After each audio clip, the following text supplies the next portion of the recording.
opened.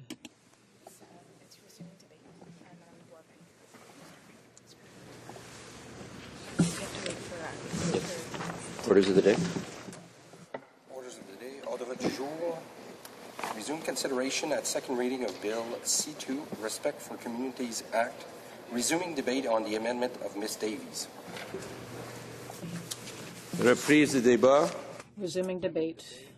The Honourable Député de Gatineau. The Honourable Member for Gatineau. Thank you, Mr. Speaker. And it's a pleasure for me to rise in the House to speak to this Bill C2, which was already tabled as Bill C65 during a previous session, but it was part of the many bills which died, if you will, with prorogation by the Conservative government, and which is back before us now under the number C2, an act to amend the Controlled Substances and Drugs Act and other acts. Well, Mr. Speaker, having yourself been the justice critic of our party, you will understand that for me, or rather, I look at this bill as a legal expert. And the member from Orleans has 30 years of experience as a legal expert himself. Now, again, this is a very important bill which has a very striking title, an Act to Amend the Controlled Drugs and Substances Act. And so I took a close look at the bill because I'm trying to understand what the purpose of the bill is. And in fact, Section 56 of the Controlled Drugs and Substances Act is amended by this bill. And in reading this, a light went off in my head. So Section 56 says that if there are medical, scientific, or public interest reasons to justify it, the minister may, in addition to the conditions set,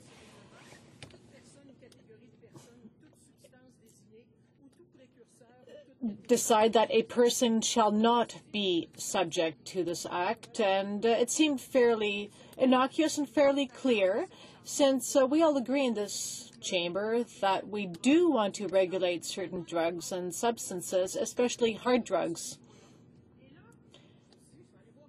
So I was wondering why Section 56 is being amended, and I would encourage my colleagues to read the section in Bill C2 which amends Section 56 of the Controlled and Drugs and Substances Act.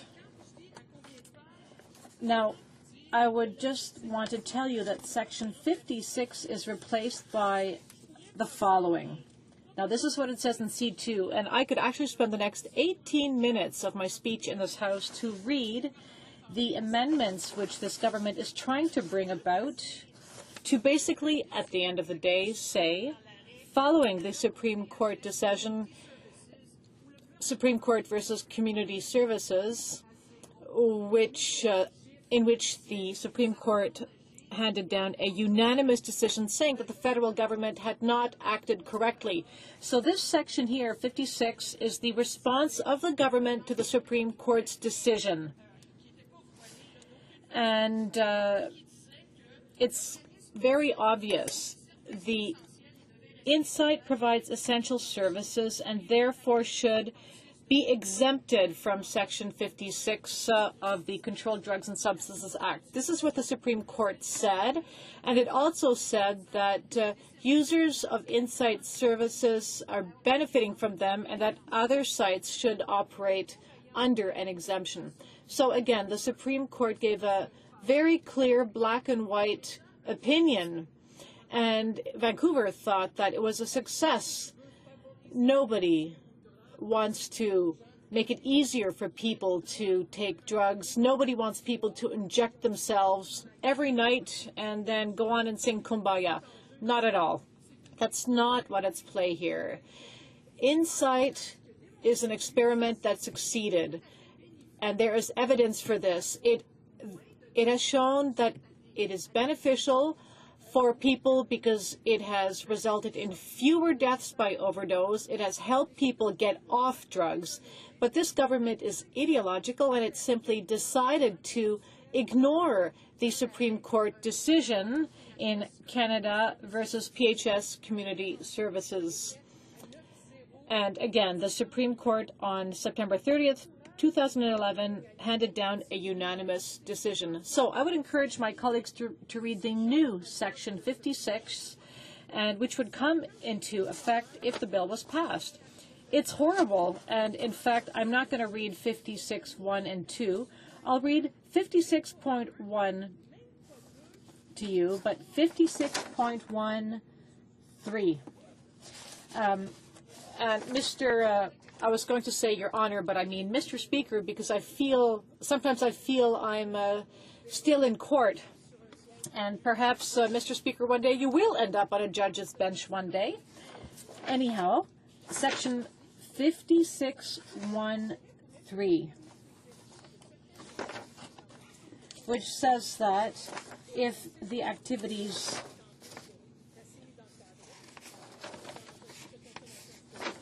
the minister may consider an application for an exemption for a medical purpose under subsection 2 that would allow certain activities to take place at a supervised consumption site only after the following have been submitted. And if you read what follows, well, you'll fall off your chair.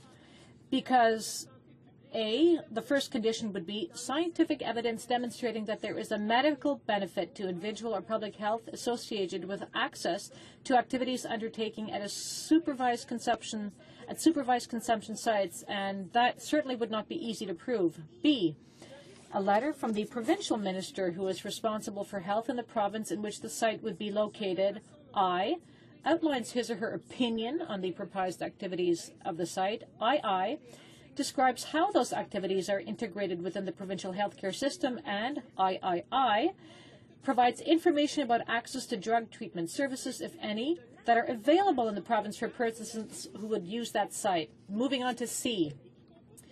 A letter from the local government of the municipality in which the site would be located that outlines its opinion on the proposed activities at the site, including any concerns with respect to public health or safety. D.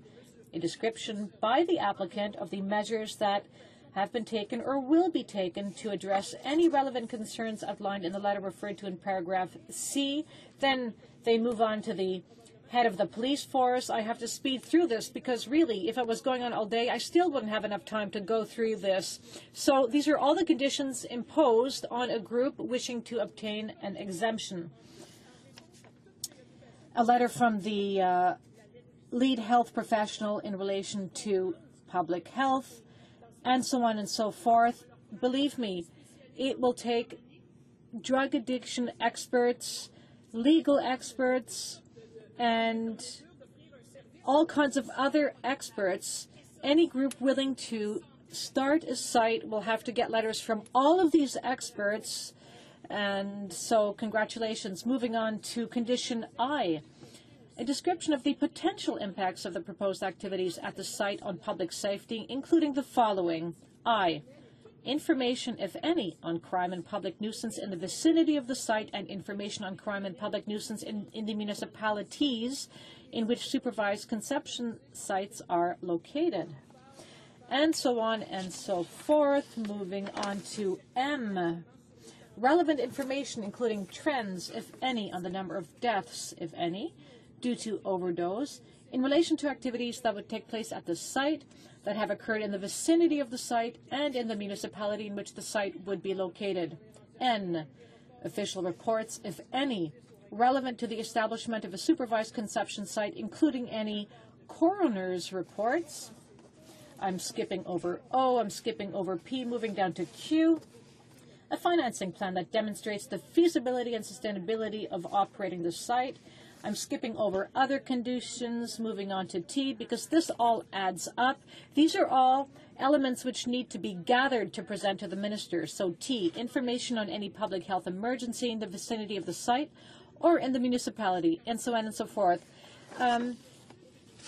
Section 56 covers also allows the minister to remove from the application process any person or categories of persons or any substance or precursors.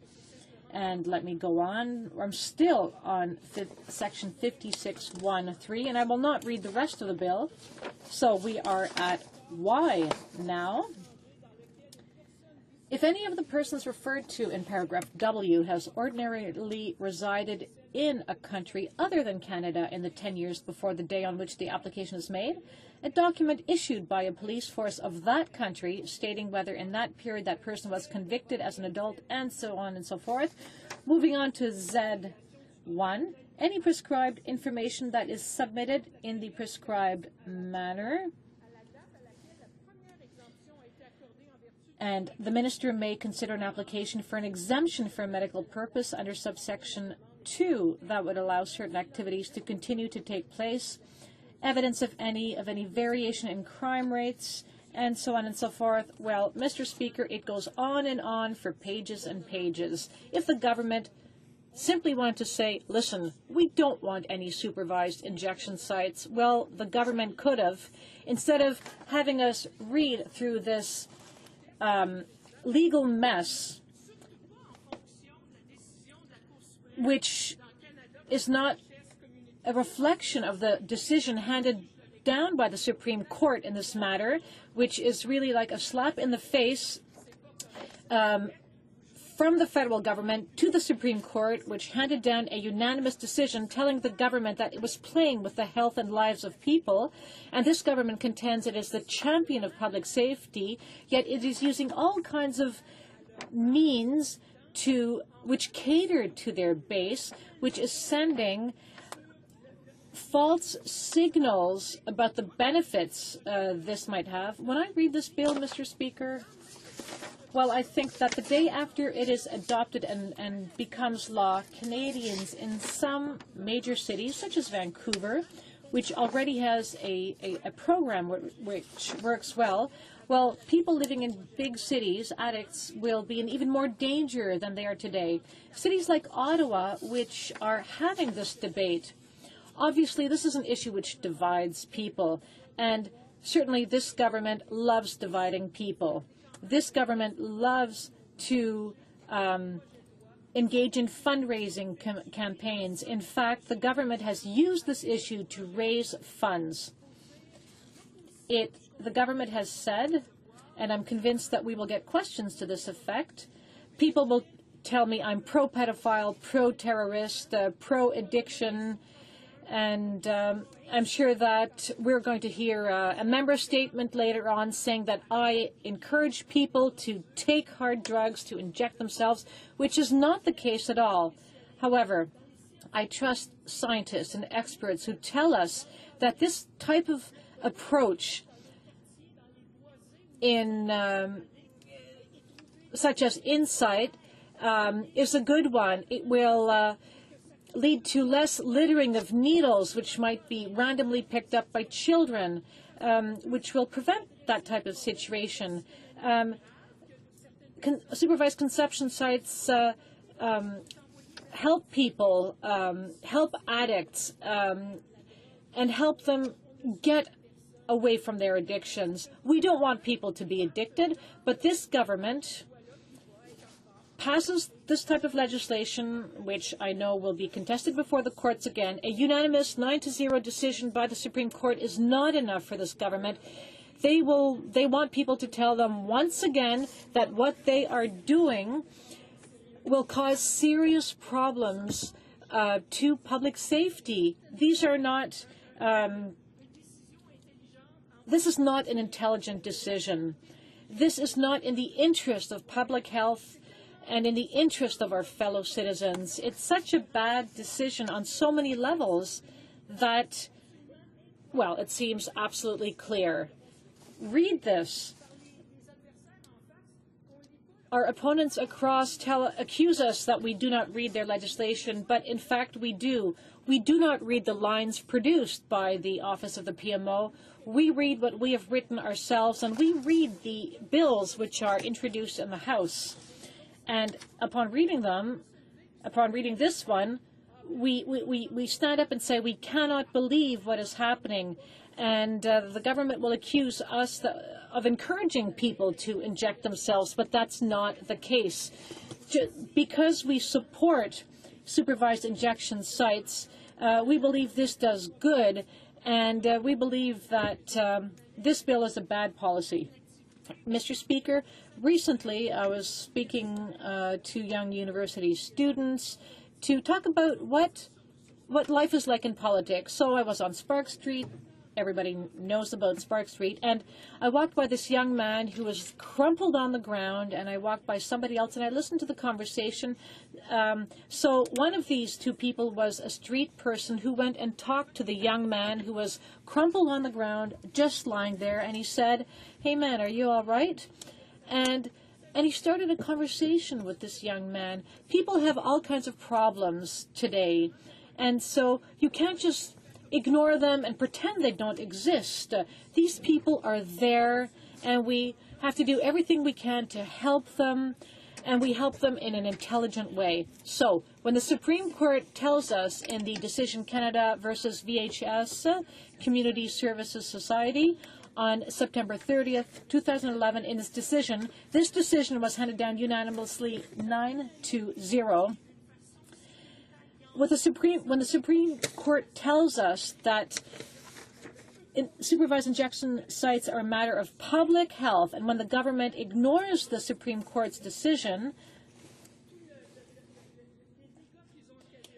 already the Conservatives have made a mess of their last appointment to the Supreme Court. They show a lack of respect to our democracy. So the government is ignoring a unanimous decision handed down by the Supreme Court by introducing this bill. Mr. Speaker, it's shameful, and it is not living up to our responsibilities as lawmakers in this chamber. So I stand here proudly, and I will reject this bill and vote against it, and I will support the amendment introduced by my colleague, whom I congratulate for the outstanding work she has done. So my colleague from Vancouver.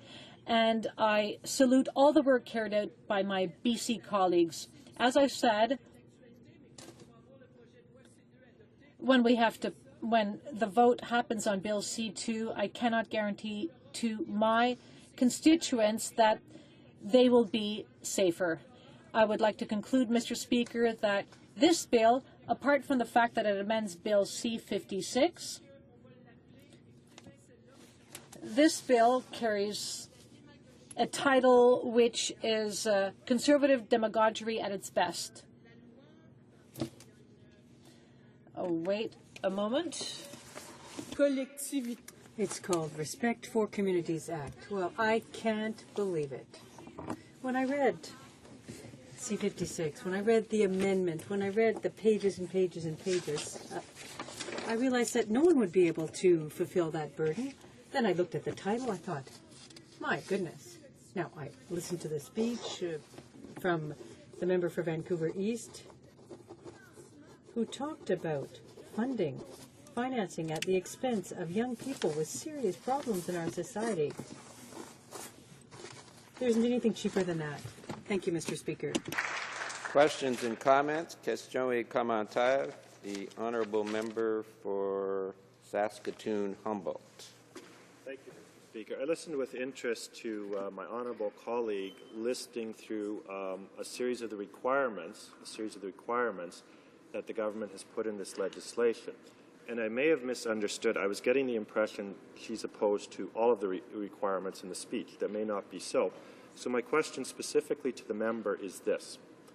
What specific requirements that the government has put in do you accept, and which ones do you specifically reject? Do you accept, perhaps, the requirement for consultation? Order. Can I draw to the deputy's or the member's attention that the comment should be directed to the chair, not to an individual member of the opposition? My mistake, Mr. Speaker. What specific criteria is acceptable, and what specific criteria does the honourable member find unacceptable in the legislation? Honourable Député de Gatineau. The honourable member for Gatineau. Well, it's too bad I don't have another 20 or 30 minutes because I could use it to answer my colleague's question now. I'd encourage him to go to page 8 of the bill, of Bill C2, and to look at 56.13. And I'd encourage him to read this because it's important to read it in conjunction with the Supreme Court decision, which explained what should be eligible as evidence. Now, Mr. Speaker, the Conservatives are giving the impression that all we want to do is to open up injection sites to allow people to go in and have a party and shoot up. No, that's not the case. It's important to have these supervised sites and to use them. They have to show that they're serious.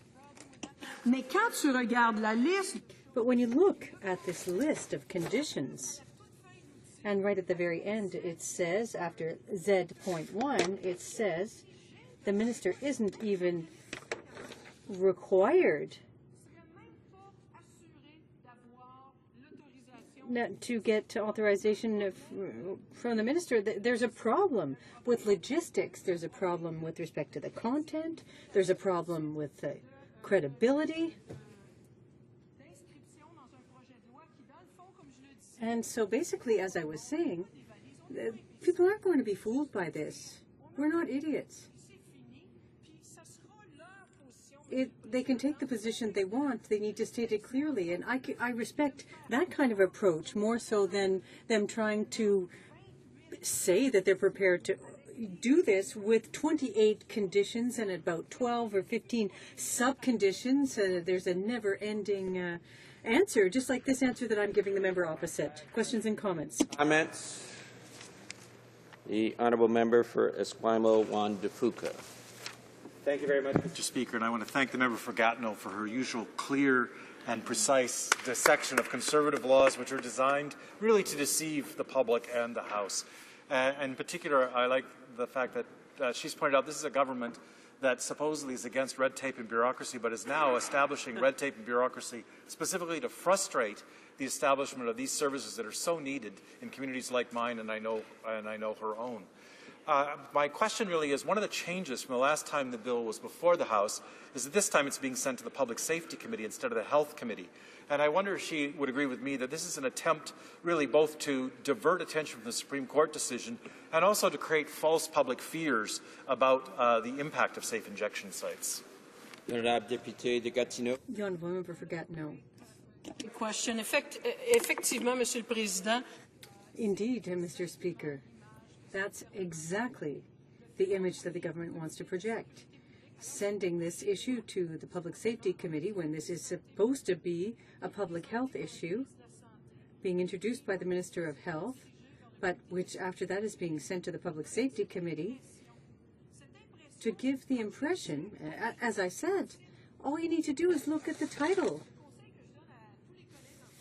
That's what I'd advise everyone to do. Now, I don't have advice for many people, but look at the title, the short title for this bill.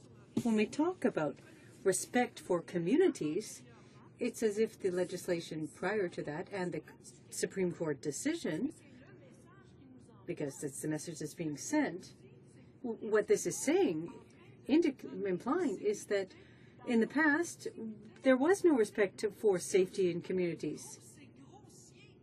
That's incredible, atrocious to try to lead people to believe that because of the position of the opposition parties or the position of the Supreme Court, we're attempting to reduce safety in our communities. That is completely false.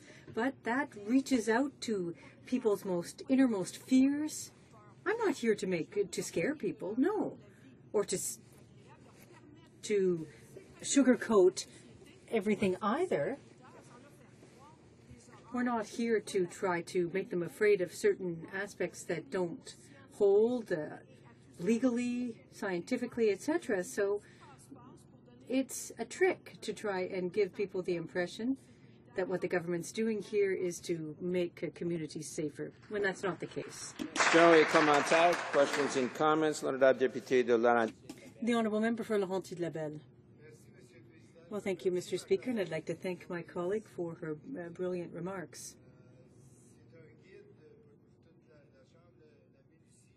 She has guided us through this, and it seems to me that we're facing a philosophical issue here. Now, when we see that the Conservatives can provide compassion and empathy to rich people who are powerful people, who use drugs, who are heavy drinkers, who utter death threats, we see them prepared to tear off their shirts for these powerful people. But when it comes to ordinary citizens, people who are more needy than others, it seems to me that there's a bit of a double standard here. I'd like my colleague to comment on that. The Honourable Member for Gatineau. I'd like to thank my colleague for his question and for his very pertinent comment. We, too, have seen, well, in fact, philosophy is what guides us, and sometimes our members opposite should take a little bit more time instead of taking shortcuts that don't achieve the results they try to. Yes, this is a double standard, Mr. Speaker, and I can say that I was raised, I know what in the middle class, I know what it's all about. That was how we were raised. My parents had opportunities that others didn't in society, and they always raised me and told me about the importance of showing compassion and having compassion for others. Now, I don't see this kind of compassion on the benches opposite for ordinary citizens, people like you and me. But if there are some powerful people, we won't be talking about some really large cities in Canada or the mayor of that specific city, but it's really sad to see how their conscience can be more elastic for some individuals, like mayors, than people who are suffering on Spark Street, like the ones I mentioned. One last question. The Honourable Member for Pierrefonds-Dollard. Well, thank you, Mr. Speaker, and I'd like to thank the member for Gatineau for her remarks. We worked together on a bill that was designed to fight abuse of seniors. And it was a bill that changed a few words in the criminal code and which would have perhaps made senior abuse a more serious offense. And what we realized is that to prevent this, what we need are more resources in terms of prevention and other caretaking services. And I see a parallel here in this case, because we can see, or we've seen evidence that injection sites can help to reduce crime, Mr. Speaker. The in-site location in Vancouver, since it was set up, statistics show, have led to a reduction in crime. The statistics, or in fact the Conservatives, talk all about wanting to fight crime, but there's a major part of it that they simply don't understand. My colleague is very active on the Justice Files. Perhaps she can tell us that sometimes the criminal code isn't the only way of fighting crime. The Honourable Member for Gatineau, you has 30 seconds. Yes, I'd like to thank my colleague, the member for Pierrefonds-Dollard. I appreciated working on that issue on the Justice Committee with her, the issue surrounding seniors. We made the same observations at the time. There, they had a big title. It was if their bill was going to put an end to abuse of seniors, but when we took a closer look at it, we could see the sentences, etc., but it'll be interesting to see how that's going to unfold on the ground. The government opposite doesn't understand protecting and promoting health. They just want to focus on punishment and more punishment, but they don't realize that punishing without attacking the source or the root causes will come back to haunt us even more brutally than in the past. So I don't think that's good politics. It's not good public management either. Thank you, Mr. Speaker. Resuming debate, the reprise de débat, the Honourable Member for Victoria. Thank you, Mr. Speaker. I rise today in opposition to Bill C-2, an act to amend the Controlled Drugs and Substances Act. I'm deeply saddened that the Conservative government has seen fit to introduce such a retrograde bill and, as I will discuss, a bill that flies in the face of the unanimous 2011 Supreme Court decision in Insight. It seems obvious to many lawyers that this bill will also be struck down by the Supreme Court, costing Canadians hundreds of thousands of dollars, and how many lives will be lost or wasted until that occurs. I'd first like to salute the remarkable work done by my colleague from Vancouver East and the health critic for the official opposition. Her compassionate leadership on this issue has been truly inspirational. It saddens me greatly that the Conservative government is only appearing to implement the Supreme Court of Canada judgment. In reality, this bill does nothing more than throw hurdle after hurdle after hurdle in the way of those other communities across Canada who might wish to establish a safe consumption site to assist those suffering from the scourge of addiction. At the outset, Mr. Speaker, let's be clear. The federal government lost in the Supreme Court of Canada. The court agreed unanimously that Vancouver's Insight Clinic should be allowed to stay open, and it required the government to determine the conditions that would allow it and other facilities to do so. This bill is supposed to be the result of that Supreme Court judgment. Before turning to Bill C-2, let me begin by describing the judgment of the Supreme Court. Then I want to examine the contents of the bill before turning to its importance to communities such as Victoria, which I have the honour to represent. The Court's unanimous judgment is extremely eloquent. I can do no better than to read certain portions of the judgment into the record today.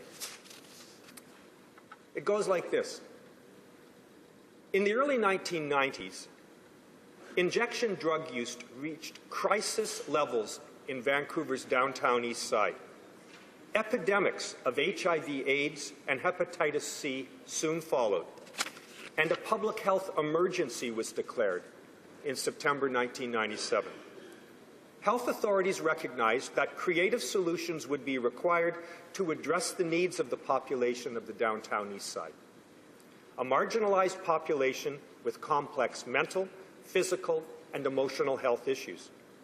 After years of research, planning, and intergovernmental cooperation, the authorities proposed a scheme for the care of drug users that would assist them at all points in the treatment of their disease, not simply when they quit drugs for good. The proposed plan included supervised drug consumption facilities which, although controversial in North America, have been used with success to address health issues associated with injection drug use in Europe and Australia. Operating a supervised injection site requires an exemption from the prohibition of possessing and trafficking controlled substances under Section 56 of the Controlled Drugs and Substances Act, which provides for exemption at the discretion of the Minister of Health for medical and scientific purposes. Insight received a conditional exemption in September 2003 and opened its doors a few days later. North America's first government-sanctioned safe injection facility, it has operated constantly since then. It is strictly regulated as a health facility, and its personnel are guided by strict policies and procedures. It does not provide drugs to its clients, who must check in, sign a waiver, and be closely monitored during and after injection. Its clients are provided with health care information, counseling, and referrals to various service providers or an on-site, on-demand detox center. The experiment, the Supreme Court continues, has proven successful. And it says this: Insight has saved lives and improved health without increasing the incidence of drug use and crime in the surrounding area. It is supported by the Vancouver Police, the city, and provincial governments. In 2008, a formal application for a new exemption was made. Mr. Speaker, again I say, the Supreme Court held in favor of Insight. The Court said this: the Minister of Health's failure to grant a Section 56 exemption to Insight engaged the claimant's Section 7 Charter rights and contravened the principles of fundamental justice. The Minister's decision not to grant an exemption is not in accordance with the principles of fundamental justice. It is arbitrary because it undermines the very purposes of the Controlled Drug Substances Act, the protection of health and public safety. It is also, the Court continues, grossly disproportionate. During its 8 years of operation, Insight has been proven to save lives with no discernible negative impact on the public safety and health objectives of Canada. The Court continues, the effect of denying the services of Insight to the population it serves and the correlative increase in the risk of death and disease to injection drug use is grossly disproportionate to any benefit that Canada might derive from presenting a uniform stance on the possession of narcotics. So, the Court went on to order the Minister to grant that exemption to Insight. And here's the key point, Mr. Speaker. It said this: on future applications, the Minister must exercise that discretion within the constraints imposed by the law and the Charter, aiming to strike the appropriate balance between achieving public health and public safety in accordance with the Charter. The Minister must consider whether denying an exemption would cause deprivation of life and security of the person that are not in accordance with the principles of natural justice. It says this: whereas here, a supervised injection site will decrease the risk of death and disease, and there is little or no evidence that it'll have a negative impact on public safety, the Minister should generally grant an exemption. So what does Bill C-2 do in the face of that judgment? What it does is set out a daunting list of criteria that supervised injection sites would have to meet before the Minister would grant them an exemption under the Controlled Drugs and Substances Act. Experts agree. These criteria will make it much harder for organizations to open safe injection sites in Canada. Don't take my word for it. Let's hear what the experts have said. Pivot Legal Society, the HIV/AIDS Legal Network, the Canadian Drug Policy Coalition issued this statement on Bill C-2 when it was first introduced under the name C-65. They said this: this bill is an irresponsible initiative that ignores both the extensive evidence that such health services are needed and effective and the human rights of Canadians with addictions. It is unethical, unconstitutional, and damaging to both public health and public purse to block access to supervised consumption sites." Close quote. The Canadian Medical Association and the Canadian Nurses Association have also criticized the bill. Here's what the CMA said: supervised injection programs are an important harm reduction strategy. Harm reduction is a central pillar in a comprehensive public health approach to disease prevention and health promotion. The Nurses Association: evidence demonstrates that supervised injection sites and other harm reduction programs bring critical health and social services to vulnerable populations. The NDP's position is clear. We believe that decisions about programs that may benefit public health must be based on facts, on evidence, not ideology or appeals to the base of a particular political party. Insight users were found to have charter rights to access services, and that similar services should also be allowed to operate with the appropriate exemption. Now, over 30 peer-reviewed medical studies published in journals, famous journals like the New England Journal of Medicine, the Lancet, the British Medical Journal, they've all described the beneficial nature of Insight in Vancouver. There's been studies after studies after studies. 70 safe injection sites were studied in Europe and Australia.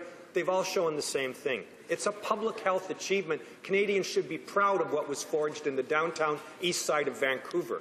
and other communities that are seeking to address the scourge of addiction want similar tools to do so, and the government passes Bill C-2? It's shocking. It's shocking, Mr. Speaker, that the Conservative party's Keep Heroin Out of Your Backyards fundraising drive started mere hours after they introduced this bill. But here's the irony. Bill C-2, after setting these virtually unattainable hurdles in the face of safe injection sites, is actually going to put heroin back in our neighborhoods. Shame on this government, Mr. Speaker. We believe in harm reduction programs, including safe injection sites, and we believe that these exemptions, again, should be based on the evidence, not ideology. The bill puts far too much emphasis on communities having to prove the benefits of these sites. No one for a moment suggests that there shouldn't be ample consultation with communities. Of course there should. But the number of hurdles in this bill, as I'll say in a moment, are absolutely daunting. But that brings us back to what the Supreme Court said. It said there cannot be arbitrary decisions by the minister. The NDP believes that any legislation brought forward should respect that ruling and balance public health and safety. This bill does not do that.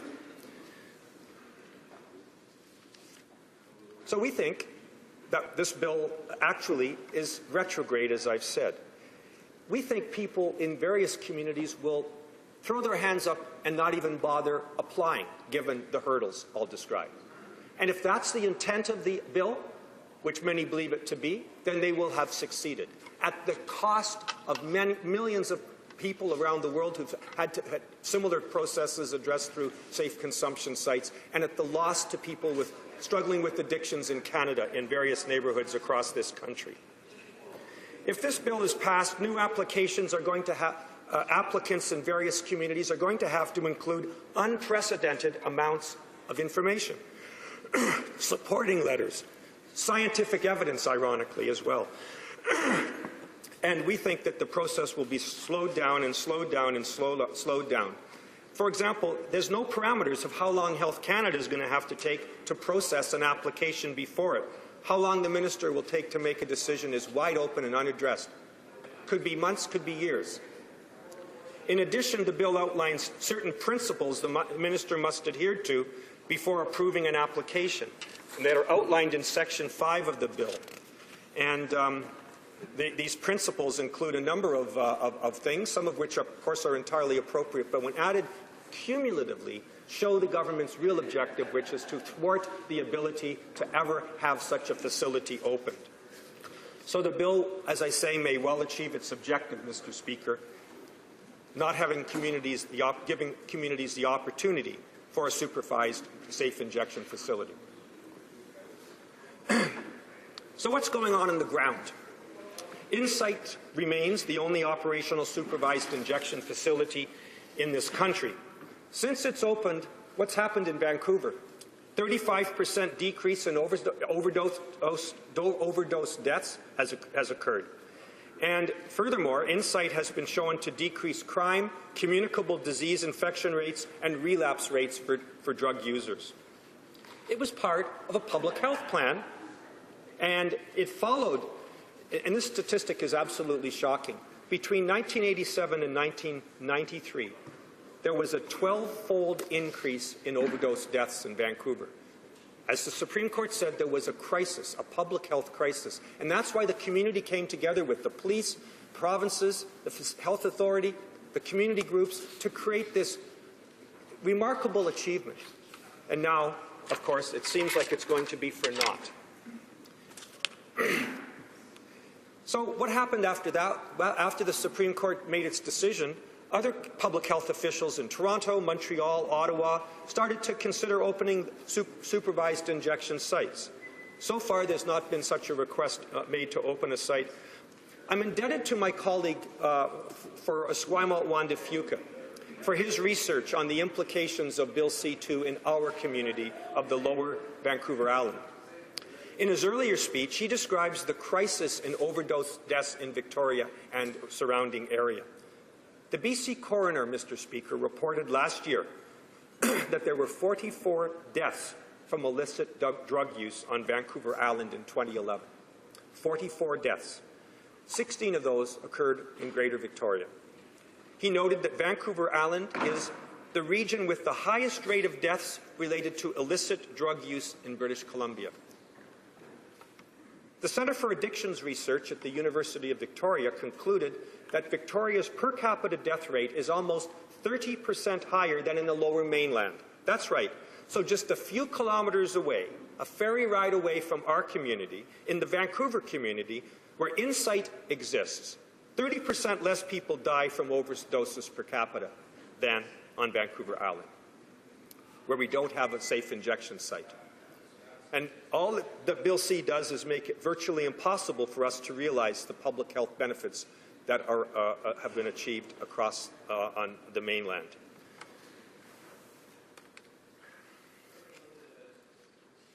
The Health Officers Council of British Columbia has resolved that, I quote, supervised injection services have been studied enough as research projects. It's time to move them into the mainstream of health service provision. The College of Registered Nurses and the Canadian Nurses Association have interpreted their professional standards for nurses and nurse practitioners to encompass and support the supervision of drug consumption by clients. In September of 2010, the City of Victoria presented a resolution to the Union of BC Municipalities to lobby the province to, quote, legislate that base levels of harm reduction services, including needle exchange and access to safe substance use equipment and detox and treatment beds, be made available in every local government.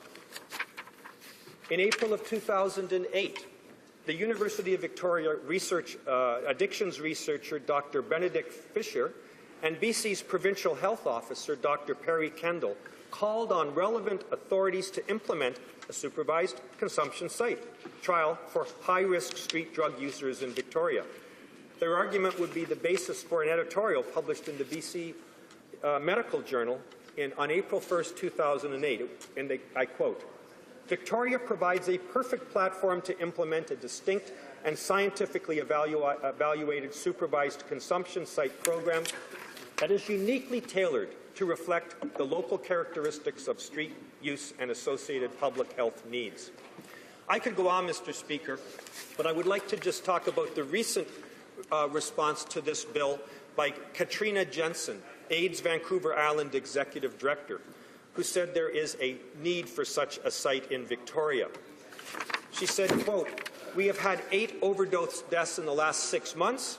She's writing in June of this year. We've had 8 overdose deaths in the last 6 months, and those are deaths that could have been prevented if we had a supervised consumption site, she said. I think there's overwhelming evidence that a site in Victoria would save lives and be beneficial to the community. Deborah McPherson, the head of the BC Nurses Union, asks this, how does this respect the Supreme Court of Canada decision that recognizes that these facilities save lives? She said this legislation, Bill C2, is a smokescreen for the government's real agenda of, quote, pandering to prejudice and misplaced morality over health care, evidence and a coherent strategy on addictions and mental health, close quote. Mr. Speaker, this bill does not achieve the goals that the Supreme Court of Canada set out. The Supreme Court of Canada suggested a roadmap for granting exemptions by the Minister of Health to allow supervised safe injection sites, consumption sites to be established in communities. This bill, setting up all of the red tape that can be imaginable in face of communities who want to do something about this scourge, this public health, this safety issue, are going to be frustrated, only frustrated by this bill.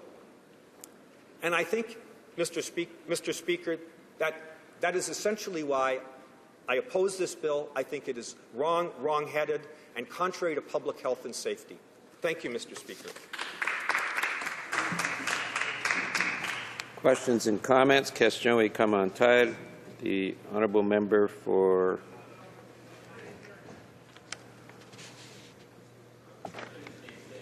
Mississauga, Brampton South.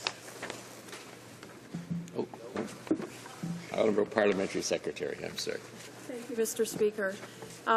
Before I became elected as a Member of Parliament for Scarborough Centre, I was a real estate representative serving the GTA. And one of the things that I'm concerned about with respect to these sites is actually the value of your real property. Now, as a real estate representative, I know too well that it's not just the current condition of your house or the property that it sits on, but it's also factors that are across the street, around the corner, down the road.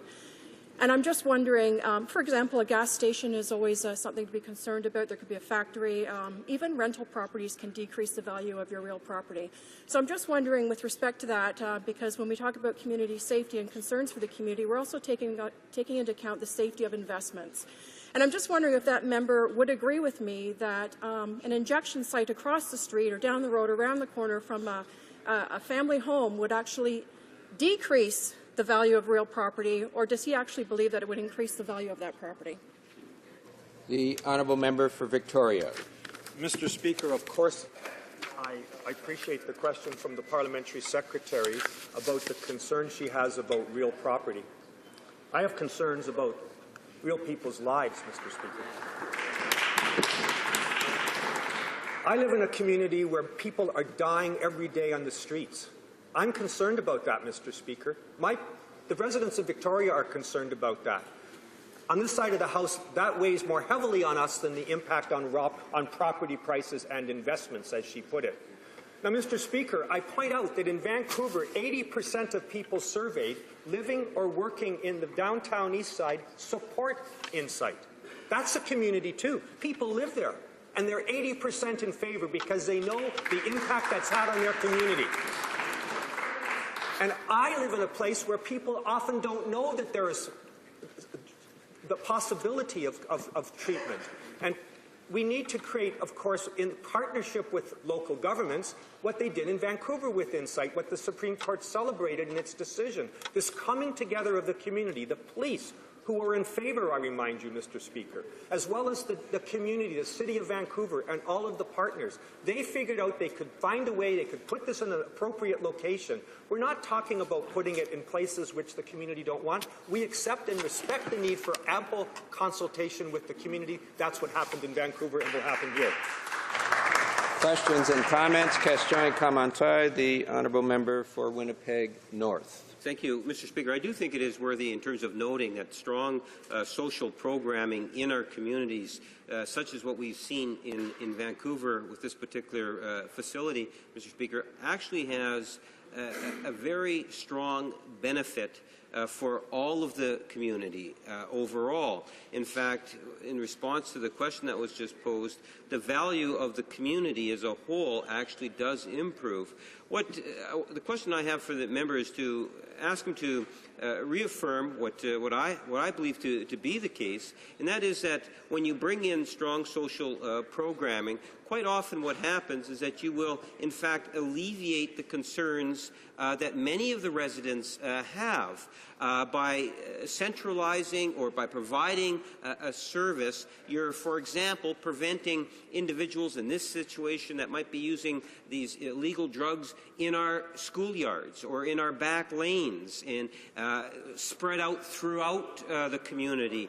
And the benefits far outweigh any sort of negatives that might be there by allowing facilities of this nature to exist. And in fact, as elected officials, what we should be doing is looking at creative ways in which we can start dealing with the social issues that are destroying many of our communities, or that are a very strong negative in our communities, Mr. Speaker. And this is just but one of those tools, if I can put it that way, that can make a positive overall difference. And if he would provide comment on that.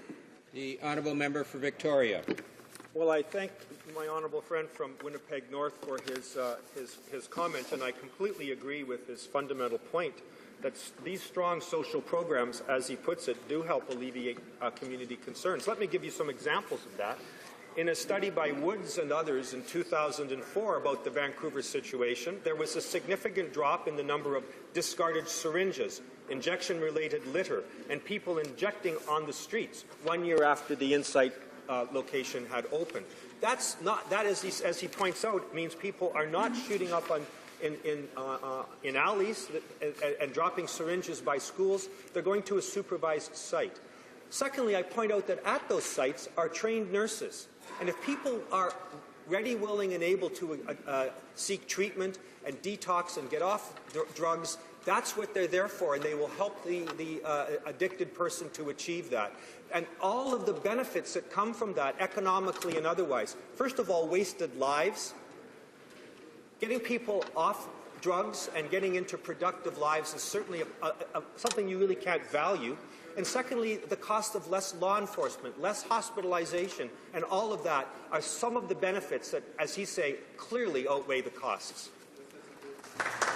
Questions and comments? Questions et commentaires. L'honorable député. The honourable member for Charlebourg. Thank you, Mr. Speaker. I want to thank my colleague, the member for Victoria, for his excellent speech. I would like to come back to what the parliamentary secretary said. She used to be a real estate agent, and she has obviously a good parliamentary secretary, a good standard of living. She's here as a member, as a parliamentary secretary. I used to own property where people would inject themselves with illegal drugs in the alley behind. We need to think about safety. We need to help those who are addicted. We need to help them use supervised sites. Does she not agree with that? Answer. We're just out of time. Am I able to answer, Mr. Speaker? Honourable member for Victoria. Yes, sir. I appreciate the comments of my honourable colleague. I should point out, ironically, if there's any issue of real estate, I'm from the West Coast. We don't need to be told about real estate values. They've gone up in Vancouver. They've gone up in the downtown east side.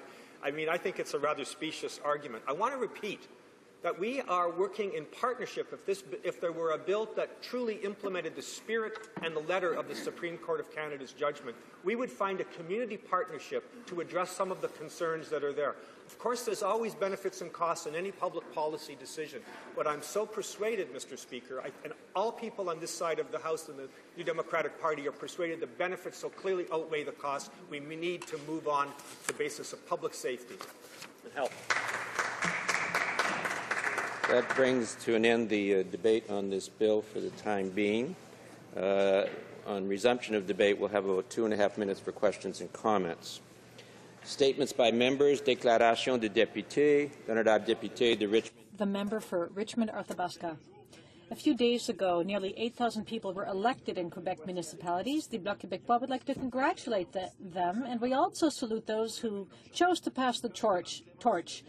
This is the case of Ms. Clémence Lemay, who retired from politics after 39 years of serving the people of Saint-Christophe d'Arthabaska, including 21 as mayor. A nurse by training, she looked after people in many ways. In addition to the people of Saint-Christophe d'Arthabaska, the beneficiaries, administrators, and employees of the volunteer collective, many other people got to know her and to benefit from her skills and kindness. She always defended the integrity of the territory of her town. She fought for clean water and protected her citizens after 2 floods. A woman of conviction, she openly supported Quebec's desire to take its own place as a country. Thank you, Clémence, for all your years of public service. And as you said so well, you can retire with a job, knowing that you've done a great job. Here's the honourable member for Kitchener-Waterloo. Mr. Speaker, I pay tribute today to the African Institute for Mathematical Sciences, which is celebrating its 10th anniversary this year. AIMS was founded by Dr. Neil Turek, the director of the Perimeter Institute in Waterloo. His revolutionary approach nurtures Africa's brightest students, empowering them to take leadership roles in solving the complex challenges that face their continent. Mr. Speaker, there can be no more effective investment in Africa's future than in education, and I'm proud that the Government of Canada invested $20 million in this initiative. I had the rewarding experience of visiting the AIMS Centre in South Africa last May. It was inspirational to meet the students and to witness the tangible results of this investment. Congratulations to AIMS on this milestone anniversary and for demonstrating the power of knowledge to effect positive change. The honourable member for Thunder Bay, Rainy River.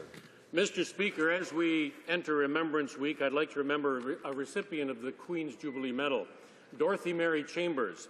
Dorothy was born in Fort William and was a wonderful person, but beyond that, she was also an extremely proud veteran of the Royal Canadian Air Force. Dorothy's family offered the following about her remarkable life. Our mum lived to the fullest and was given the gift of a full circle of life. She was a dignified veteran, a proud Canadian, and we're all extremely proud of her. I couldn't say it better. We are all proud. I will gather with many others tomorrow at St. Paul's Anglican Church at 11 in the morning to remember and celebrate Dorothy's remarkable life. Dorothy, from your friends and on behalf of the people of Thunder Bay Rainy River, I sincerely thank you for your service to Canada and all you've done for veterans and for your community. In closing, Mr. Speaker, I'd also like to offer a sincere thank you to all of Canada's veterans, our active personnel and their families for their service and sacrifices on behalf of all Canadians. Lest we forget, thank you, Mr. Speaker.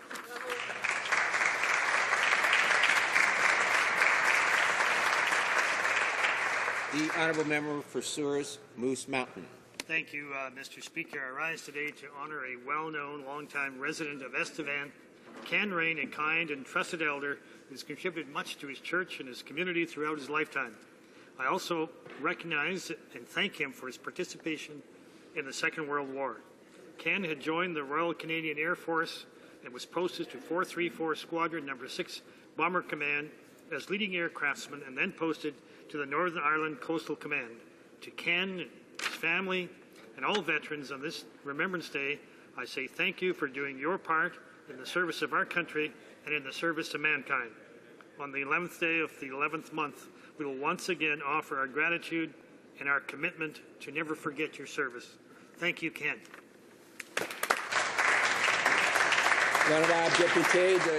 Honourable Member for Lac Saint-Louis. The Commissioner of the Environment and Sustainable Development this week tabled a report on the state of conservation of our natural heritage, and things are not looking good. The report showed that the government's track record is a pattern of unfulfilled commitments and responsibilities. 3% compared to the average of the previous 7 years. Many national parks lack baseline data on the state of the park, so that there is nothing against which to measure whether progress is being made. Environment Canada itself has shown that the ecological integrity of over 70% of fauna reserves and over half of migratory bird refuges is considered inadequate. Notre pays se définit par la beauté. Our country is defined by our natural beauty and heritage. Not only is conservation good in and of itself, it's a key to preventing disruption in important natural resource development. Together on environmental policy. It has had 7 years to show some good faith on this file and some concrete actions and results. What is it waiting for? The honourable member for Durham. Mr. Speaker, last night I attended the 5th annual True Patriot Love Gala in Toronto. I joined almost 2,000 other Canadians in showing support for Canadian Forces members and their families. Hear, hear. $2 million was raised for the important programs True Patriot Love runs for veterans, Canadian Forces members, and their families. Amazing. I'd like to thank the Minister of Veterans Affairs, the Leader of the Official Opposition, and many members of this House for joining me at that gala. I also had the distinct honour, Mr. Speaker, to join Lorene Harper in presenting a Diamond Jubilee Medal to Michelle Hickey. Michelle is a 21-year Canadian Forces veteran, a proud mom, and a member of the March to the Top expedition team. Mr. Speaker, a hearty bravo Zulu to True Patriot Love, its sponsors. Congratulations to Michelle, and thank you to Canadians for last night and for the next week of supporting our veterans and our Canadian Forces.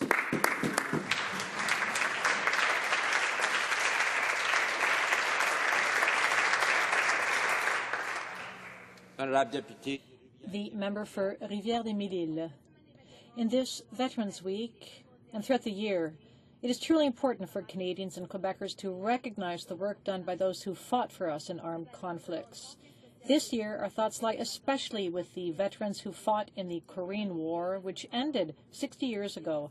Korean War vets are Canadians who became heroes by defending the values we believe in: peace, liberty, and justice. I am proud to represent 3 Korean War veterans, Jerry Boudreau, Calvin Atkin, and Neil MacDonald. On behalf of Canadians everywhere, I thank them for their service and for their courage. We also owe our thanks to those who served in uniform and who made the ultimate sacrifice. In conclusion, I call upon the government to recognize the debt we owe our veterans, lest us forget.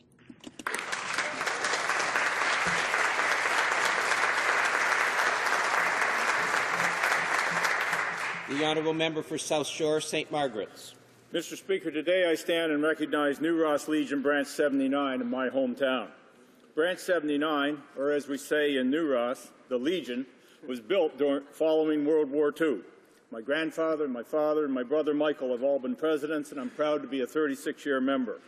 And this year, Mr. Speaker, the 60th anniversary of the Korean War, our community, like communities across Canada, will gather at the Cenotaph to recognize and honour our veterans and the sacrifices they have made.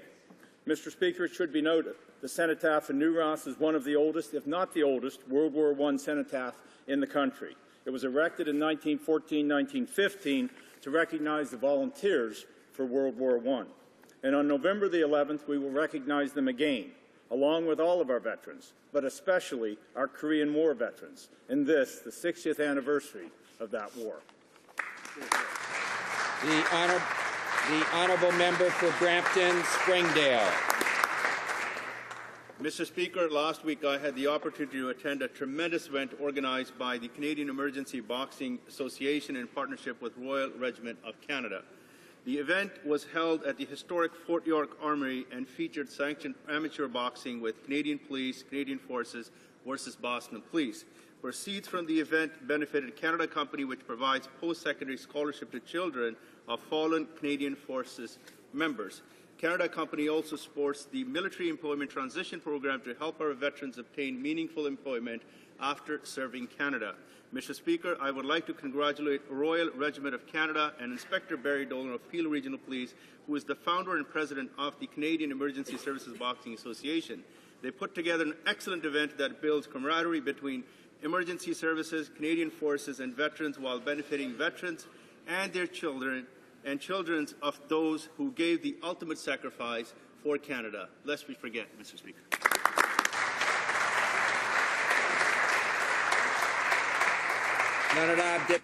The member for Chicoutimi-Le-Fjord. Mr. Speaker, since this government was elected, we've noticed a worrying trend in Saguenay-Lac-Saint-Jean. Federal public sector jobs are increasingly precarious. Here are a few examples. The closing of the post office in Port-Alfred and Jonquière, the attempt to close the post office in North Chicoutimi, the transfer of Service Canada and Passport Canada out of Jonquière, the closing of the CRA's office in Chicoutimi, the outsourcing of archival services of Jonquière's tax centre to private companies, the off-site processing of Canada summer job files, and the massive job reorganization at National Defence. What all of these examples have in common is that they imperil federal jobs in Lac-Saint-Jean. To make the government aware of the fact that these jobs are good for the region, I sent a letter to the Prime Minister and to 7 ministers asking them to keep these jobs. I invite all of my colleagues to do the same and ask the federal government to commit to those public sector jobs. Thank you. The honourable member for Brampton West. Mr. Speaker, today I'm going to speak about an exceptional Canadian, Louis Marcone. You won't read about him in a textbook, but you should. He's the epitome of the Canadian immigration success story. Louis was born on October 31st, 1939, as a special Halloween treat for his parents. His dream was to come to Canada. His dream came true, and he immigrated in 1958, and he started working almost the same day. He was a highly skilled bricklayer, respected by his employers and his colleagues. Louis worked all across Ontario on many landmark projects, including in the Niagara region, Ridley College, the Penn Centre, and Niagara Square. He worked until the day he retired, never requiring government assistance. Louis has always been grateful for the life he made for himself and his family here in Canada, and has always been a very proud Canadian. If there's one thing we can hold against him, it's that he's a Boston Bruins fan. Oh, dear. Mr. Speaker, I am proud to call Louis my father-in-law and feel privileged to have been welcomed into his family.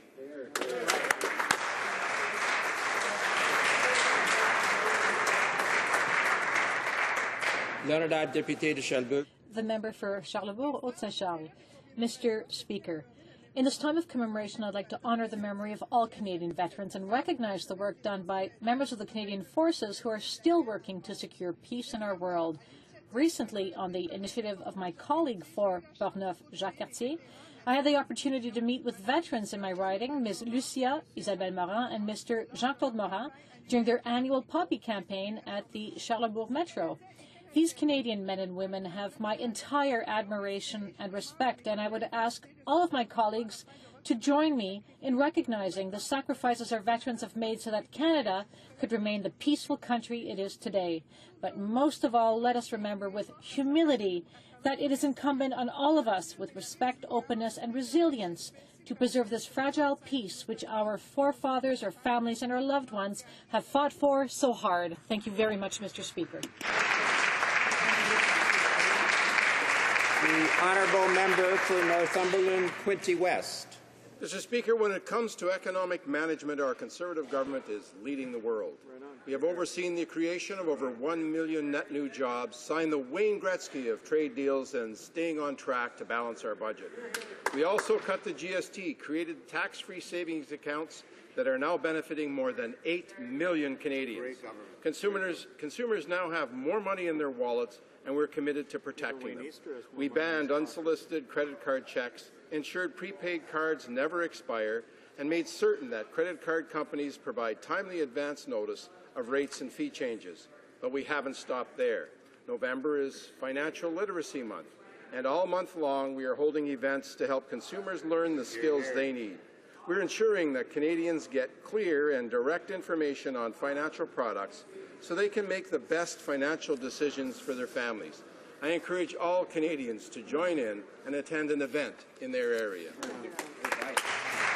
The member for Westmount, Ville-Marie. Mr. Speaker, let us do our duty at this time of year and remember those who sacrificed their life for our country, most of whom were barely adults. They contributed so much, and we must not forget them.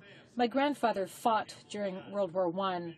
He was injured twice, in Lens and in Passchendaele. After that, he helped to build our country. My father fought during World War II and had a career with the Vandus. Respect, because they have gone into the face of danger. Some have not returned. Some have seen their friends perish. Some have seen the horror of mutilated bodies or the death of innocent civilians. Few have not been profoundly changed by their experience. Many have returned, wounded in body or in spirit or in both. We owe them so much. Nous leur devons tellement. Merci, Monsieur le Président. Thank you, Mr. Speaker.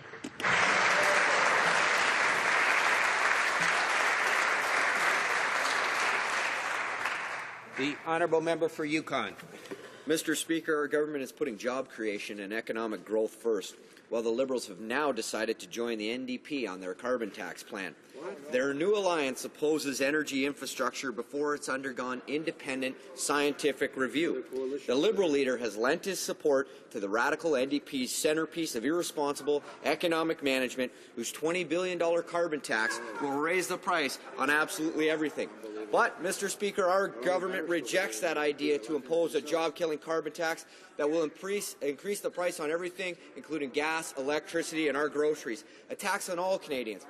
On this side of the House, we know that higher taxes hurt job creation, and we know that it's the opposite to what Canadians expect of their government. So on this side of the House, Mr. Speaker, we won't bow down to the NDP and Liberal coalition on a carbon tax. Thank you, Mr. Speaker.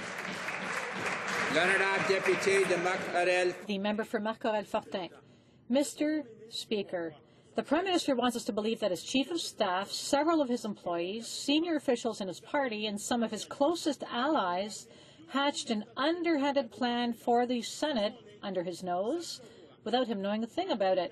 Either thinks Canadians will believe anything, or he has shown a serious lack of judgment in choosing his advisors. It's lucky for him that his party has long flushed the concept of responsible government. Because in any private business, a manager on whose watch his employees broke the rules, whether he knew about it or not, would be shown the door in no time flat. The Liberal leader can choose to keep attending sexist social events rather than holding the Prime Minister accountable. But we in the NDP, we won't let go of this issue as long as the truth hasn't come out around this Conservative scandal. Canadians deserve better. They deserve the truth. Thank you, Mr. Speaker. The honourable member for Oak Ridges, Markham. Mr. Speaker, Canada was built on a foundation of freedom, one that includes freedom of religion. It is one that is cherished by all Canadians, a value that is constitutionally protected. Yesterday, the minority Separatist Party Quebecois government introduced legislation, and let me be clear, our government's position is very clear. Nobody should be denied a job on the basis of criteria unrelated to the performance of that job. Nobody should have to choose between their job and their religion. A Canadian is no less a Canadian because they wear a cross, a kippa, or a Star of David, or a turban. Thankfully, a majority of Quebec's National Assembly opposed this bill in its current form. But let's be very clear. If this bill passes, our Conservative government will act in order to protect the constitutional right to which all Canadians are entitled.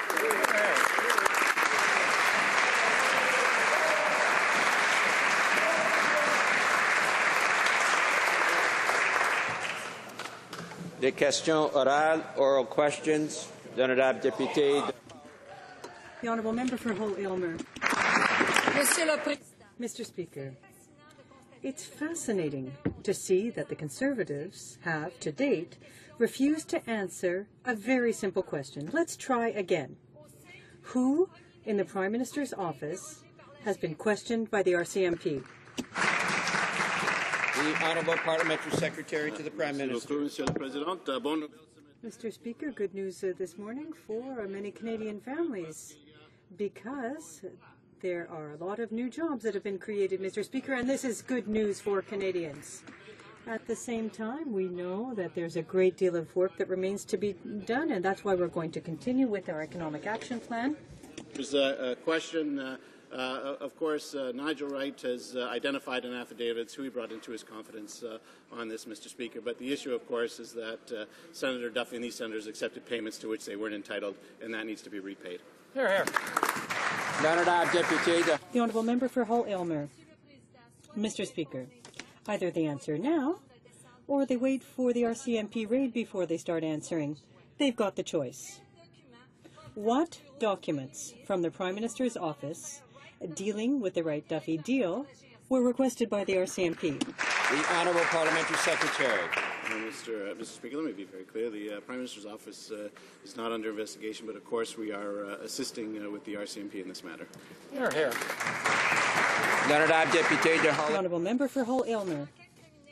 A criminal investigation into the actions of PMO staff should be dealt with more seriously by the Parliamentary Secretary to the Prime Minister. Mr. Speaker, when was the Prime Minister made aware for the first time of the fact that the Conservative Party had agreed to pay the initial $32,000 bill for Mike Duffy's illegal expense claims? Parliamentary Secretary. Again, Mr. Speaker, let me outline the timeline. On February 13th, the Prime Minister, when Senator Duffy came to the Prime Minister to try and justify his inappropriate expenses, the Prime Minister told him he had to repay those inappropriate expenses. Mr. Duffy then went on TV suggesting that he had done that with a loan at the RBC. We later learned that that wasn't true. On May the 15th, we, along with Canadians, learned that it was actually Nigel Wright who paid that. That was inappropriate, Mr. Speaker. Nigel Wright has accepted responsibility for that and is prepared to accept the consequences. At the same time, we would hope that Senator Duffy would actually pay back Canadians. He, at this point, is the only one who has yet to pay a dime back, Mr. Speaker. The Honourable Member for Timmins, James Bay. Thank you, Mr. Speaker. The Prime Minister told the House of Commons that the payment of $13,000 to Mike Duffy's lawyers were for, quote, valid legal fees. Can the government explain the details of this payment so we know how the Prime Minister is able to claim in the House that they were valid? And if they can't, will they explain why the Prime Minister is making unsupported statements about a potential crime in the House of Commons. The Honourable Parliamentary Secretary. Mr. Speaker, as I've said on a number of occasions in the House, our party, like all parties in this House, does offer assistance to its members who are in good standing if they require some legal assistance, Mr. Speaker. I note that the Leader of the Opposition, of course, accepted the same type of assistance from his party, with one exception. Of course, he had the judgment paid for, Mr. Speaker. Right. Thousands of dollars in legal fees and a judgment, Mr. Speaker. That, of course, isn't something that we do on this side of the House.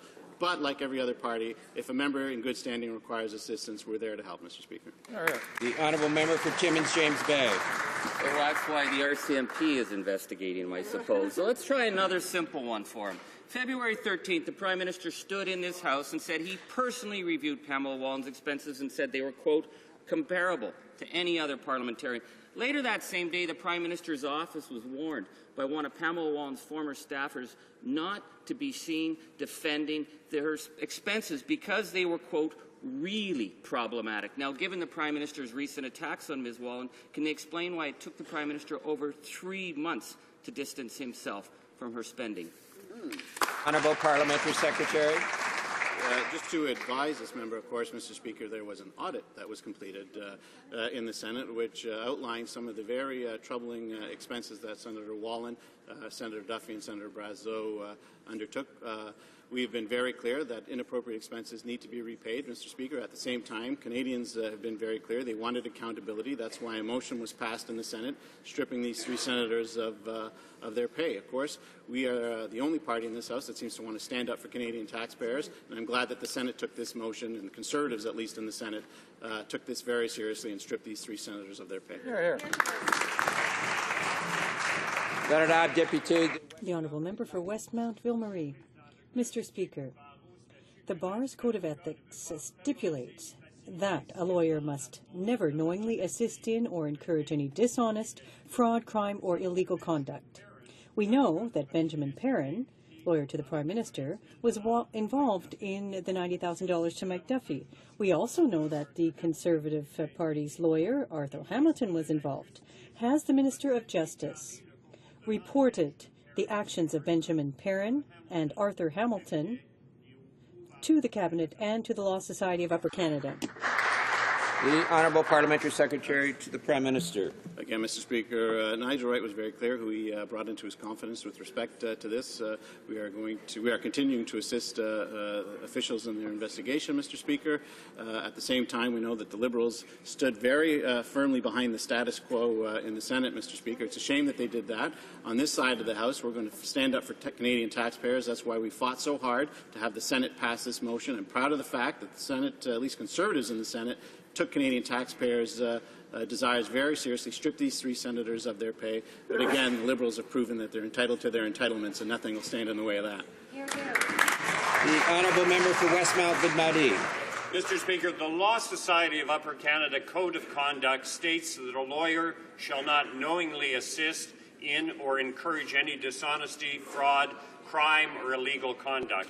We know that Benjamin Perrin, the Prime Minister's lawyer, was involved in the scheme to give $90,000 to Senator Duffy. We also know that Conservative lawyer Arthur Hamilton was involved.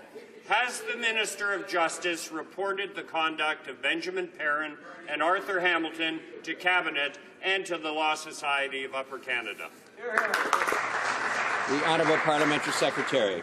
Of course, Mr. Speaker, there are a number of lawyers in that caucus who have illegal campaign bills that they refuse to pay. So I hope that member will be referring that matter to the Minister of Justice. Mr. Speaker, we've been very, very clear. We'll continue to assist authorities in this matter. Mr. Speaker, it's very interesting on this day. You know, I was criticized for saying that the Liberal leader has been muzzled by his own party, but now I learn why he's muzzled by his own party, Mr. Speaker. Why? Last night when he was asked what he admires, what other kind of administration he admires, he stood up for dictatorship, Mr. Speaker. A dictatorship, because you know why? They can force things through, and you know what? If they need to go green, they can go green faster, Mr. Speaker. Shame. That's the L'honorable Député de Westmount. Mr. Speaker, RCMP court filings show that Nigel Wright told the police that the Prime Minister's personal lawyer, Benjamin Perrin, was involved in the $90,000 payment to Mike Duffy. Mike Duffy has said that he has emails that show that another PMO lawyer was involved in this scheme. Duffy has now provided these emails to the RCMP. Will the Prime Minister tell this House who the other PMO lawyer is, or will he wait for the RCMP to lay charges before Canadians can find out?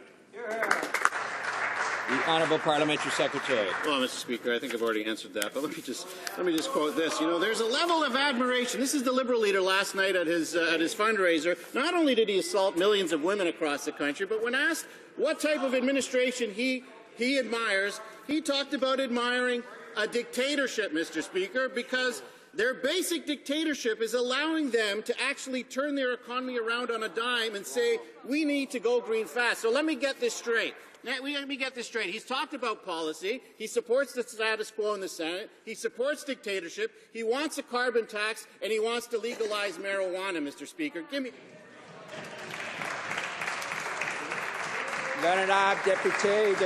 The Honourable Member for Gatineau. Order. The Parliamentary Secretary has said never heard the sentence that once you admit to a fault, it's pardoned. But at any rate, can the Parliamentary Secretary confirm that in December 2012, Nigel Wright stated to Mike Duffy that his expenses complied with all existing rules? And did the Prime Minister agree with his Chief of Staff at the time? Parliamentary Secretary. Mr. Speaker, let me review the timeline once again for the Honourable Member. On February 13th, Senator Duffy approached the Prime Minister to justify his inappropriate expenses. The Prime Minister told Senator Duffy that he had to repay those expenses. He also told the rest of our caucus, including the senators, that if you had inappropriate expenses, you better pay them back, because that's not something that we would support in our caucus, Mr. Speaker. We then learned, as all Canadians did, when Mr. Duffy went on TV and said he repaid by a Royal Bank, by taking a Royal Bank loan. We know that that's not true. We also know that Nigel Wright repaid that using his own expenses, his own resources. He's accepted full responsibility for that and is prepared to accept it. The Honourable Member for Gatineau. Commercial, you're richer than you think come to mind, but anyway. Encore une fois, pas de... Again, no answer. Mr. Speaker, the Prime Minister confirmed that staff in his office provided media coaching to senators. I'd simply like to know which employees or former employees in the Prime Minister's office told Mike Duffy to use his mortgage loan to explain the source of the $90,000 reimbursement. What is that person's name? Parliamentary Secretary. Well, again, Mr. Speaker, I, like many other Canadians, saw Mike Duffy go on TV and say that he took out a loan to repay those inappropriate expenses. We obviously learned that that wasn't true on May 15th when it was reported in the media. At the same time, the Prime Minister said he expected more from his staff. Nigel Wright has accepted sole and full responsibility for this, Mr. Speaker. He's prepared to accept the consequences of that decision. I hope that Mike Duffy will do the same, Mr. Speaker. He's the only one who hasn't paid a dime back of any expenses, and he should do that. The Honourable Member for Pierrefonds-Dollard.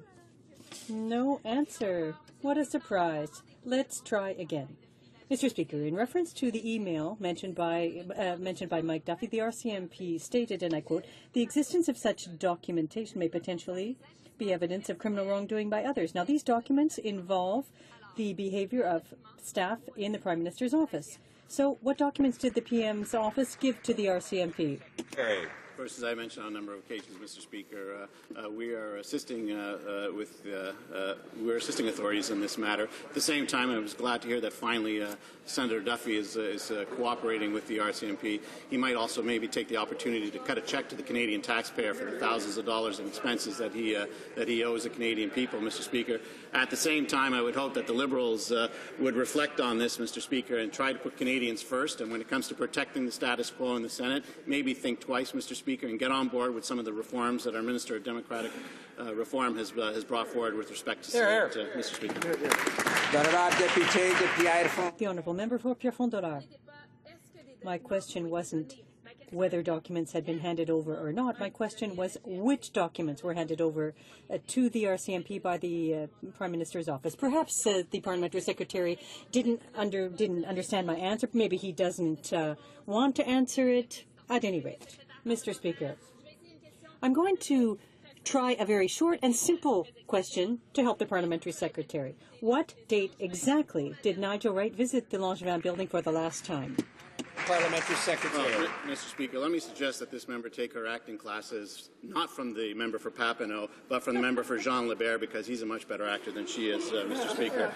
At the same time, she asked about what documents the RCMP have, whatever they've asked for, Mr. Speaker. Here.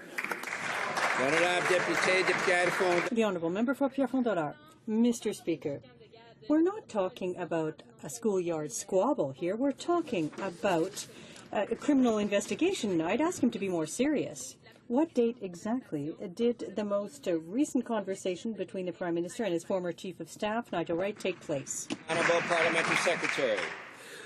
Mr. Speaker, this is a member who gets up and acts out a question every day and then talks about being serious in the House. Come on, give me a break, Mr. Speaker. I tell you what we're serious about. We're serious about democratic reform on this side of the House. That's why we have a number of reforms that we put in front of the Supreme Court of Canada, so that we can actually get a roadmap to changing the Senate, so that we don't get mixed up in big, long constitutional battles with our provincial partners. We're serious about growing the economy, Mr. Speaker. That's why I'm happy the economy grew by 2% annually. That's why I'm glad that new jobs were created. That's why I'm glad that we have an economic... The Honourable Member for Scarborough Southwest. Thank you, Mr. Speaker. And that member gets up and gives laughable answers time and time again. He expects people not to laugh at him. Now, the RCMP is now knocking at the door to the Prime Minister's office. Conservatives really should start taking answering questions a little more seriously. Canadians deserve the truth. Now, Mr. Speaker, when was the last time anyone in the Prime Minister's office spoke with Nigel Wright? The Honourable Parliamentary Secretary. Mr. Speaker, the questions from the opposition get more laughable by the minute. More laughable by the minute. Let me get this straight. We have in front of us an economy that is doing better, but still has a lot of challenges in front of it, Mr. Speaker. We have the biggest trade deal in Canadian history. We have natural resources that need to get to market. We have pipelines that need to be built in order to do that. And he wants to know who talked to who last, Mr. Speaker. My daughters sometimes ask me about that. She asks, when was the last time I talked to Natasha, Daddy? I better give her a call. But she's in grade 1, Mr. Speaker. She's not sitting in the House of Commons. The Honourable Member for Scarborough Southwest. She might be in grade 1, but I bet she'd give more truthful answers than that member. Yeah. Now, this is no fishing trip. These are serious questions about people being named in connection to a potentially criminal cover-up orchestrated out of the Prime Minister's office. Outside of this House, Conservatives are speaking with Nigel Wright and saying that he has quite the story to tell. Even some ministers are now defending Mr. Wright. Now, can the Minister for Employment and Social Development tell us the last time he spoke with Nigel Wright? The Honourable Parliamentary Secretary. Well, Mr. Speaker, he's a real tough guy when he's covered by immunity in the House of Commons. Probably not so tough in front of the TV cameras outside of this place, Mr. Speaker. What this is about isn't about what the NDP or the Liberals want to make it about, making victims of these senators, Mr. Speaker. What this is about is the fact that these senators accepted payments that they did not incur and that they need to repay those expenses back, Mr. Speaker. We have accountability in the Senate because our senators passed a motion that would see these senators suspended, Mr. Speaker. We'll continue to fight for the taxpayer. They can continue to fight for the status quo in the Senate, Mr. Speaker, and for these 3 senators who are rightfully out of the Senate. The Honourable Member for Timmins, James Bay. Thank you. Well, Mr. Speaker, as one father to another, I'll ask my honourable colleague not to use his children to defend corruption. So maybe I shall give him a break. Surely somebody over on that side has been paying attention to the culture of corruption that has gone on in the Prime Minister's office. Now, we know the Minister of Justice has been out in the media defending Nigel Wright. So maybe the Minister of Justice, now that he's supporting Nigel Wright, will tell us when was the last time he spoke with him. The Honourable Parliamentary Secretary. Speaker, let me just say this, Mr. Speaker. you know, a lot of people are upset at the fact that I talk about my family. They're upset at the fact I talk about my parents. On the other side, they laugh about those stories, Mr. Speaker. Well, let me tell you something. It was my parents who gave me the confidence to be here. And unlike maybe some other members, it's for my kids that I am here every single day trying to build a bigger, better, stronger, safer Canada. Because that's what my parents did for me. That's what I want to do for them. And I'm not embarrassed or ashamed to talk about how proud I am of my kids or my family to get up in this house and fight for them every single day.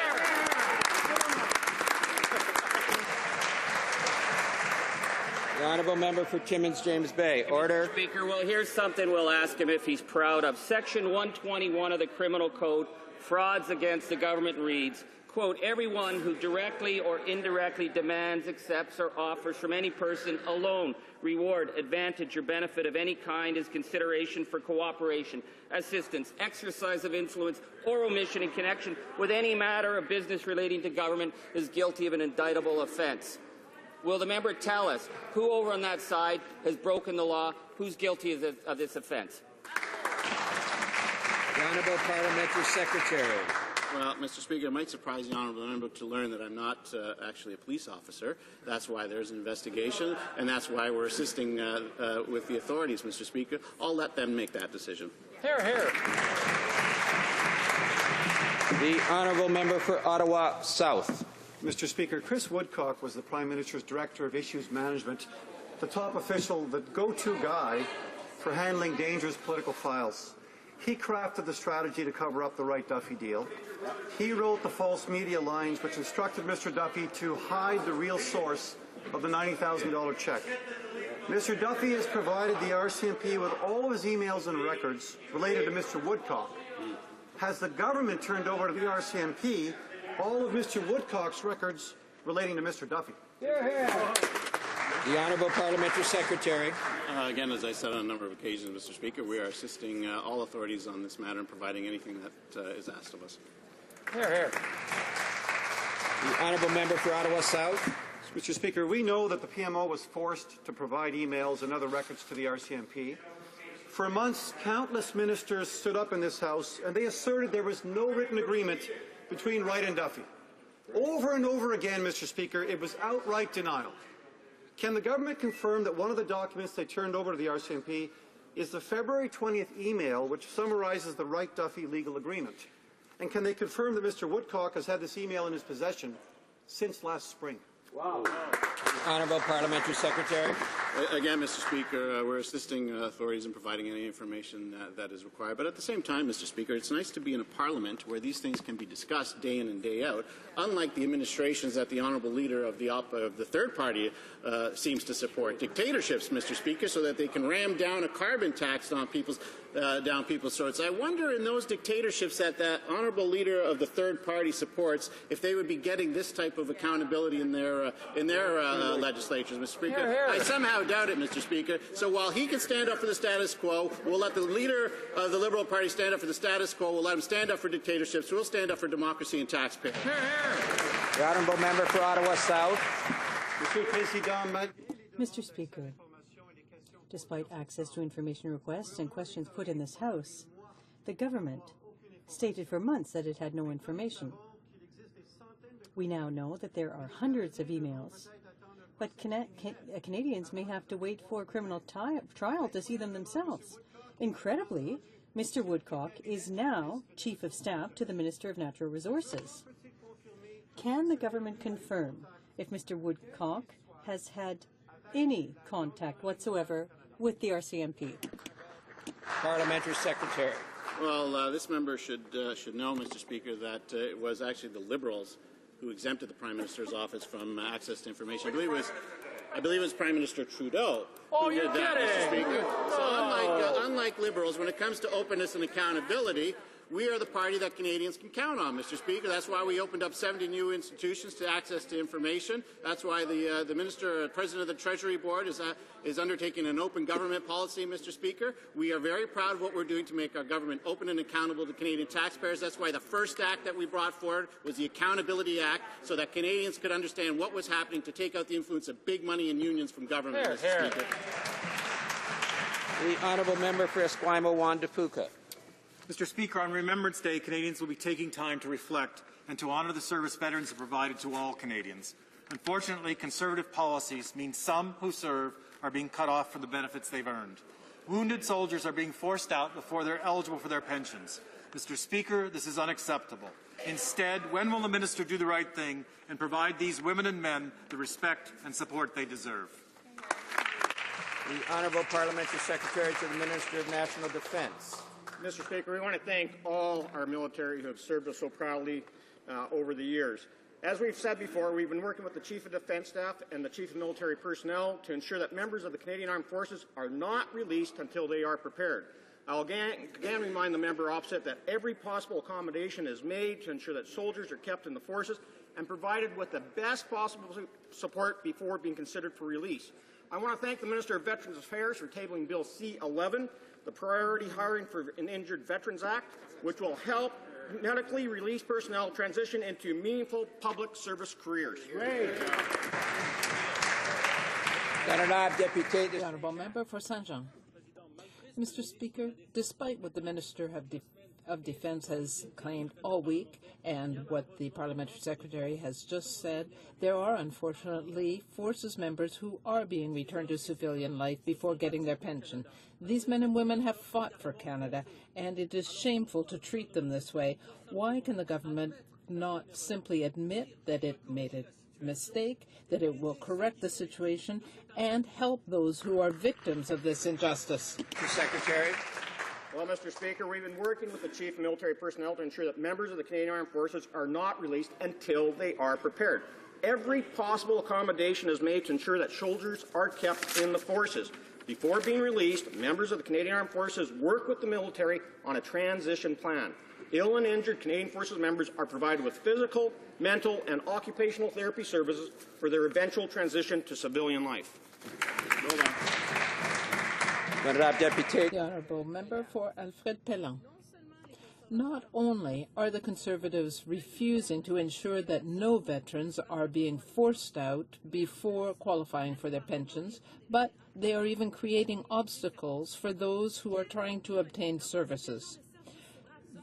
What an irony for these people who have fought for Canada. Closing veterans' offices will force thousands of veterans to travel long distances, and it doesn't show any respect for them. When will the government reverse this decision? Secretary to the Minister of Veterans Affairs. Mr. Speaker, our government has made substantial investment to support Canada's veterans, including almost $5 billion in new additional funding since taking office. The funding has been put towards improved financial benefits, world-class rehabilitation, and tuition costs to help veterans transition to civilian life. Mr. Speaker, while our government is making improvements to veterans' benefits, it's the Liberals and the NDP that have voted against new funding for mental health treatment, financial support, and home care services. The Honourable Member for Thunder Bay, Rainy River. Speaker, veterans across the country are speaking out against the Conservative government's closure of veterans' offices like the one in Thunder Bay. Cuts and closures to these offices will mean the end of one-to-one contact for many aging veterans. They'll be forced to travel outside of their communities, forced to endure unnecessary stress, and will lose yet another good friend. These men and women fought for our country. Why won't the minister respect that? Stop the cuts. Keep these offices open. The Honourable Parliamentary Secretary. Mr. Speaker, there are now 600 new additional points of services across the country available to Canada's veterans. A critically injured veteran no longer has to drive to a district office, Mr. Speaker. Our government now sends a registered nurse or a case manager to visit them in the comfort of their home. Mr. Speaker, I also like to remind the honourable member and all opposition members that it is them and their party that have voted against every single initiative we have introduced as a government to support our veterans. The Honourable Member for Ancaster, Dundas, Flamborough. Mr. Speaker, yesterday the separatist Parti Québécois government introduced legislation that would violate the inherent rights of Canadians, one that would force people to choose between their faith and their job. I'm proud to be part of a government that has not remained quiet on this issue, freedom of religion does not mean freedom from religion. While this bill is currently opposed by the majority of National Assembly, what is the federal government's position if this bill becomes law? The Honourable Minister of State for Multiculturalism. Mr. Speaker, my parents were welcomed when they immigrated to Canada, and now I have 3 beautiful Canadian-born children, and we are a proud Canadian family. A Canadian is no less Canadian because they wear a cross, a kippah, Star of David, or a turban. Mr. Speaker, the Prime Minister has been clear that nobody should be denied a job on the basis of a criteria that is unrelated to the performance of that job. And the Government of Canada will not hesitate to protect the constitutional rights that are given to all Canadians, Mr. Speaker, if this bill was to pass in its current form.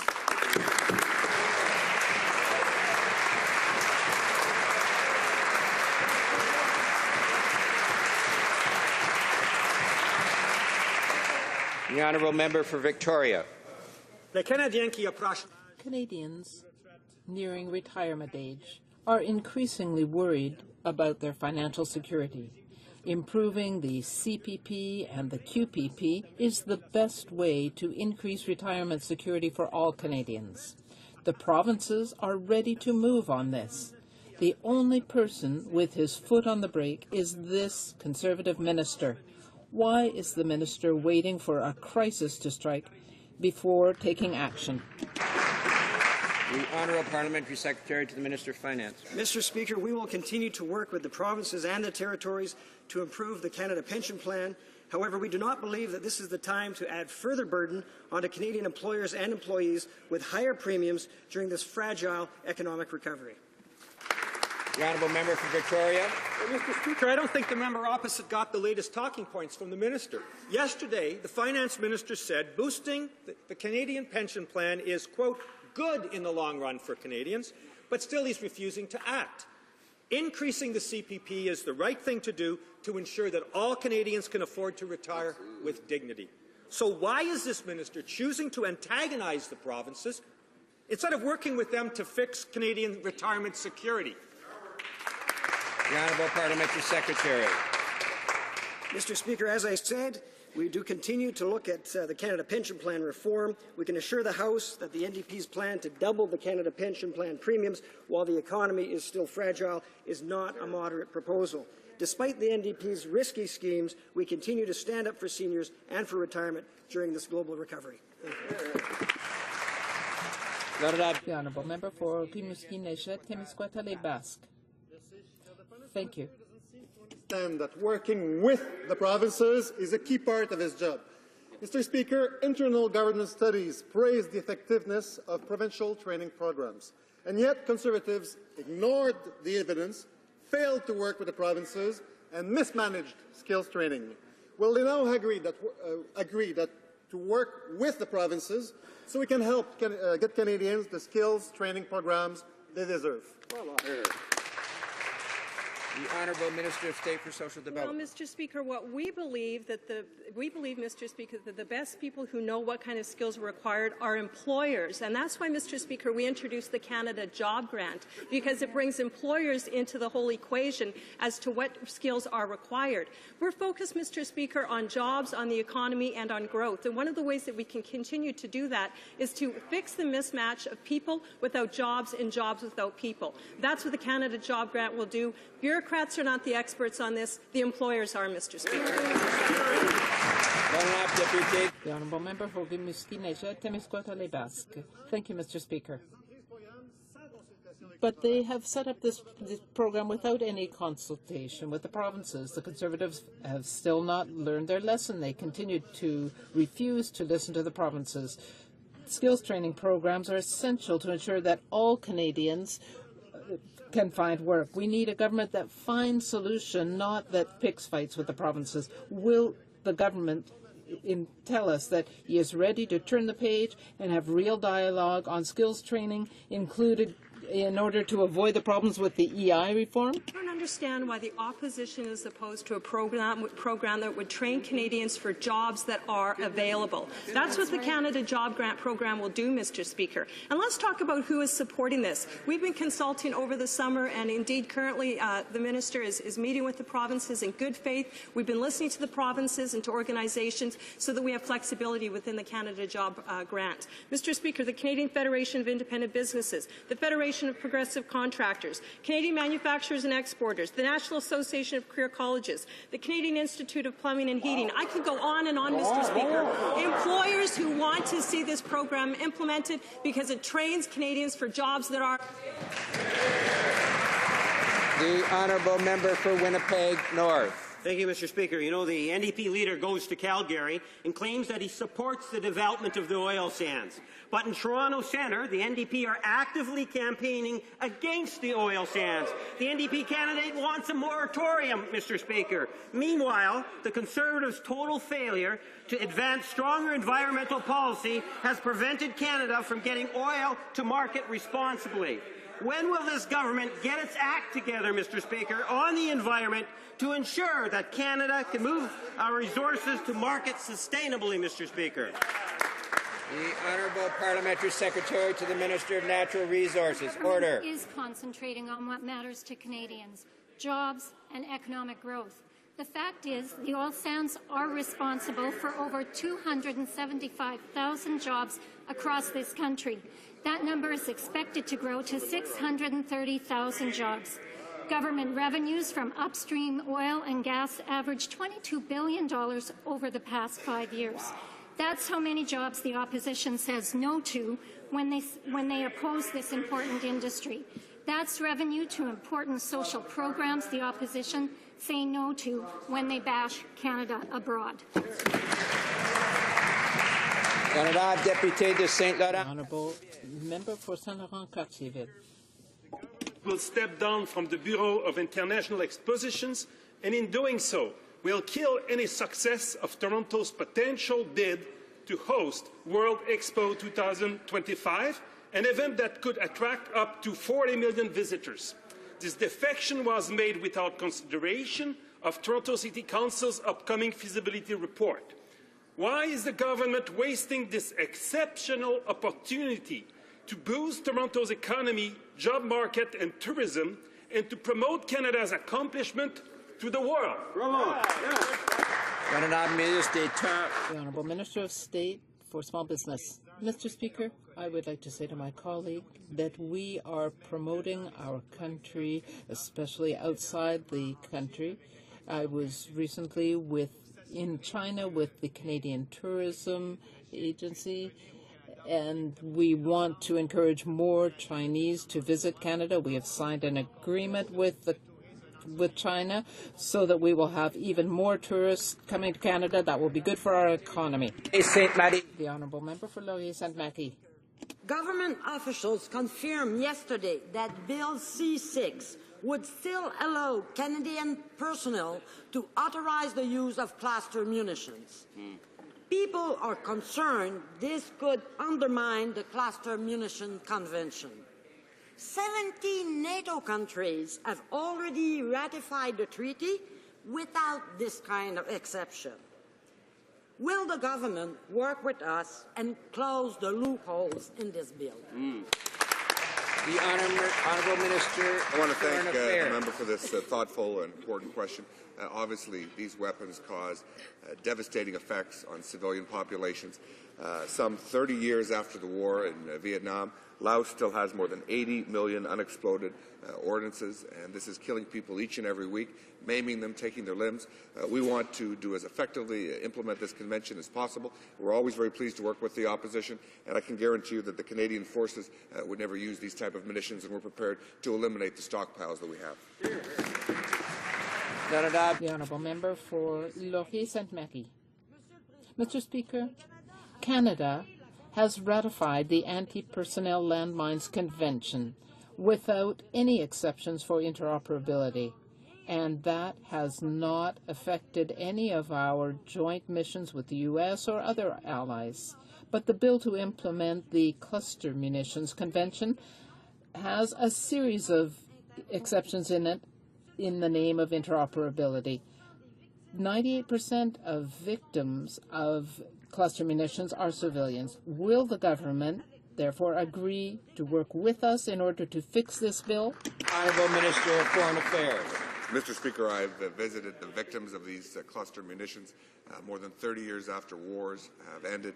They continue to take limbs and lives, and we want to do everything we can to rid the world of the scourge of these weapons. Not all countries have adopted the position that Canada has, and we have a small number.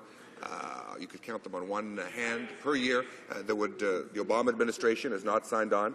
We wish they had. But we're prepared to work with the opposition to create as strong a bill as possible, at the same time supporting the training of our military leadership when they have interoperability measures with the United States. The honourable member for Prince Edward Hastings. Well, Mr. Speaker, this week we learned that the leader of the Liberal Party insulted women across this country and across all party lines in an invite to a women-only event in Toronto. Sadly, the invite implies that women are only concerned with pressing issues like their favourite virtues. Well, how demeaning. Mr. Speaker, personally as a father of 3 daughters, I can tell you that I and we, as all members on this side of the House, believe every issue and all issues are women's issues. So could the Minister of State for the Status of Women update this House on our government, our actions, and what we're doing to create jobs for not only women, but for all Canadians? The Honourable Minister of Labour and Minister for Status of Women. I just want to thank the member from Prince Edward Hastings for his question. You know, our government is focused on what matters to Canadians, including women, jobs, long-term prosperity. In Canada in 2013, women are accountants, electricians, they're engineers, and even pediatric orthopedic surgeons. The invitation to this fundraising event was both demeaning and unacceptable. It suggested that women are shallow and incapable of discussing serious issues. Important issues actually face Canada right now. And unlike the Liberal leader who thinks that women are incapable of participating and contributing to Canada's economy, our government applauds women and all their capabilities. Maybe the reason he refuses to discuss economic issues with women is he's actually incapable of doing so. I think he's in a little over his head.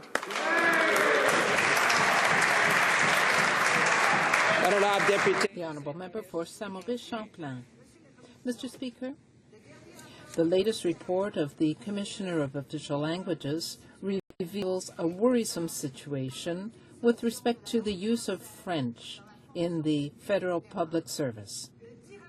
This report makes a connection between the low level of French services and budget cuts in the public service.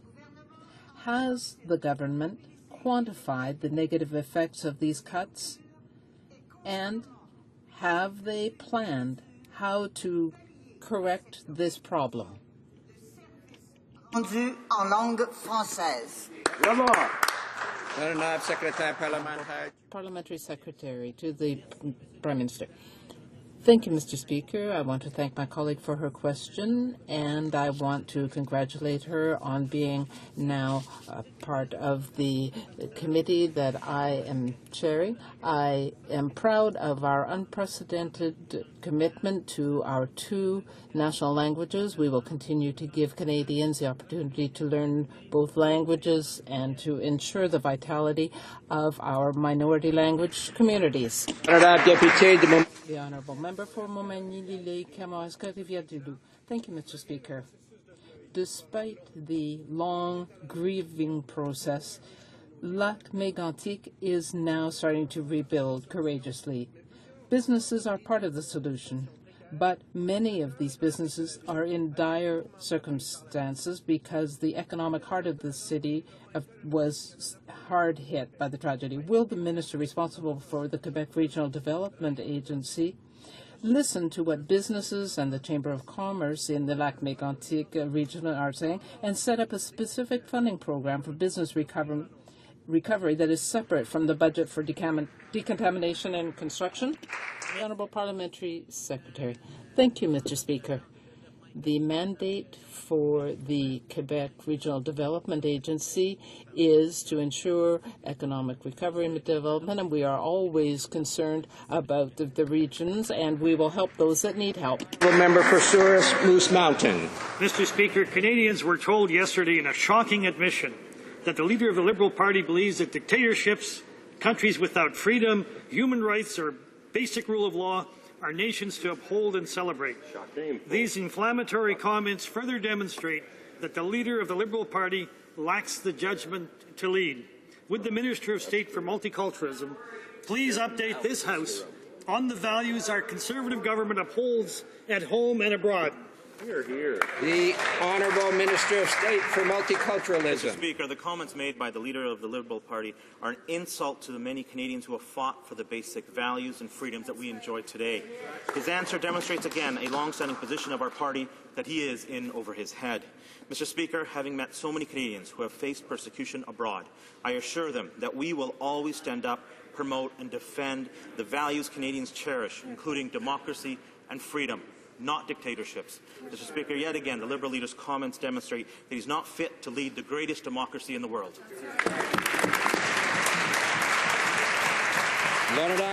The Honourable Member for Jonquière. Mr. Speaker, the Jonquière Passport Office is slated for closure by the federal government. This office runs smoothly, it is known by local people, and it is centrally located.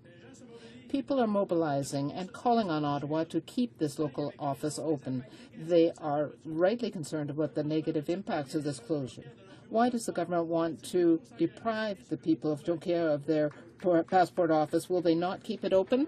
Minister of State for Social Development. Mr. Speaker, Canadians continue to benefit from the high quality of service that they've always received from the passport programs now at Service Canada offices. There'll be no staff reductions as a result of this change. In fact, some of the changes that have occurred mean that there are Service Canada passport offices very close by. In fact, Mr. Speaker, we've increased the number of offices in Canada where passport services are available so that more communities have passport services than ever before. Thank you, Mr. Speaker. The Honourable Member for Thunder Bay, Superior North. Mr. Speaker, 2 years ago, Mark Carney and I called for Alberta oil to flow to eastern Canada. But this is a good idea only if we would require that pipeline to fuel Canadian jobs and energy security. We export discounted crude, while eastern Canada depends on expensive oil from Arabia and Venezuela. Buy high, sell low, export jobs. A brilliant biz plan. When will our Prime Minister stop shilling for U.S. oil interests?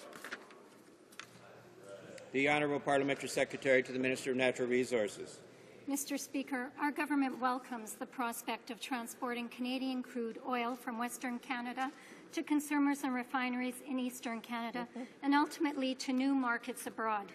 We are encouraged by the Deloitte & Touche study that predicts a high potential for construction and operating jobs and economic growth, particularly in Ontario, Quebec, and Atlantic Canada. We will only allow energy projects to proceed if they are proven safe for Canadians after an independent, science-based environmental and regulatory review has taken place. Thank you. The Honourable Member for Peterborough. Thank you, Mr. Speaker. Mr. Speaker, this week the Saskatchewan legislature voted unanimously in support of abolishing the Senate. In his remarks, Premier Wall stated that reforming the Senate is no longer viewed as a viable option. Now, I want to be clear, Mr. Speaker, I stand with the member for Beauce, as a matter of fact, in support of Saskatchewan's conclusion and feel it's time to give Canadians a say on the future of the Senate through a clear referendum question. Now, while I understand the Constitution doesn't allow for abolition through referendum, it would provide support and inform the Supreme Court, provincial legislatures, and indeed this Parliament if we did in fact proceed to a referendum. Can the Minister of State for Democratic Reform indicate to the House whether he's considering such a move? The Honourable Minister of State for Democratic Reform.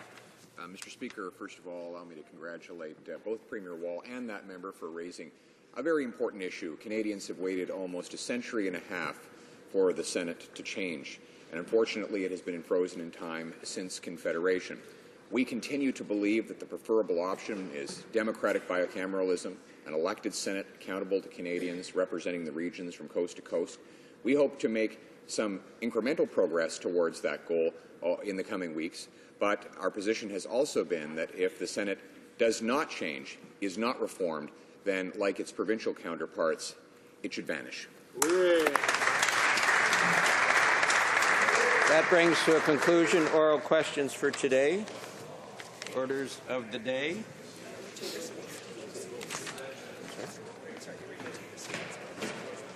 Routine proceedings. Tabling of documents. I have the honor to lay upon the table the annual reports on the access to information and the privacy acts of the Office of the Commissioner of Official Languages for the year 2012-2013. This report will be deemed sent to the Standing Committee of Justice and Human Rights. Introduction of government bills. Mrs. Klulak, seconded by Mrs. Burgeon, moves for leave to introduce a bill entitled An Act to Amend the Corrections and Conditional Releases Act. This motion is deemed adopted. Mrs. Klulak, seconded by Mrs. Burgeon, moves that the bill be now read a first time and be printed. This motion is deemed to be adopted. Of this bill, première lecture de ce projet de loi. I repeat this? Yeah. When shall the bill be read a second time? At the next sitting of the House. Introduction of government bills. Statements by ministers. Rapport de délégation interparlementaire. Reports from interparliamentary delegations. Honourable Member for Saskatoon-Humboldt. Monsieur le Président, j'ai l'honneur de... Mr. Speaker, I have the honor to present in both official languages the first report of the Standing Joint Committee on the Library of Parliament.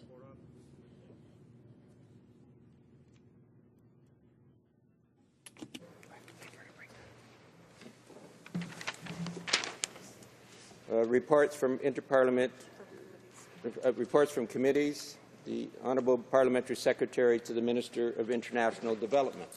Mr. Speaker, I have the honour to present in both official languages the first report of the Standing Committee on Foreign Affairs and International Development concerning the situation of Jewish refugees from Middle Eastern nations. Pursuant to Standing Order 109, the committee requests that the government table a comprehensive response to this report.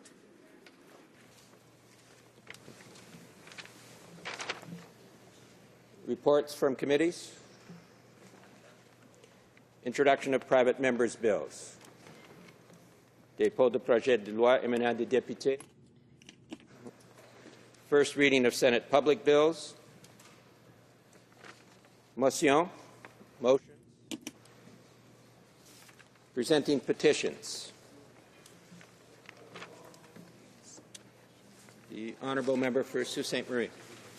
I rise today to present a certified petition calling on the Government of Canada to provide stronger controls in the form of GPS tracking technology to trace the whereabouts of violent criminals who have been released into the general public. A failure in policy allowed Andre Denny to be out unsupervised from an East Coast forensic hospital, which resulted in the tragic death of my constituent's brother, Mr. Raymond Travel. May he rest in peace. Petitions, pétitions, l'honorable député de Laurentides-Labelle. The member for Laurentides-Labelle.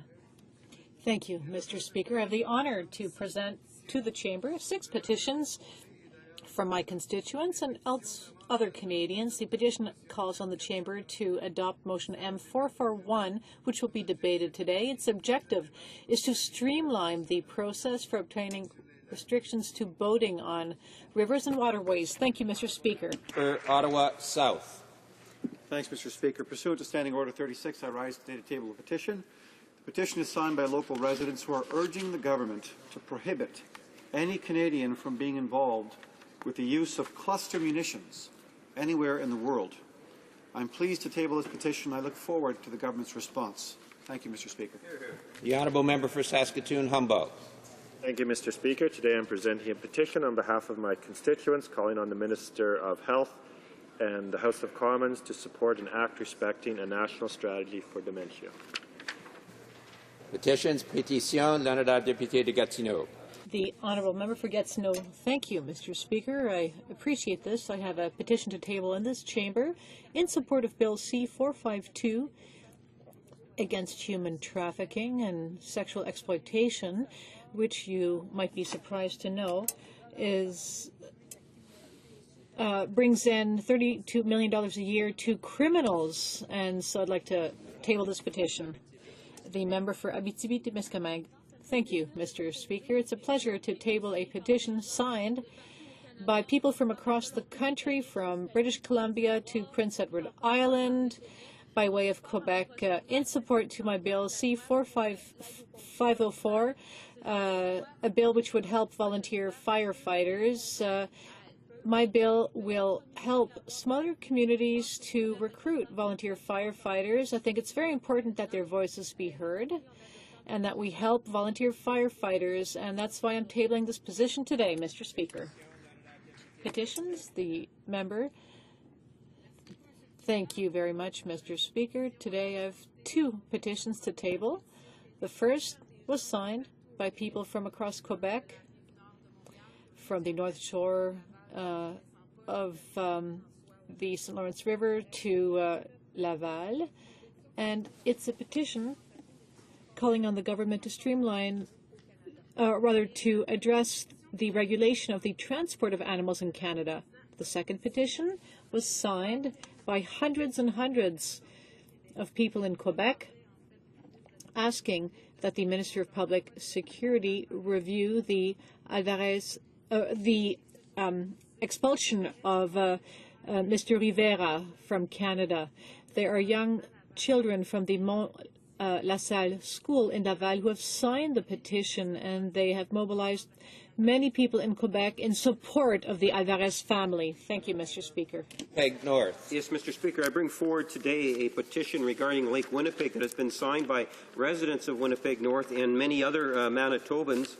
It's in dealing with the issue of Winnipeg being, or Lake Winnipeg, I should say, being one of the largest freshwater lakes in the world, and was named Threatened Lake of the Year in 2013 by the Global Nature Fund. It's calling upon members of Parliament, in particular the Prime Minister, to take actions that are necessary to ensure that Lake Winnipeg receives adequate, if not better, stewardship. Thank you, Mr. Speaker.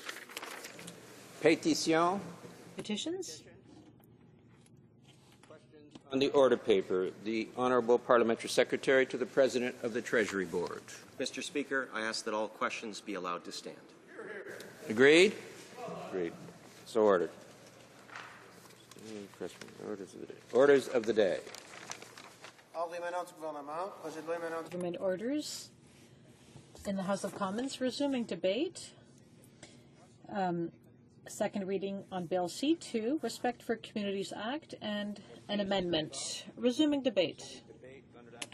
The Honourable Member for Abitibi-Témiscamingue. Thank you, Mr. Speaker. First of all, I wish to inform you that I'll be sharing my time with the member for Chicoutimi-Le-Fjord. Now, that being said, I will begin my speech. First, I would like to come back to the legal situation. Bill C-2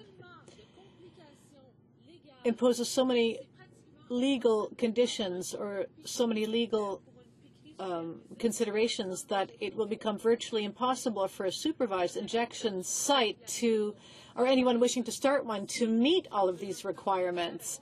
And in the event that they were able to do so, the minister could still, at the end of the day, decide whether yes or no a site can go ahead. So this doesn't make any sense. In fact, it's a bill which tries to hide the fact that the government does not want any supervised injection sites. So the bill is so complicated and the conditions so onerous that it will be nearly impossible to meet them all. I think the member for Gatineau demonstrated this clearly in her speech. So I won't address the legal matter farther. Rather, I will talk about the supervised injection sites themselves, what they do, and I'd also like to talk about addiction. I understand that these supervised injection sites are based on an approach developed by health professionals, and this approach is called harm reduction. So what it really means under this approach is that some behaviors which we would rather not have will happen anyway. So what is done is that we're trying to contain this behavior to try to minimize the negative consequences of that behavior. For instance, the transmission of sexual diseases. Even if you tell people, young people, not to have sex, well, they'll go ahead and have sex anyhow. So if we know they're going to have sex anyhow, we want to make sure that condoms are available in schools and that young people have access to them. So this is what the harm reduction approach is all about. For instance, drinking alcohol. We can tell people not to drink alcohol, but it's not going to work. People will continue to drink alcohol. So it's not effective to tell them to stop. So if we know they're going to do it anyhow, we can ask them to moderate their alcohol intake and not to drink and drive. So we will try to reduce the negative consequences of people imbibing alcohol. And the same with drug addiction. We are there to provide them with treatment. So at least with this approach, we won't be burying our head in the sand.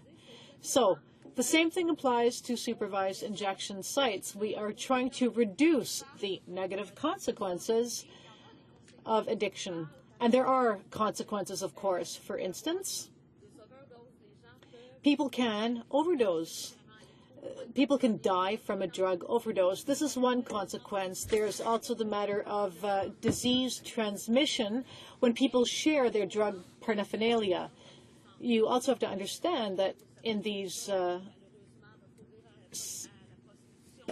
that some people will engage in prostitution to pay for their drug dependency, and so these supervised injection sites, for instance, will pass out condoms to prevent these diseases from being transmitted. And if a person goes to a supervised injection site, we will the emphasis will be on containing damage, on keeping syringes and throwing them out in the site rather than being littered in public parks. So often addicts don't take care of themselves, and so if they would go to a supervised injection site, they might realize that they have a growing infection, pneumonia, for instance, and they will receive treatment, and they will be encouraged to take better care of themselves. At these sites, well, to date we know that people were going to be shooting up anyways, regardless of what we do, the efforts to encourage people not to do so, they will inject drugs. So I've studied the matter, but there really isn't another solution, in my view, that's safer. Now, if we tell people go home and shoot up, well, there's a higher risk of an overdose, and of there not being anyone to intervene or to help out. There are other people who are going to be shooting up in the streets, injecting drugs, and they'll throw the syringe out, and a child might discover it. Some people will go to improvised apartments where they can shoot up, and so at present, the best place is in a supervised injection site. Now, I don't know if members of Parliament realize this, but in hospitals, the boxes containing hazardous waste are locked. Now, that might be odd, seem odd to some. Now, do you know why that is? Well, it's because if those boxes aren't locked, people will steal syringes and paraphernalia, whatnot, steal the boxes to use the equipment in there. So we need to ensure that those kinds of disposal boxes are locked. And, Mr. Speaker, it's also important to understand that it's not just in large cities that this problem exists, unfortunately, in my region as well.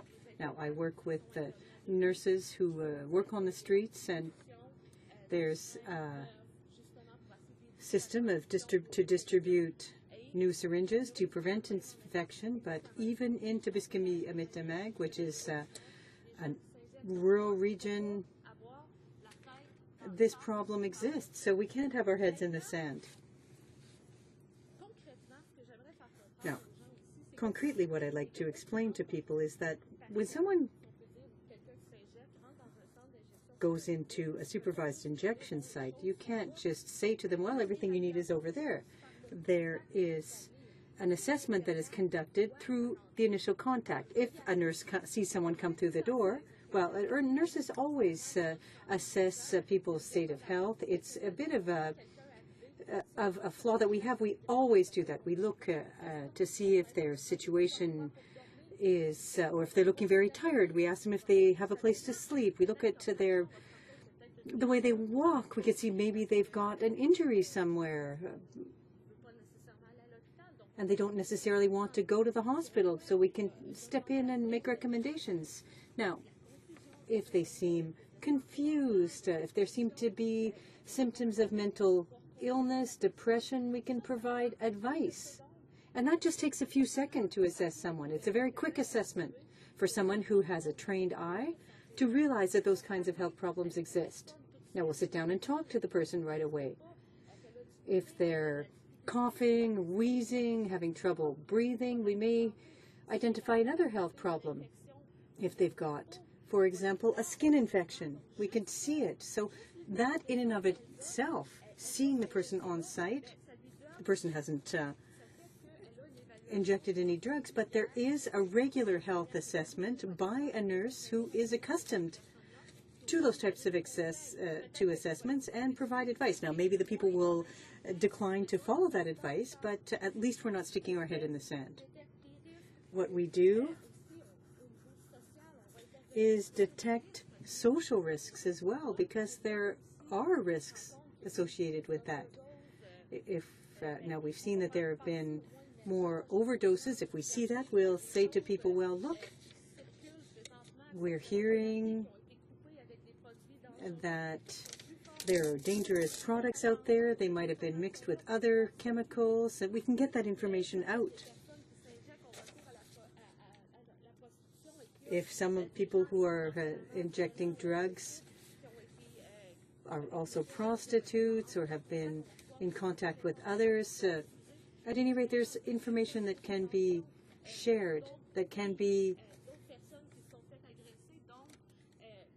shared with these patients. We can tell people that they may be at risk.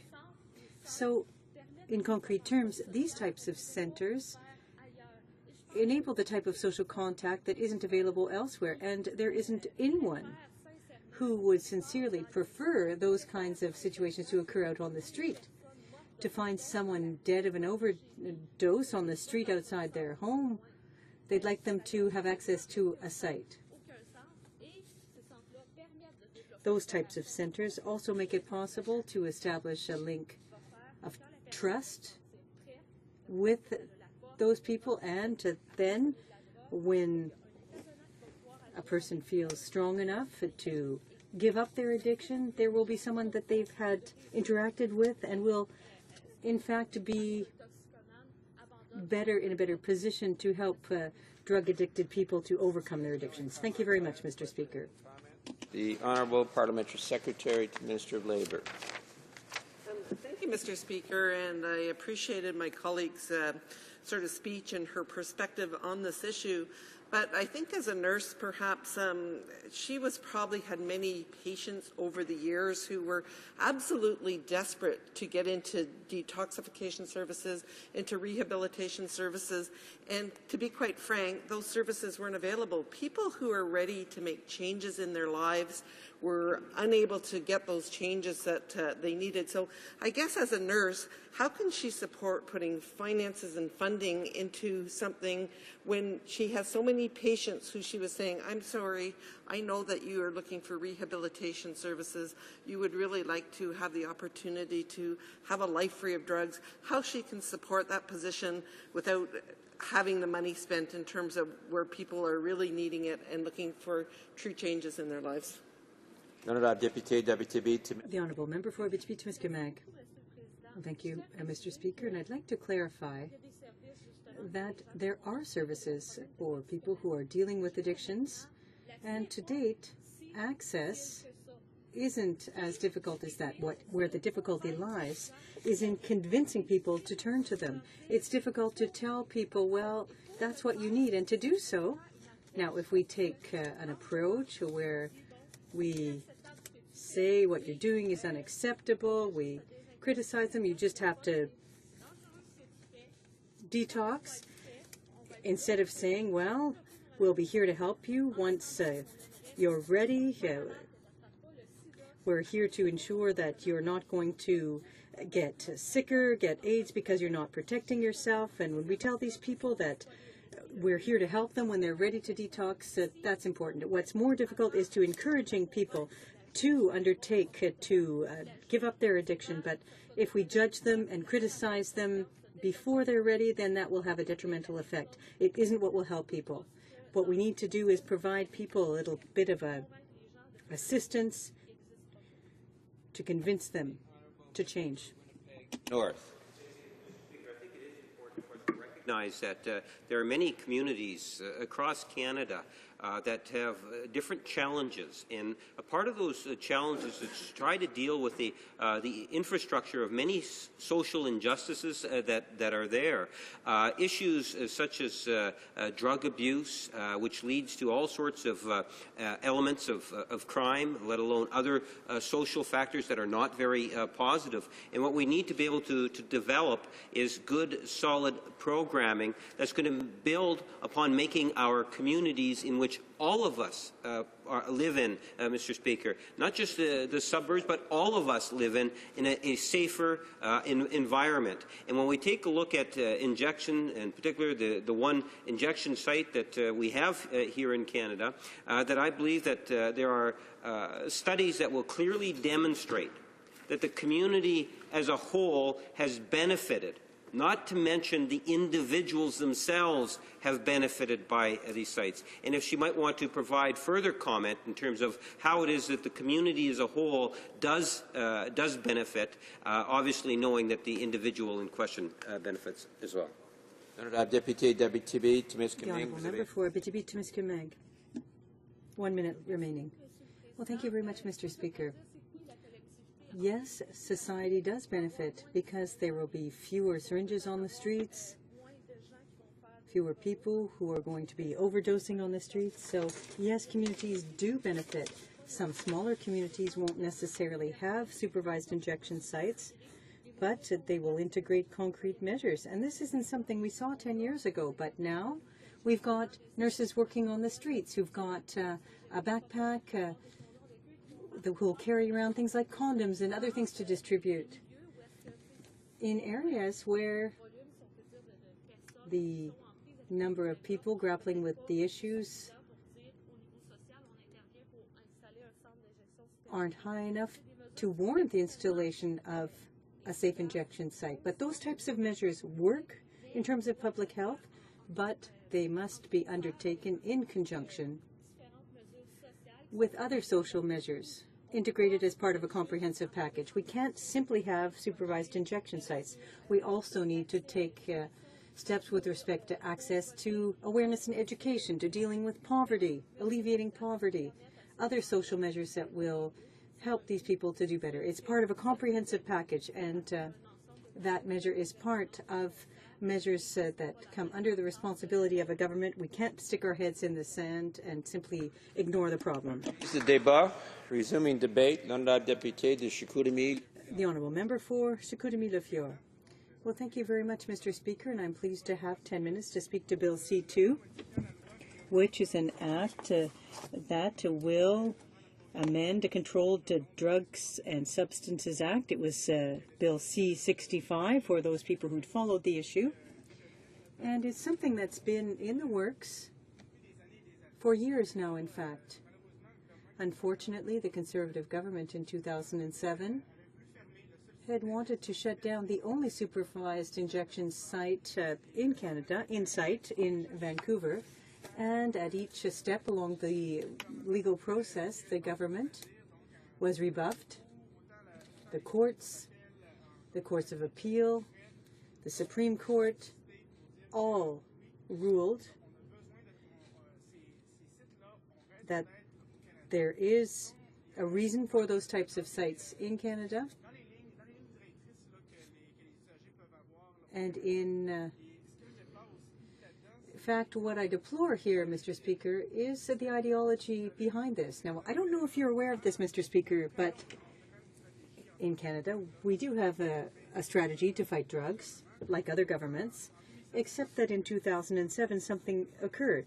In 2006, if you will recall, the Conservatives took power.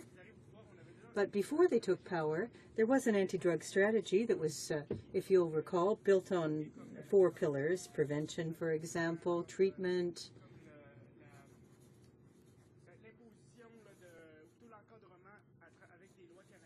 monitoring through legislation to guide it. But there was also a 4th strategy. And I say that we had a 4th strategy because in 2007, the government updated its anti-drug strategy, and mysteriously, there were only 3 pillars left.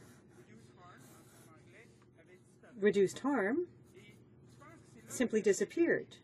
And I think this is an important aspect to point out because Insight is in Vancouver. It's a supervised injection site, and it was there to reduce harm. That was the purpose of it. And so now we can see why the Conservative government was trying so hard to eliminate all of this. It went through the court process as well, because when something goes to the Supreme Court and the Supreme Court tells the government to stop because it's the 3rd time that they've lost a court action, people are entitled to have a supervised injection site. And a little bit later in my speech, I'll talk about the importance of these sites. But the government turned around and said, well, they played their last card. They changed legislation for it to become something horrible and illegal, without even looking at all the studies that were conducted over the years, because Insight in Vancouver has been in operation for many years. And when Insight was set up, one of the reasons behind it, this first sole site in Canada, was to conduct research on this approach to helping drug addicts who are at the end of their ropes, who are on drugs. And now we're not talking about people who are using drugs recreationally. We're talking about people here who, for a host of reasons, are unfortunately at that point, and they can't overcome it. They can't overcome their addictions. They can't be left on their own. They need to have some monitoring. And in the NDP, I was about to make a mistake, and I was about to say, as an NDP government, we would do this, but I'd like to thank my colleague, because the member for Timmins James Bay says that, yes, when we do form government, we will have these measures in place, and we won't simply be dealing with friends of the Conservatives. Now, there was steps taken to try to put an end to these sites. Now, Montreal, Toronto also want sites like Vancouver. They've taken a look at the same scientific studies as us, and they've come to the conclusion that these sites are part of the anti-drug strategy for Canada. But we can't hide the fact that people are going to continue to use drugs. Even my colleague, the member for Charlebourg-Saint-Charles, spoke a little earlier and talked about the apartments that are used for shooting up. There are some places in old Quebec City behind the buildings. There were people who were using drugs, shooting up, and were simply throwing their potentially contaminated syringes on the streets, in the alleys, in areas where people of all ages go. So we can't be like ostriches and stick our head in the sand. The alternative isn't simply to shut down injection sites in Canada. That will make our streets safer. No. That won't make neighborhoods safer for our children. No. It's been clearly shown that if, for example, drug users don't use supervised injection sites, well, they'll simply shoot up anywhere. They'll inject drugs in places, playgrounds, for example, parks. And now, I don't want to paint broad strokes here, but I think that the colleagues opposite really would honestly prefer to see drug addicts in a site, in a safe injection site with staff and nurses, for example, to help them. The Conservatives would rather see that than people shooting up in parks in their neighborhoods. Now, when I said that studies had been conducted, I was serious about that. There were some 30 studies that have been produced and published in the Lancet, the British Medical Journal, the New England Journal, and they've referred to the Insight site in Vancouver. There are some 70 sites across Europe and Australia, and they have similar results. We believe that that site and other sites across Canada would create similar benefits and would offer these services under supervision. And supervision is an important aspect because let me tell you a little bit about how Insight works. First and foremost, it's open 7 days a week from 10 a.m. to 4 p.m. There are 12 injection sites. Users have to, they bring in their own substances. Now, I don't want anyone to think that through Insight the government is paying for drugs, to buy drugs for drug users. They bring their own substances in, and staff provide them with what they need for the injections. And this is important because we know that there are a number of health-related risks associated with, for example, the sharing of syringes. If they use the same ones, if they share them. When people are facing difficulties, they do tend to do this. So people transmit blood-related diseases by sharing syringes, HIV, for example, hepatitis, and we know the additional burden caused by these types of infections and the cost of it for the healthcare system. Now, the Conservative government has cut some $31 billion in health transfers to the provinces.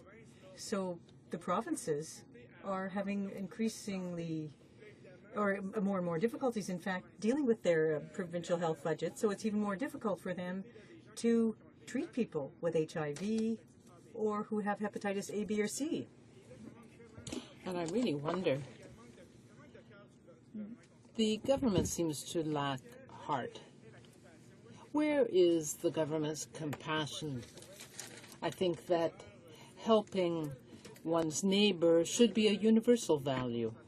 But it seems to be the Conservatives' approach to help those who can return that help or others. But there are people who end up on the streets because they have a drug problem, they end up in prostitution. Sometimes they've been abandoned by their families. Sometimes there's been sexual abuse or violence. If adults are using drugs in the home, then it's not surprising if the children end up doing so. So there are people on the streets. My time is almost up, I see. And unfortunately, they end up using drugs, and we need to give them more help. The Conservatives want to make it difficult or impossible to have supervised sites, and we will have more problems as a result. I hope that the Conservatives will change their approach, but I think they need to include the fourth pillar, which is harm reduction. Treatment is important, and punishment for drug dealers is important, but we have to help people get off drugs and get the help that they need. Question commentaire. Questions and comments. Comments. The honourable member for Timmins, James Bay. Thank you, Mr. Speaker. I've listened with great interest to my honourable colleague and listening to the debate all this morning. 25 years ago, I was working on the streets of Toronto with the homeless men coming out of prison and dealing with issues of addiction. 25 years later, my daughter is now doing similar work in the streets of Toronto. And when we talk about what's changed, it's really dismal to see how conditions have actually become worse for people on the streets. Thanks, of course, to actions like the Harris government's cutting of social housing, cutting of mental health services. And what my daughter tells me in terms of addiction The biggest costs right now they're facing are in the emergency wards, people getting sick, people dying, but also the heavy cost of police, who actually have become the frontline social workers in so many situations.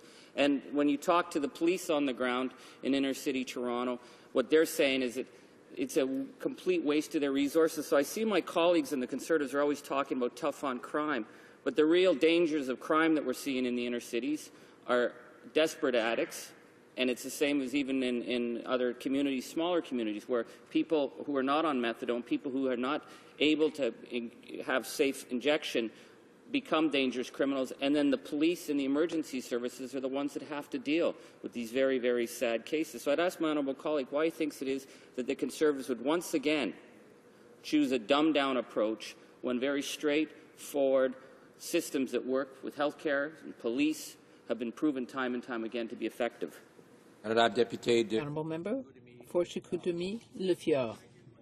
I would like to thank my NDP colleague not only for his question but his good understanding of the issue. Supervised injection sites are good for the public. They increase public safety. They reduce healthcare costs. Hospitals, emergency wards appreciate the benefits. And to show how beneficial these sites are, over 2,000 users from Insight were referred to other services. Those who used the service at least once a week were 1.7 times more likely to make progress and take advantage of services. So this obviously is a service that helps people get out of their situation. Questions and comments. The honourable member for Okanagan-Coquihalla. Thank you, Mr. Speaker, and I appreciate my colleague opposite for his speech today. First of all, I have been to Vancouver several times, over the past few years, and I've looked into this. I would just ask the member: has the member actually ever been to Vancouver and seen the people in Hastings, and has seen what the policies is espousing in this House, whether that matches the reality that's on the ground?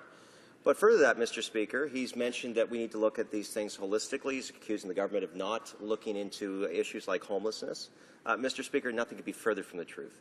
Working with the provincial government of British Columbia, we have together supplied more affordable housing in the Lower Mainland than any other government, particularly the NDP government that made cuts to a number of different areas. And, Mr. Speaker, we've also helped support the provinces with record high amounts of transfers, both the social transfers as well as health transfers. So, Mr. Speaker, all these things this member has opposed. All of these investments, he continues to again accuse us of not being compassionate. That's how we get things done in this country, Mr. Speaker, not by saying things that aren't true in this House, but by getting real things done. I'd like him to comment on what he has to say on those matters, Mr. Speaker. The honourable member for Chicoutimi-Le-Fjord, you have 40 seconds to reply. I will begin by saying that my colleague's question shows the Conservative government's arrogance. He assumes that I've never been to Vancouver. He says he's been there from time to time. I've seen people on the street in Chinatown who are obviously living in poverty. The government says that it helps the provinces and deals with homelessness. I don't want to be vulgar, but this is not true. The government cut homelessness funding that Quebec was benefiting from, and this is the fact. Resuming debate, the reprise de débat, the honourable member for Malpeque. Here comes a what? What are you saying? Oh, I see. Thank you, Mr. Speaker. A little heckling on the other side. We're having a little discussion across the aisle, but it is a friendly discussion, Mr. Speaker. Mr. Speaker, I really didn't intend to speak on Bill C-2 because it will, in fact, go to the committee in which I'm a member, the Public Safety Committee, which I very, very seriously think is the wrong committee for it to go to. It should be going to the Health Committee. But what encouraged me to speak on the bill, Mr. Speaker, before it gets to committee, is driving in yesterday morning. There was a quite extensive interview on CBC in Ottawa Morning with a Dr. Gaber Matt, if I'm pronouncing that right, with Robin Bresnahan. And I want to, at some point in my remarks, table some of that, or quote some of that information that Dr. Matte presented, because he's one that works on Insight, and I think presents some very good evidence that we as a committee and in the House we should be considering in terms of this discussion in this bill. I might say, Mr. Speaker, as background, because it came up in earlier discussions, and questions and people asking them, have they ever been to Insight in Vancouver? Have they ever been to downtown East Side Hastings? And Mr. Speaker, I have been a number of times, and some of those times as Solicitor General. And I've said it a few times, my initial impression is what a loss of humanity to a great extent when I was there. And you know, I can recall one night, Mr. Speaker, driving up a back alley in a marked police car, and this young woman, I couldn't tell you her age, but I expect around 18 to 25, sitting on a step with a needle in her arm, not necessarily a clean needle, and that shocked me. We stopped and talked to her. We weren't there to arrest her at the time. I was doing an oversight of that particular area. And I will admit, Mr. Speaker, when I first visited the safe injection site, you do have mixed opinions. Because on the one hand, you have to say to yourself, you know, here we are, injecting illegal drugs, and that really maybe doesn't click right with your psyche. But then when you look at the results, you very quickly start to change your opinion.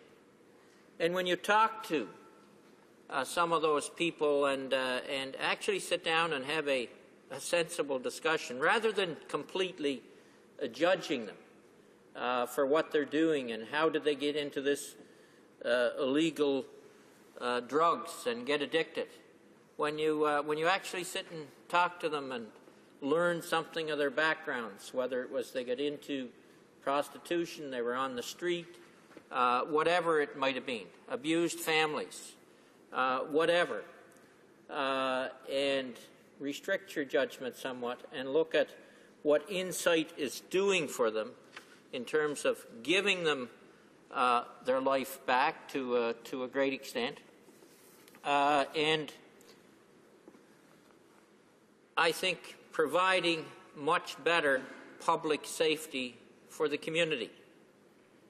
And that's important.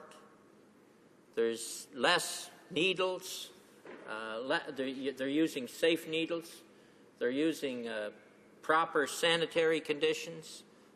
It's proven that there's less HIV as a result. There's a whole lot of health benefits as a result of the injection sites. But you have to look, Mr. Speaker, you do have to look at the evidence. I will admit initially, when I went to Insight, and I was one of the ones involved in the decision to do it, some of my first questions are, why would we do this? I mean, it just goes against the grain to, in fact, provide illegal drug, not provide them, but see that they're injected in illegal drugs. But when you look right through it to the end, you realize there's benefits to the individuals and benefits to the public and benefits to health and safety as a whole. And that's what we should be looking at, Mr. Speaker. And that's for one of the reasons why the minister's the bill is introduced by the Minister of Health. And I do think this is more a health issue than a public safety issue, although I will admit it is both. But from both perspectives, Mr. Speaker, whether you're talking about health or whether you're talking about public safety, Bill C-2 is a very bad and very dangerous bill that, as I think, if passed, will in fact hurt us in public safety, injure health, and will in fact end up increasing crime. And that's, you know, the government has an agenda of toughen crime. But the net result of this particular bill, Mr. Speaker, I maintain, results down 10 years down the road will show very clearly this was a bad bill and the wrong direction to go. You know, so, Mr. Speaker, as a party, we do support evidence-based policies that reduce harm and protect public safety. And that's what Insight was proven to do. This bill really flows, Mr. Speaker, to give a little more background, this bill really flows from a 2011 Supreme Court ruling that declared the Minister of Health's 2008 decision not to grant an extension of the exemption of subsection 56 of the Controlled Drugs and Substances Act, which had allowed Vancouver's safe injection site of safe consumption site to operate since September 2003 and had violated Section 7 of Charter rights. Mr. Speaker, everyone has the right to life, liberty, and security of the person, and the right not to be deprived thereof except in accordance with the principles of fundamental justice. And determining whether there has been a breach of Section 7 involves a two-part analysis. So the courts, considering potential Section 7 violations, they must ask two questions: whether there is deprivation of the right to life, liberty, or security of the person, and two, if so, whether that deprivation is in accordance with the principles of fundamental justice. The Supreme Court, in fact, found that both conditions had been met. And therefore, the Supreme Court ordered that the minister grant an exception to the Insight under subsection 56 of the CDSA, the Controlled Drug and Substances Act. That's, I think, partly why we're here today. The Supreme Court further explained that the Controlled Drugs and Substances Act has a dual purpose: public health and public safety, and the minister just strike an appropriate balance between the two. Well, so here we are with Bill C-2, Mr. Speaker. And I submit that this bill does not strike the appropriate balance. In fact, this bill, C-2, goes far beyond what the Supreme Court ruled in terms of factors to be considered when granting an exception. And so I think that's why we're somewhat faced with a dilemma, Mr. Speaker. And I'll go through some of the reasons before I maybe I'll go, Mr. Speaker, to what provoked me to speak on this first, and that is the interview I heard on the radio, which I think is very good documentation that should be on the record in the House. And so just to back up, Mr. Speaker, the arguments made here by Dr. Gabor Matt was as a result of an interview with Robin Bresnahan yesterday morning on CBC. And I'll just quote from the transcript of that record. Dr. Matt, it said, when asked a question on where we were at as a country on addictions and our treatment of addictions, he said this, and I quote, "It's better than some countries in the world, but in terms of science, in terms of human compassion, in terms of what we know about addiction, it's very backward," meaning our policy. He went on to say, because it, meaning Canada, sees addiction either as a matter of choice that needs to be punished. And so we have increasingly draconian laws against people that use substances, despite all the international evidence that that approach simply does not work. Or it sees addiction simply as a primary brain disease, as if there was some genetic reason why people become addicted. The reality is that people become addicted because they were traumatized and hurt in childhood, and that early trauma and that early emotional loss in childhood shapes their personality in such a way as to create low self-esteem and shapes the brain's psychology in such ways as to make that person susceptible to substances. And so neither our treatment nor our legal approach is taking into account the impact of trauma and emotional loss and their effect on brain psychology. So he makes the argument of why some people are addicted. When asked a question about the work he's done in Lower East Side Vancouver, he said, he was asked, could he give an example of what we're talking about here? Can you talk about those things? And he answered this, and I quote, "Yes, I've worked for 12 years in Vancouver's downtown East Side, including at the supervised injection site, which our current government tried to shut down. And in 12 years of work, I did not meet a single female patient who had not been sexually abused as a child." And so he goes on to make the argument of how some people turn to drugs to either overcome trauma or stress or whatever. And so I think why I'm quoting him, Mr. Speaker, is to say, look, we have to be careful not, in all instances, to judge people that, they clearly had a choice. Yes, you say yes or no, or you do or you don't. But there's reasons that these things happen in some people's lives, and that's a sad thing. Anyway, further on in the interview, and this is the point where he turns to evidence on the value of insights. He was asked when he talked to people about drug injection sites. He said, I quote, "I get emails, hundreds of them, thanking me for this perspective. The only sense I'm yelling into the wind is when it comes to policy. The people higher up seem not to understand these things. They don't want to seem to hear them. And one example of that is the course of what's happening currently with the government's withdrawal of Health Canada's decision that would allow Vancouver physicians to prescribe heroin to a small number of patients. What I'm saying is that there is a tremendous appreciation for this perspective, meaning that insights are valuable, but not from the people who make the policies." So he's saying people that are on the ground, people that work with these individuals on a daily basis, know that it helps those individuals and know that it's good for public safety.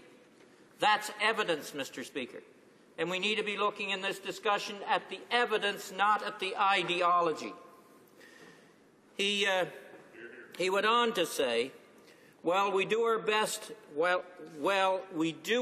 to articulate a scientific evidence-based perspective, and my only wish is that as a physician, if I'm expected to practice evidence-based medicine, so should the politicians be expected to practice evidence-based policies. And the evidence internationally does not favor what is currently happening in this country right now, being that we're going against these insights. And the last point I'd make from that interview is what he says about the supervised injection site itself. He said, but supervised injection sites don't promote addiction. They simply reduce the harm. It makes a lot more sense to use sterile water than puddle water from the back alleys. It makes a lot more sense to use clean needles rather than share them, dirty ones, and transmit HIV. So the evidence from Vancouver, evidence in dozens of studies now, is that there is less disease transmission, better health, more movement into treatment facilities, much less cost to society. Every piece of evidence points to benefit, and no evidence points to any kind of harm. And I'll end the quotes there, Mr. Speaker, but I just really thought, listening to that interview coming in yesterday morning, that there's the picture for C2 from a person who spent more than a decade working in that environment and seeing the benefit of what injection sites do, and Bill C2 turns us away from that potential to give people the opportunity to get their lives back again. And for others in the area and for society in general, Mr. Speaker, those sites protect us as well, that there's controlled injection, that there's less dirty needles, that there's less HIV. And my colleague from Vancouver Quadra, I believe, made the argument the other day as well on less disease. And she pointed out, and I think we all know in this House, that this site is supported by the province. It's supported by the police authorities. And why then is the government in this Ottawa bubble, in this town of seeming ideology these days, why are we looking to shut it down and move backwards? So, Mr. Speaker, I firmly believe that this is an ideological bill from a government that seems to oppose evidence-based harm reduction measures such as safe injection sites.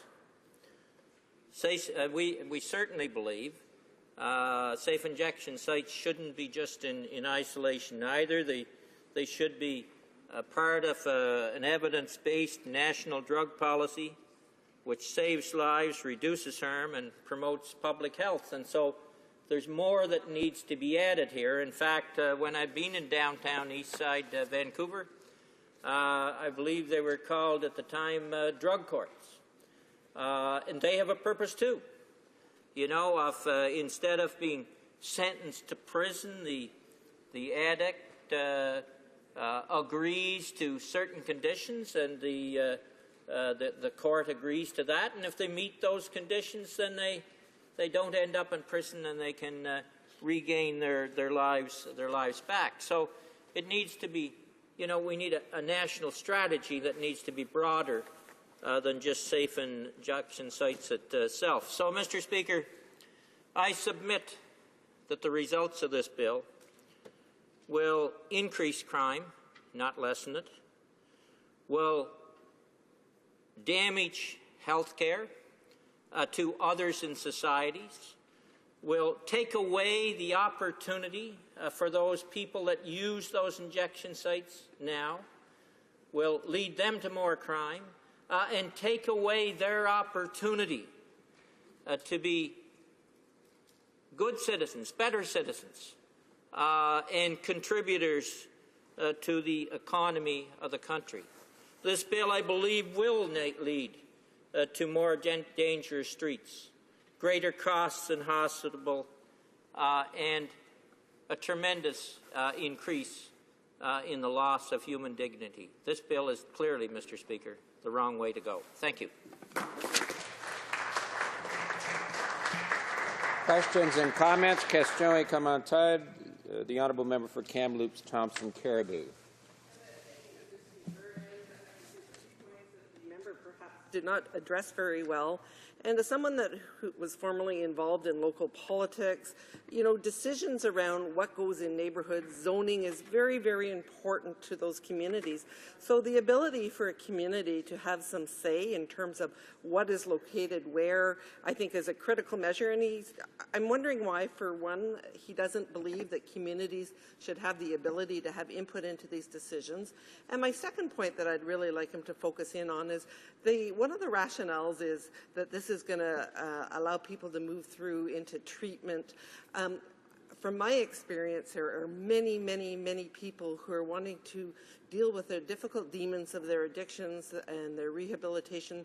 There is not enough services. There's not enough support. So I think the opportunity in terms of increased detox, increased rehabilitation, why is he not really focused on the people who are desperate and are struggling to get off drugs and they don't have the programs and services available to them? Here, good question. The honourable member for Malpeque. Well, certainly they're not going to get those programs and services from this government, Mr. Speaker, because this government is taking them all away. This is a government, Mr. Speaker, that believes in punishment, punishment, punishment. And that's what's wrong with this particular bill. And it's what's wrong with this government's tough on crime approach in Canada. And it is going to lead to greater crime 10 years down the road. No question about it, Mr. Speaker. There's no question about it. But let me come back to the member's point on community. Communities, of course, will make the decision where these sites go. And when you're doing it on evidence-based policies, Mr. Speaker, then the community should see the full information, and that's up to communities to decide. It shouldn't be from us and on this ground here to order them what to do, but the community should have the choice and opinion to make those decisions on themselves. And what the government is doing on this bill is taking that opportunity away to assist people, to give those people's opportunities and do it in a way that would have the support of the community. I mean, look, the municipality in Vancouver, the police services in Vancouver, the province of BC supports the policy inside Vancouver. This government would take it away. Questions and comments? Question et commentaire. The honourable member for Esquimalt Juan de Fuca. Thank you very much, Mr. Speaker, and I thank the member for Malpeque for his very informed speech and his very, just emphasis on the real evidence about the impact of safe injection sites and not the fears that the government is trying to create around safe injection sites with this bill. But I wonder if he shares with me the sense of irony that this government, which claims to be against bureaucracy and red tape, is actually using bureaucracy and red tape in this bill to prevent the establishment of any additional safe injection sites in communities around the country. Communities like my country, where 18 people a year are dying from overdoses and where we might be able to get them into treatment programs if we had such a facility. But this bill sets up 26 criteria and then at the end says even if they've met the criteria, the minister doesn't have to grant the permit. They like red tape. Honourable member for Malpeque. Well, this is, I thank my colleague, the member for my colleague on the Public Safety Committee, and the member of the NDP for that question. And I think what the question shows, there's no question on this one they are talking red tape, but this is really a government of absolute contradictions. Absolute contradictions. They say one thing and do another. And the very essence of this bill, from A to Z, is, number one, it's more about punishment than support. Number two, it's a series of restrictions that make it near impossible, not impossible, but near impossible to implement those strategies in some other areas where they maybe could be implemented. So clearly, the member is correct. This bill sets up a regulatory regime that is pretty near impossible to master if you want to do, I think, the correct human thing in terms of establishing other insights to help other people. Questions and comments? Question et commentaire. The honourable member for Ottawa South. Thanks, Mr. Speaker. Mr. Speaker, years ago, an addictions expert once told me that being addicted to something means that you pretty much have no freedom. It's the antithesis of being free, because you're addicted. And right now in Canadian society, people are watching on television the goings-on and the playing out of a very troubled situation in Toronto, where we have a mayor who's clearly dealing with a very serious challenge with substance abuse. So Canadians know about substance abuse. They know about the difficulty around addiction, Mr. Speaker. But I want to ask my colleague a question about healthcare costs. He talked about the Supreme Court saying it's a balance between public health and public safety. In Ottawa, in the city of Ottawa, several years ago, we had a meaningful debate about an injection site. And at that time, our public health officer informed the citizenry here that it costs between $600,000 and $1 million in healthcare costs to treat one HIV patient. One HIV patient. That doesn't count the millions of dollars in costs, Mr. Speaker, from hepatitis C infections and beyond.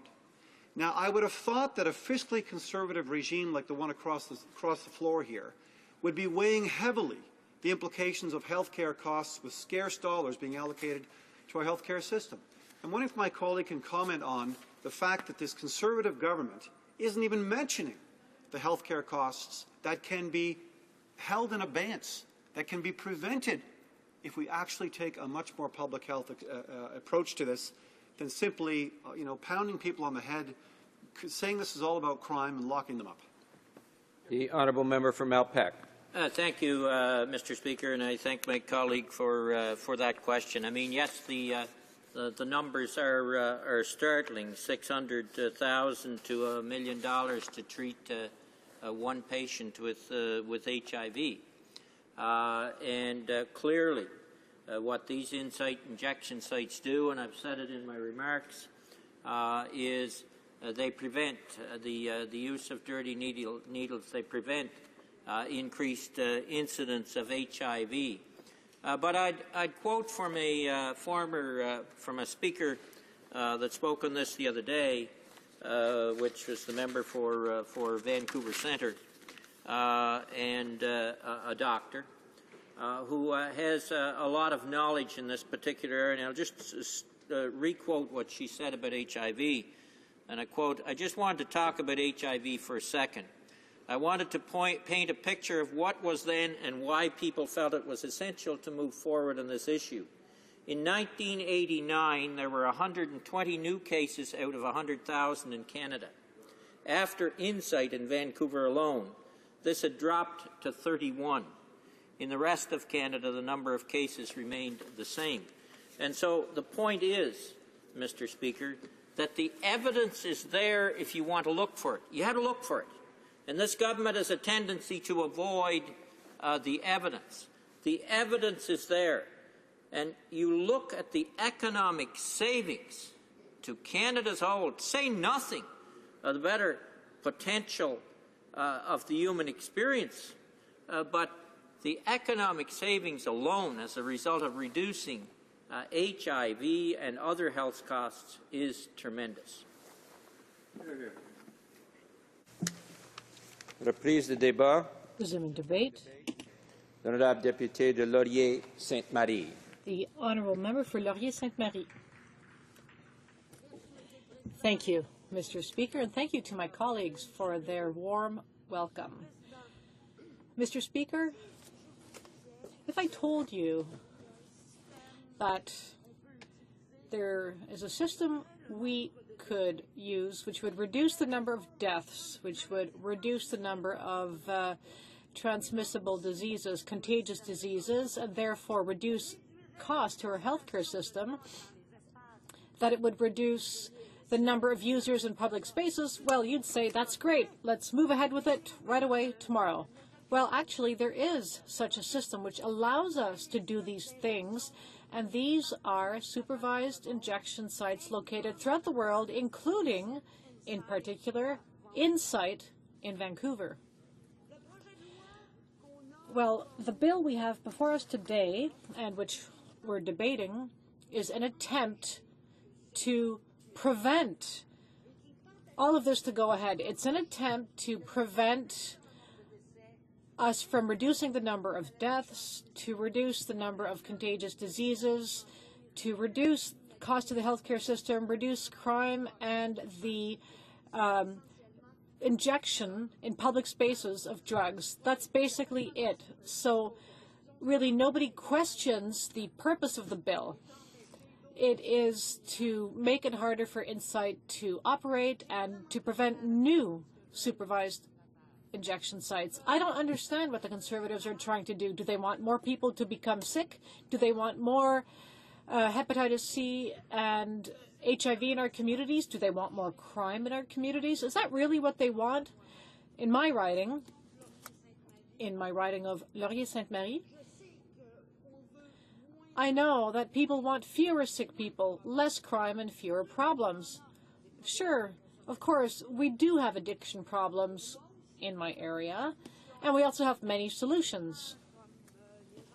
We have people such as from Cactus and anonymous groups, people from Emory, who have all launched really interesting initiatives. But if we could go even farther in consultation with the community, of course, to bring down the number of deaths and to bring down disease and death and illness, let's do so.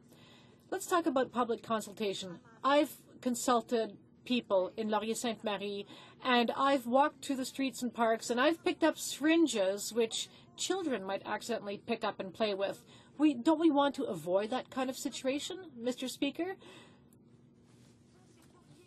And I'm not the only one who's saying that we all want to find a way to contain the problem. So these sites have their place in Canada. The Supreme Court even said so. Let's recall the facts, Mr. Speaker. In 2008, when the exemption for Insight, because Insight has an exemption under Section 56 of the Controlled Drugs and Substances Act, so Insight has an exemption which expired in 2008.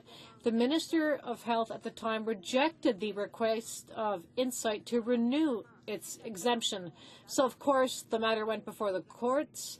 First of all, to the BC Supreme Court, which decided that Insight should benefit from a new exemption. Of course, the Conservative government did not respect that decision, appealed the decision, and then it went to the BC Court of Appeal. The BC Court of Appeal said, well, it said that Insight should remain open. So ultimately, the matter ended up before the Supreme Court of Canada, and the Supreme Court of Canada said that the minister's decision to close Insight violated the rights of Insight's clients, guaranteed as they were under the charter. And the court said that the decision of the minister was arbitrary, that it went against the very objectives of the Act, namely public health and safety. I think that's very clear, and I don't think it could be said that this was a partisan ruling.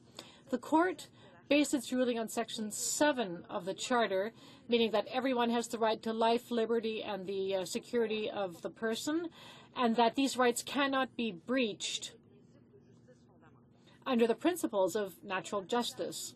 So the court went on to say, and I quote, that the violation in question is serious. It endangers the health, in fact, the life of applicants and people who are in the same situation as the applicants. We cannot ignore the serious consequences which can come from ending the constitutional exemption which Insight currently benefits from. And so, I'm sorry, I'll continue. In short, the Supreme Court said that Insight and other supervised injection sites should benefit from the exemption contained in Section 56. So, it also said that opening such sites would reduce to fewer deaths, less illness, And there is barely any or no evidence that such sites have a negative impact on public health. And I want to point this out, Mr. Speaker, because many people care about what this kind of site would have in their neighborhood. But studies from across the country have shown that these sites have no negative impact on public health, and that in some cases it helps to protect public safety by containing the injection of illegal drugs, by containing violence associated with the drug trade, and by reducing the number of drug paraphernalia that ends up in public places. So the Supreme Court was very clear, and it wasn't only the Supreme Court, it was the BC Court of Appeal, the BC Supreme Court as well. However, the Conservatives decided that they wanted to get around the Supreme Court decision with this new bill. The Conservatives claim that they love to respect the law, but they do not want to do it when it goes against their ideology. They don't care about facts or reality, Mr. Speaker. All they care about is their ideology. They do not have any good reasons to prevent other sites from opening, other sites like Insight. The Supreme Court, and I come back to the court, said that if a site can cause harm to a community, it can be prevented from being built. However, the harm has to be demonstrated, and the harm has to be based on more than fear. Sure, sometimes people have concerns, are afraid. Take Vancouver and look at what's happening around Insight. The people who live and work in the neighborhood where Insight is located support Insight up to 80%. And that's quite impressive. And it's the same number in Europe. People who live close to supervised injection sites and to see the results of these sites are mostly in favor of a supervised injection site. So, of course, we need to strike a balance between, on the one side, health, and on the other side, public safety.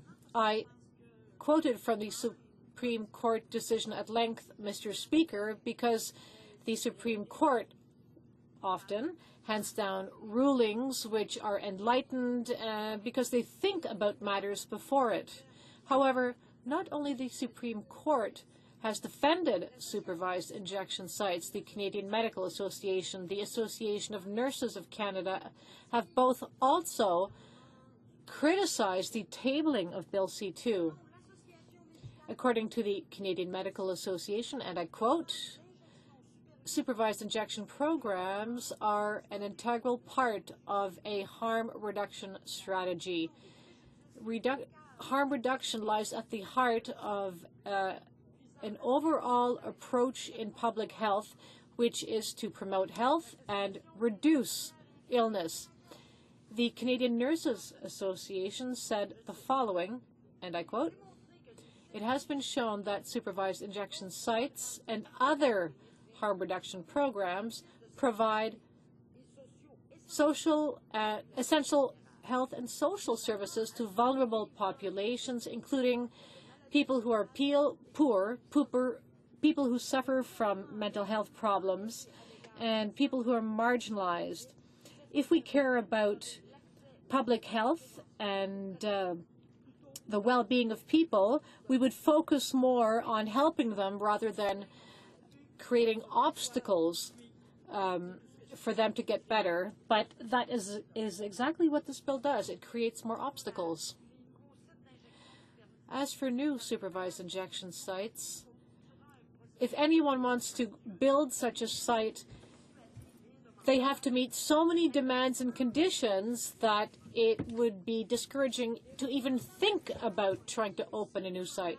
Department officials have said that if an applicant would accidentally have forgotten to include any bit of information in their application, it could nullify the entire process. So an applicant would have to submit a perfect application with the full support of their community. But even if that happened, the minister could still arbitrarily reject this application. So, Mr. Speaker, the NDP believes that any decision made in the interest of public health has to be based on facts and not on ideology. This is why I will vote against this bill. Thank you very much.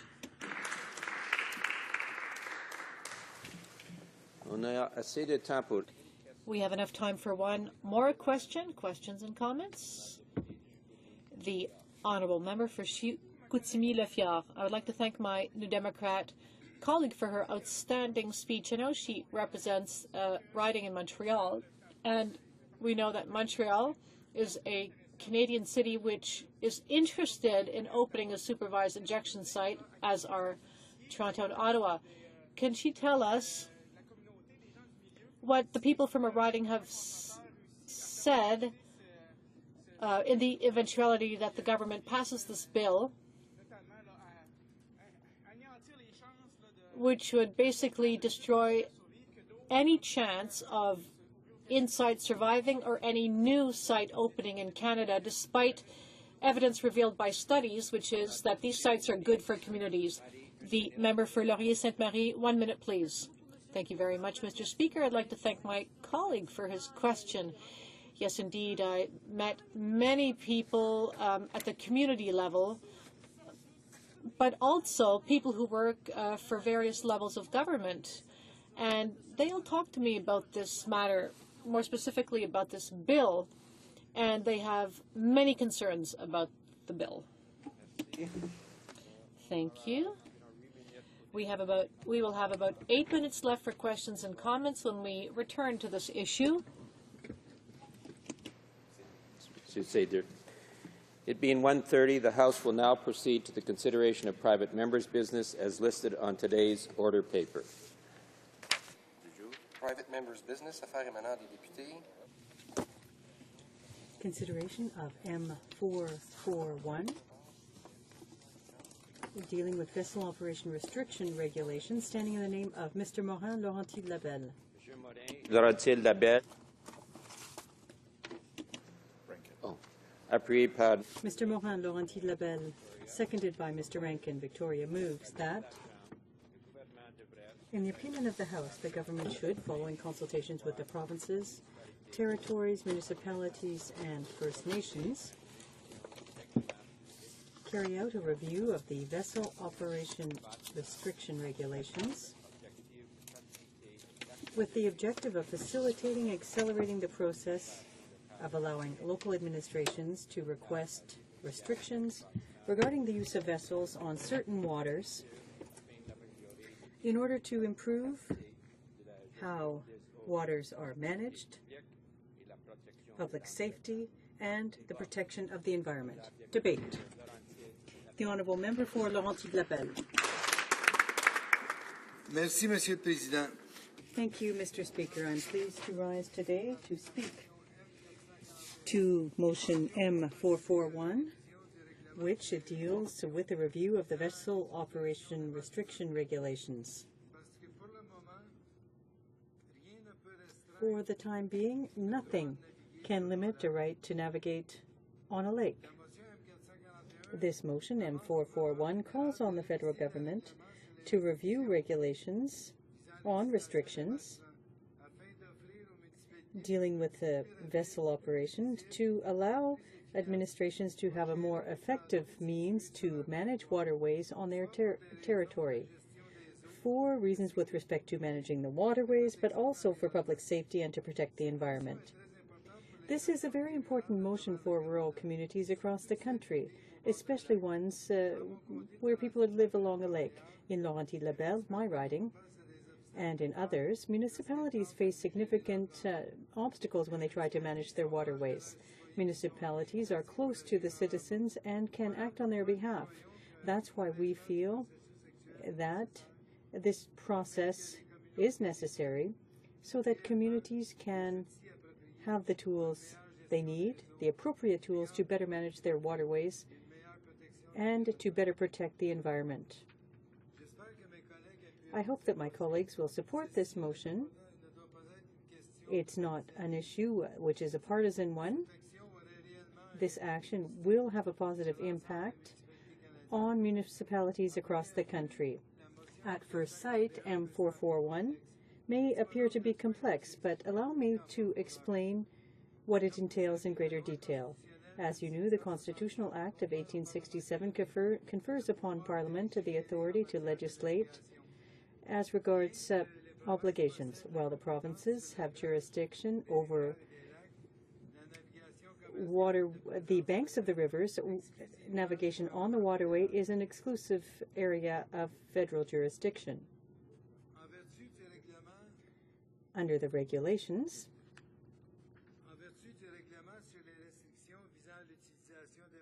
under the Vessel Operation Restriction Regulations for 2008, which falls under the Merchant Marine Act of Canada, restrictions can be imposed on waterways, and the regulation governs a number of regulations for these annexes. It's, for example, with respect to the use of electric or motorboats, restricting activities with respect to speed or the size of the motor, and the restriction of activities like water skiing. Under the regulation, the designation of a waterway can be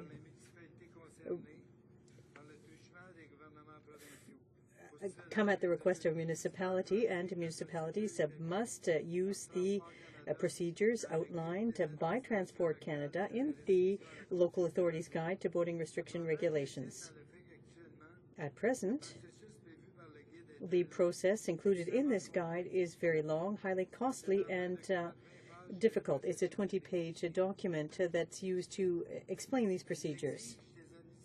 It requires municipalities to follow a burdensome process which involves public consultations in 3 stages. It requires an examination of solutions other than regulations, the presentation of a request applicable to the waterway, and a burdensome process. Various municipalities across the country, as well as environmental groups and experts, have expressed their dissatisfaction with this process. In their view, it is a very lengthy one, and the requirements of the guide make it very difficult, if not impossible, to process vessel regulations. These requirements or criteria include all of the stakeholders who need to be consulted, as well as details regarding the process.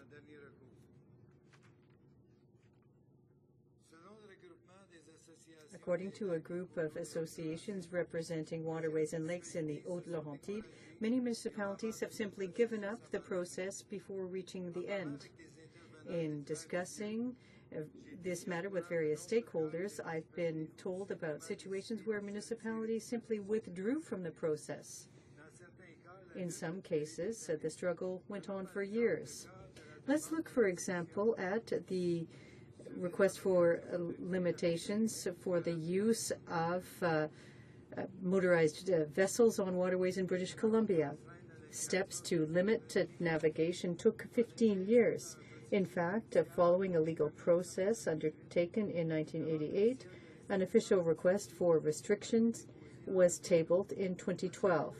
To date, 2 of the 3 sections of the Columbia have been regulated, and that's unthinkable.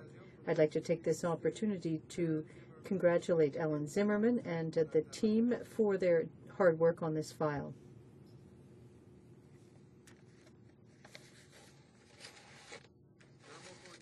In my riding of Laurentide-Lebel, one municipality has been working for 3 years on implementing these restrictions. The lengthy process and the complex nature of it is such that people living along the rivers are wondering how 350 horsepower vessels can still be used on such a small lake. Because of this void, municipalities are looking to voluntary codes of compliance in order to better control navigation on their lakes. While we encourage these codes of conduct, they're based on the goodwill of all citizens. And given that no legislation validates them, anyone can simply defy the codes by invoking their right to use the waterway. We feel that a review of the regulatory process and resources for enforcing it will help municipalities to have better control over the use of motorized vessels. They could make the process less burdensome, and this would help to improve the efficiency of waterway management. It will also help to protect the environment and enhance public safety. It will also appease a number of conflicts that exist surrounding these matters. Motion 441 puts forth this type, or proposes this type of review. For a review to be adequate, it must be done in conjunction with the provinces, territories, municipalities, and First Nations. In using legislation and regulations that already exist, we would avoid the conflicts over jurisdictional matters. It's important to note that the idea isn't to prevent the use of pleasure crafts. No, on the contrary, I am an avid fisherman, and I couldn't I think all the time about the wonderful times I've spent using the waterways. But we need to maintain the right to use the waterways, and these waterways need to be monitored by local communities. After all, they're the ones who live with the adverse effects. During the many discussions that I've had with various stakeholders, three aspects came forth during all of these discussions: social peace through better control by municipalities, better protection for the environment, as well as reducing bureaucracy. I'd like to take a few moments to focus on these 3 points. As stated in the impact study conducted on the regulations in 2008, there's an increase in use of water, and this will lead to a more conflict between various groups. Local administrations responded by calling for vessel restrictions and for regulations to be imposed. However, since the regulation has come into force, the municipalities are facing the same problems. In its current form, the regulations from 2008 are inadequate.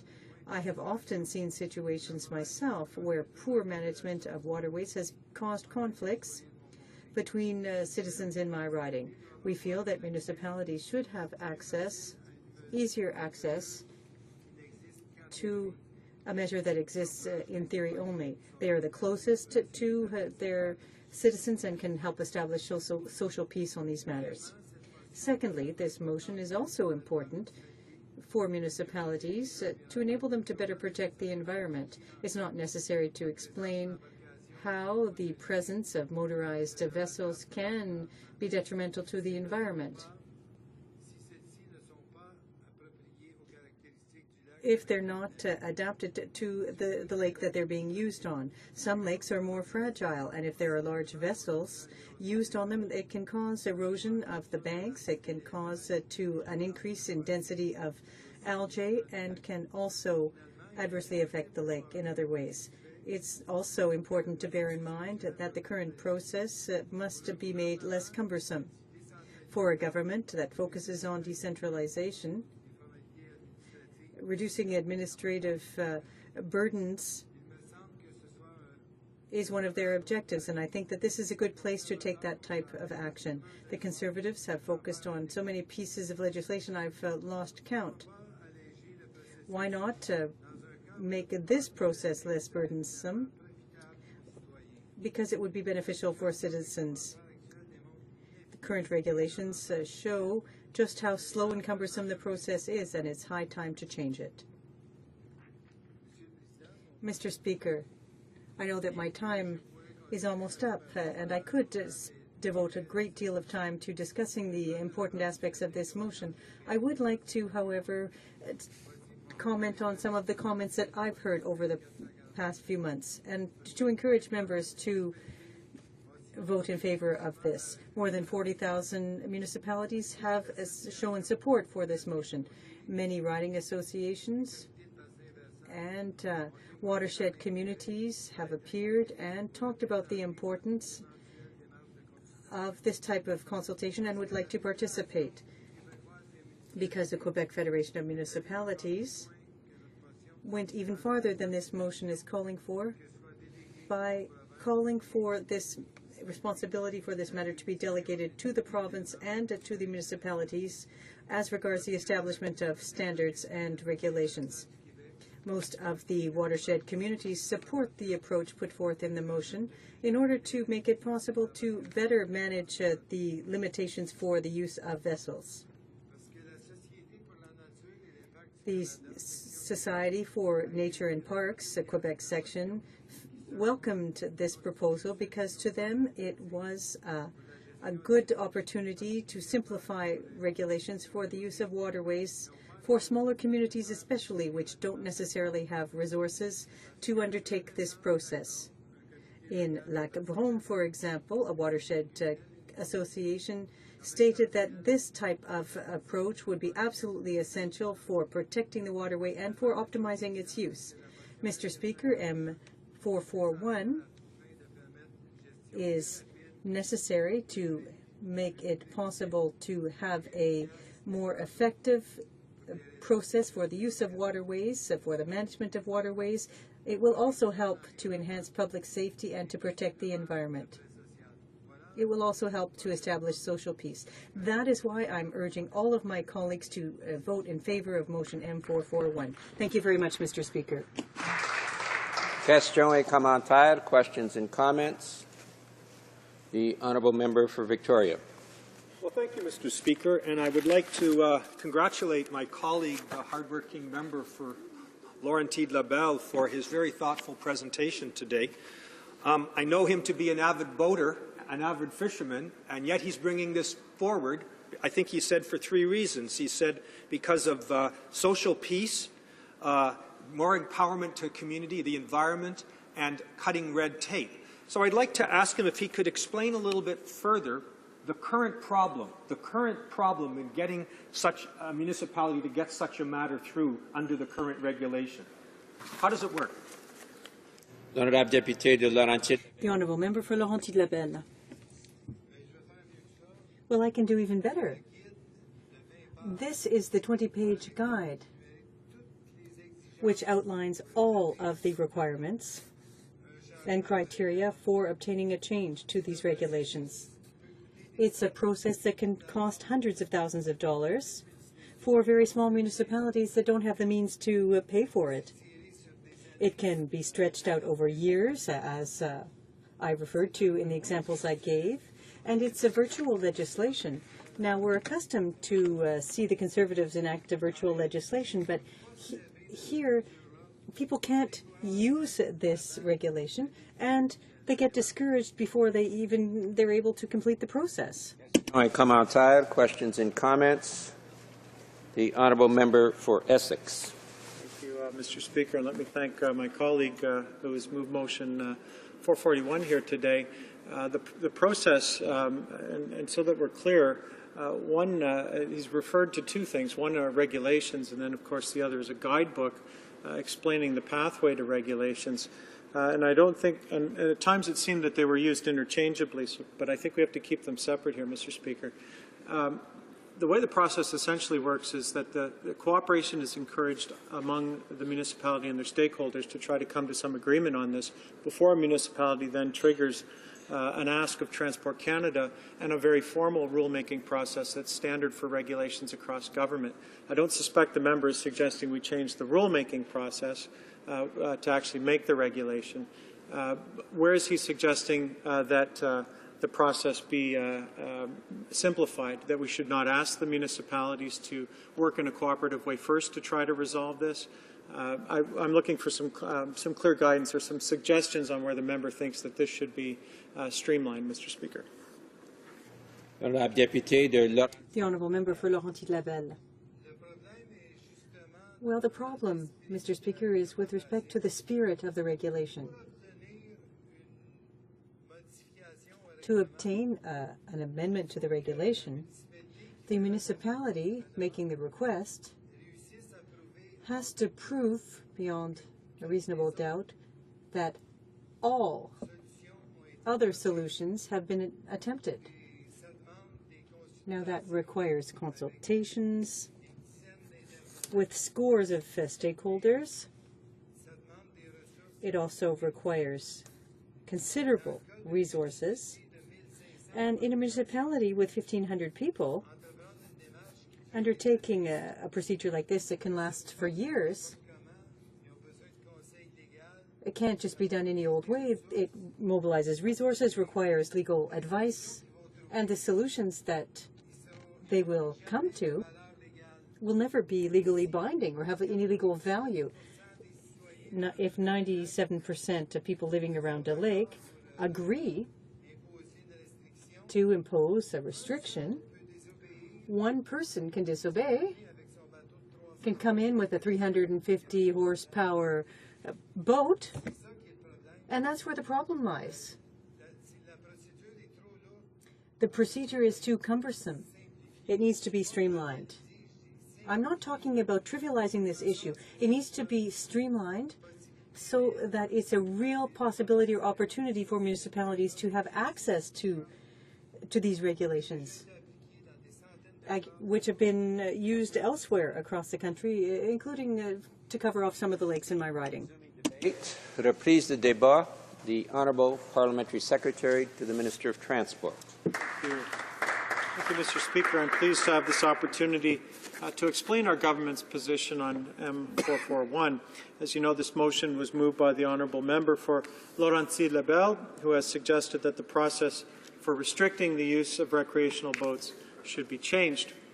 The Honourable Member has proposed that the government review the vessel operation restriction regulations to streamline the process and make it easier for local administrations to request restrictions on the use of vessels in certain waters. Now, our government believes the process that is currently in place under these regulations needs no review. It is the result of consultation with Canadians and was designed specifically to provide an effective response to the legitimate needs of local communities. This process has worked successfully for many years. Since 2008, it has been required under the Vessel Operation Restriction Regulations, which fall under the authority of Transport Canada. Before that, it was governed by the Boating Restriction Regulations, for which the Canadian Coast Guard was responsible. I'd like to outline the Vessel Operation Restriction Regulations process for the House to explain how it works and why it is effective. First, I want to make clear that navigation is an exclusively federal responsibility under the Constitution Act 1867. As a result, only the federal government can regulate it. This was upheld by the Supreme Court of Canada in a 2010 decision. In Quebec, the municipality of Saint-Adolphe-d'Howard had enacted a bylaw prohibiting access by non-residents to local jetties, but the court overturned it on the grounds that the municipality did not have the legal authority to set its own rules. However, under the Vessel Operation Restriction Regulations, any level of government, whether municipal, provincial or territorial, can ask Transport Canada to impose restrictions on the use of boats in a particular body of water. These restrictions may be requested to increase safety or to protect the marine environment. They may also be proposed in the public interest, for example, to reduce noise. Restrictions may prohibit all boats from accessing a given waterway, or they may limit access only by certain kinds of vessels, such as those with a specified engine power or type of propulsion. The regulations make it possible to impose speed limits, restrict certain activities, such as water skiing, or prohibit events like regattas. Now, these restrictions may apply at all times or be specific to certain times of the day, week, month, or year. They may apply to an entire waterway or only part of it. That's flexibility, Mr. Speaker, and this flexibility allows local authorities to request restrictions that are fair and that accommodate boaters while also acknowledging the rights of other community members. At the same time, Mr. Speaker, imposing restrictions in this way should be a last resort. No one wants to be subject to regulatory requirements that can be made arbitrarily or without sufficient input from those who would be directly affected by them, and the government would never consider making restrictions in that way. For this reason, a requesting authority must demonstrate to Transport Canada that reasonable efforts have been made to work with communities to resolve any conflicts around use of the waterway in question. For example, alternative approaches must have been tried and documented. These include enforcing provisions of existing acts or regulations, as well as educating boaters and others through outreach about the effects of their activities. This can be achieved by, for example, posting notices at waterway access points, organizing public meetings, contacting local associations and asking them to inform their members, conducting a flyer campaign, or appearing on local radio or television shows. These are inexpensive but effective means of reaching people in the community.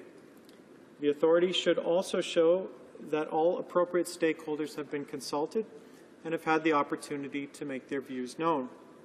It is important to demonstrate that stakeholders have come to a consensus on what the best solution actually is, and that this can be achieved only through a regulatory amendment.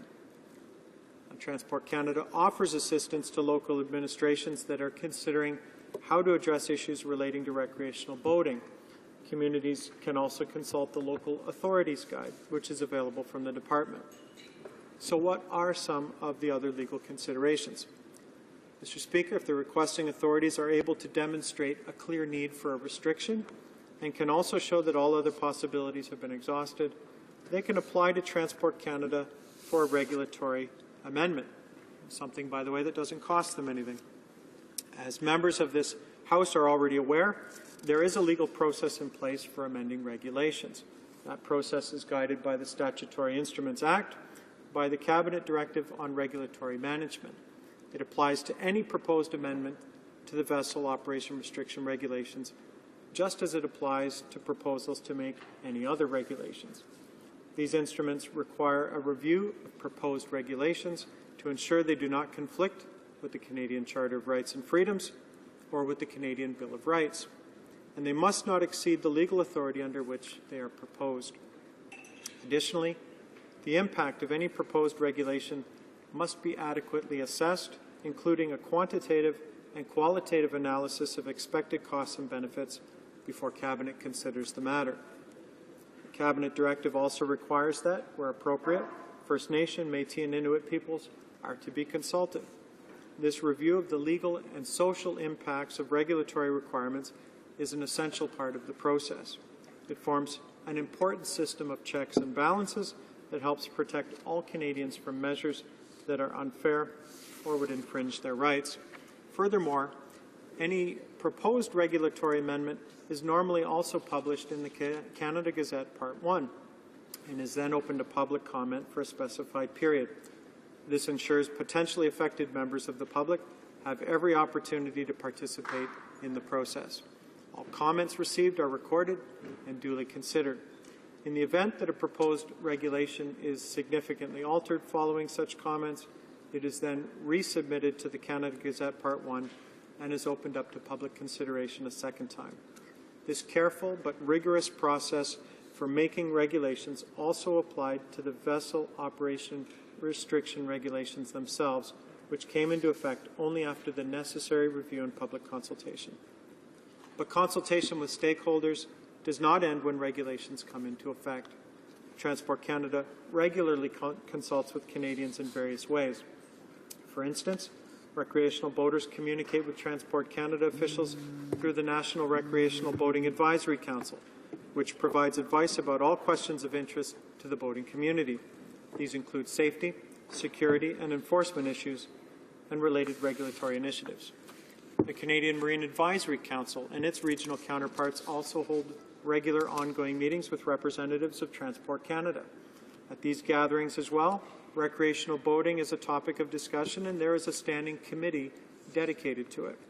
In these ways, Transport Canada maintains close ties with the marine community, including those with an interest in recreational boating. This ongoing contact with stakeholders, including provinces and municipalities, keeps the department informed of their concerns. As a result, Transport Canada is well positioned to take their views on marine policy, legislation, and regulation into full account. To conclude, if a complaint is made to Transport Canada officials about this process, Mr. Speaker, we will continue to respond and support the community by developing their boating restrictions and processing their requests where needed for government and council approval. The process includes appropriate checks and balances to make certain the government does not intervene inappropriately. It encourages communities to find ways to solve their own problems, and it requires public input at several stages. It also contains safeguards to ensure that regulatory measures do not infringe upon Canadians' constitutional or other legal rights. In short, the system already takes great care to prevent unnecessary or unjust regulation. For all these reasons, I urge all members of the House to vote against Motion 441. Thank you. Reprise du débat. Resuming debate. L'honorable député de Lac-Saint-Louis. The Honourable Member for Lac-Saint-Louis. Thank you very much, Mr. Speaker. Collègue de Laurentides de la Belle. My colleague for Laurentides de la Belle, during his remarks, took the opportunity to list a number of groups, municipal groups, associations that support his motion. And I would also like to tell him that he can add to that list the Liberal caucus, because we will be supporting his motion. We will be supporting it not because we know ahead of time what will result from the consultations, but because we believe in the principle that all systems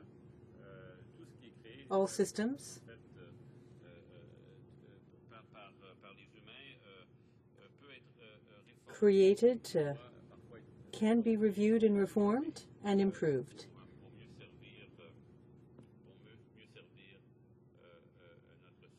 to better serve our society. So we believe that the idea of consultations with the provinces and territories, municipal governments, and First Nations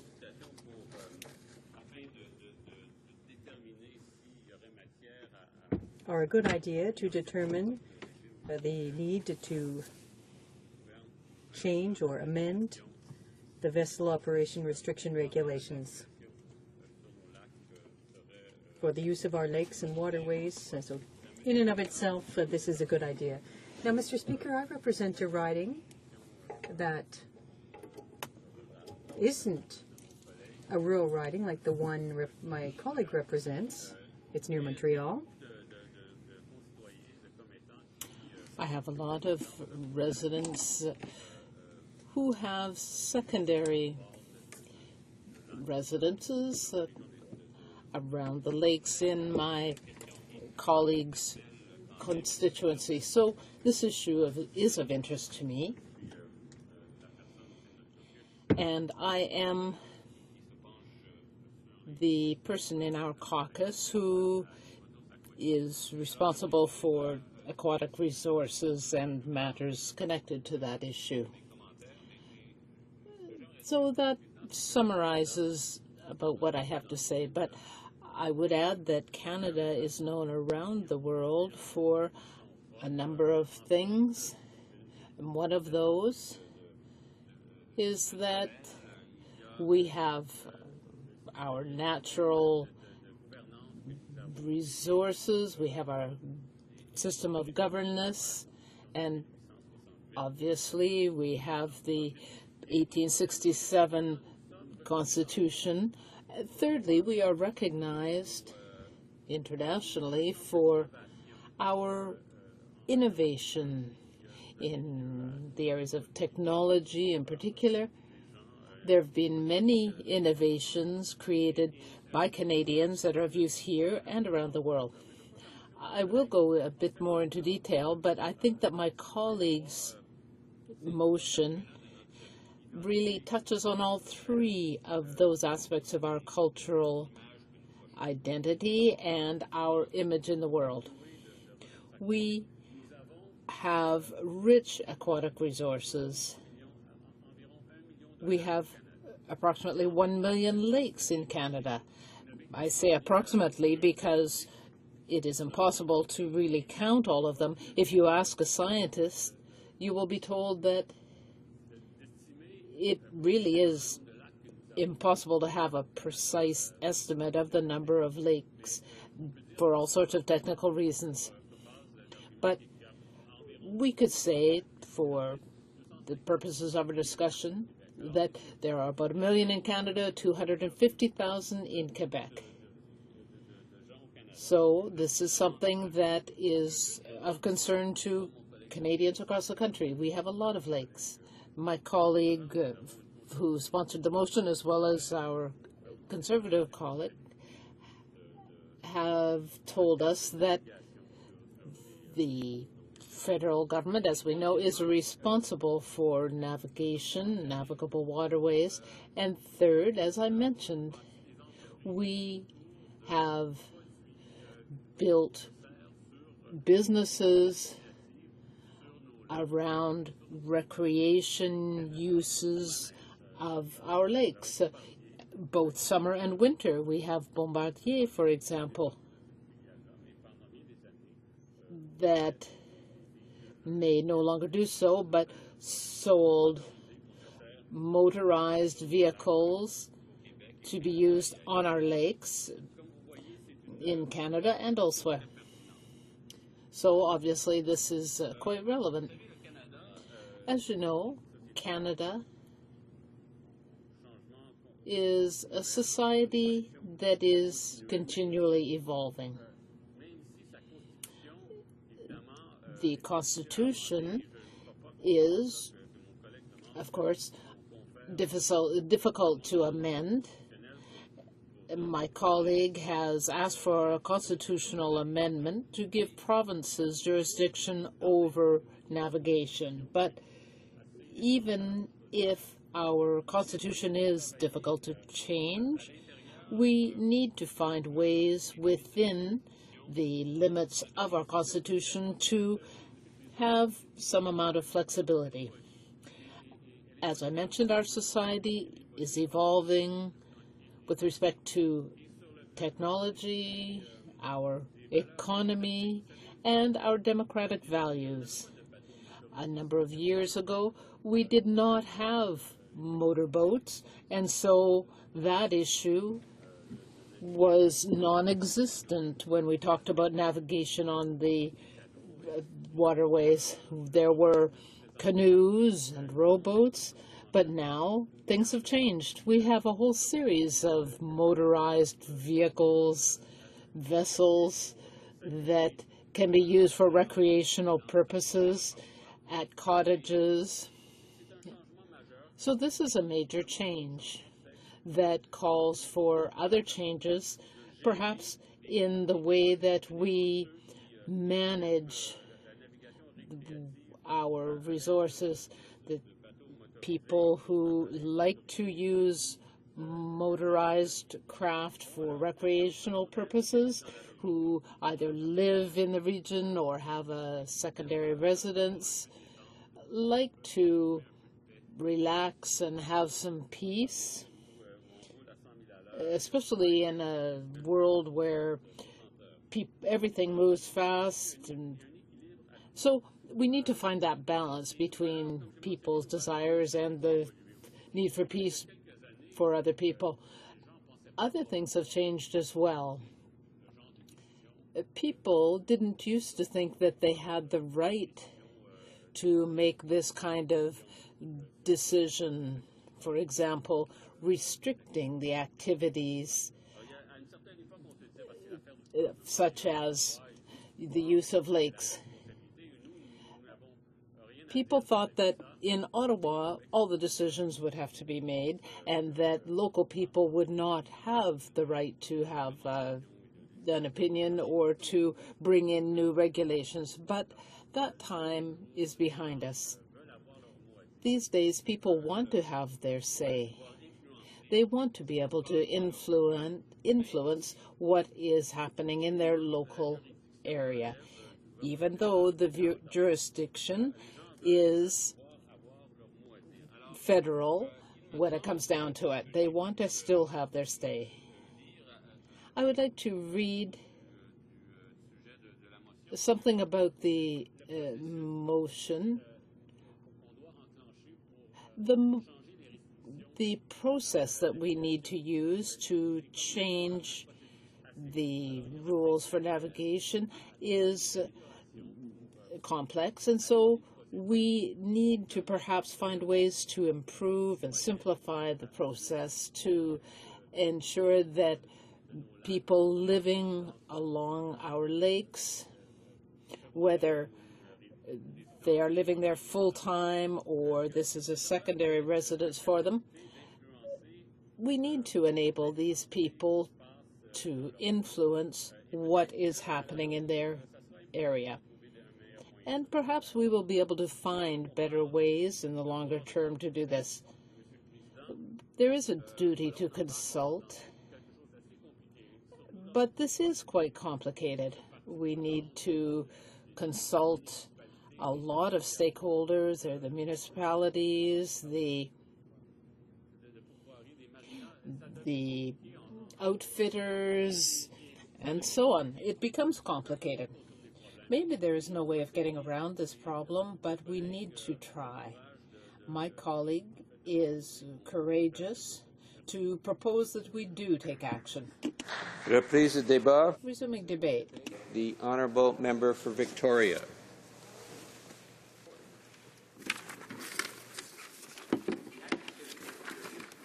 Thank you very much, Mr. Speaker, and I welcome the opportunity to rise in favour of Motion 441, a motion to carry out a review of the vessel operation restriction regulations. And I had the honour, I'm so pleased to have been able to second this motion presented by my colleague from Laurentides-Labelle.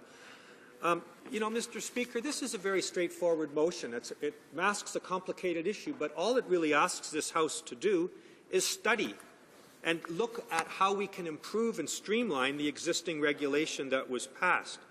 Create a streamlined process, it says, to enable local administrations to request restrictions on the use of vessels on certain waters in an effort to improve how waters are managed in the interests of public safety and environmental protection.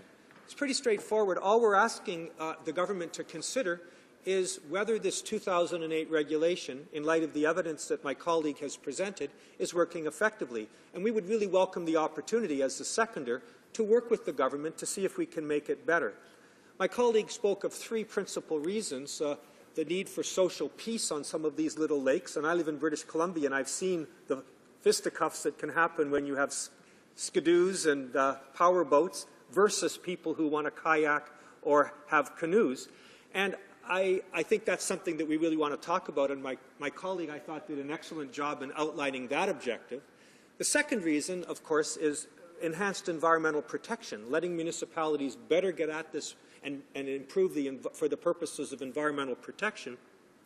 And the third one, which I would hope would attract the government's attention, is the red tape reduction, something this government has spoken very effectively on. And this is an area where we could actually make a difference working together. So as someone who comes from an urban riding in Victoria, I can attest to the kind of conflicts that happen even in urban areas as people try to undertake outdoor activities on lakes. Sometimes, as I say, with the kind of conflicts that occur on lakes even in our area. And so these regulations are 5 years old, and I think the simple plea that my colleague's motion makes is that we should try to improve them if we see problems, and I believe for reasons I'll come to that he's identified some very, very clear problems. It starts from the fact that the process set out in the guide that he spoke of, pursuant to the regulation, sets out an extremely lengthy, complex, and costly process. He talks about municipalities having to do a three-step public consultation process, explore non-regulatory alternatives, apply for a restriction on the body of water in question, Then there's a complex review in which the Office of Boating Safety reviews the file and ensures the process is undertaken in meeting a particular cabinet directive of which the member for Essex, the Honourable Parliamentary Secretary of Transport, spoke, namely the cabinet directive on streamlining regulation. And I think it's telling, Mr. Speaker, that my colleagues' excellent and assiduous work on this has unearthed so much support from people in different areas. Let me, for example, mention the Quebec chapter of the Canadian Parks and Wilderness Society that applauds this motion, says it's a simple and practical solution for managing our waterways, especially in smaller communities that lack the resources needed for this kind of endeavour. We hope Parliament adopts this motion. That's from CPAWS, the Canadian Parks and Wilderness Society. The Fédération Québécoise des Municipalités, the Quebec Federation of all the municipalities, applauded this motion as well. There is a problem. People identify a problem. The former mayor of North Hadley talked about the difficulties and complexity. He said this, quote, "Even federal officials are saying that the process is much more complicated than before. We're going to need a project manager just to apply for a regulatory amendment," close quote. That is from Pierre Levesque, the former mayor of the township of Hadley. And my colleague has done so much consultation in trying to get to the bottom of this that many, many other people have come to the same conclusion, that there is a problem. Let's try to work together to fix it. Again, what we're asking for is to work together to fix a problem that has been identified by so many stakeholders. It seems like it's merely a request that we sit down and try to improve this regulation, and I'm disappointed that the government has apparently slammed the door in the face of my colleague for this initiative. I'm hoping we can persuade him that this is a problem that we can work on together to fix. My colleague was very, very clear in noting, as the Honourable Parliamentary Secretary to the Minister of Transport did as well, that navigation and shipping under Section 91 of the Constitution Act 1867 is without doubt the exclusive domain of the federal government. And my colleague was very clear that there's no effort whatsoever to derogate from that. All he is seeking is to empower municipalities and local governments, Aboriginal, other, to address the problem when it arises and to have real teeth. He pointed out a very serious and specific problem. He talked about how a tiny municipality, think of a rural municipality in northern British Columbia or in the Laurentians, in the case of my colleague, say of 1,500 people. He said, you know, they have to get legal advice, they have to do all of those steps I talked about, all that consultation, spend all that money, and if they get 97% in favor, still that's not enough because one person can thwart the consensus that's been achieved in this code of conduct. We can do better than that.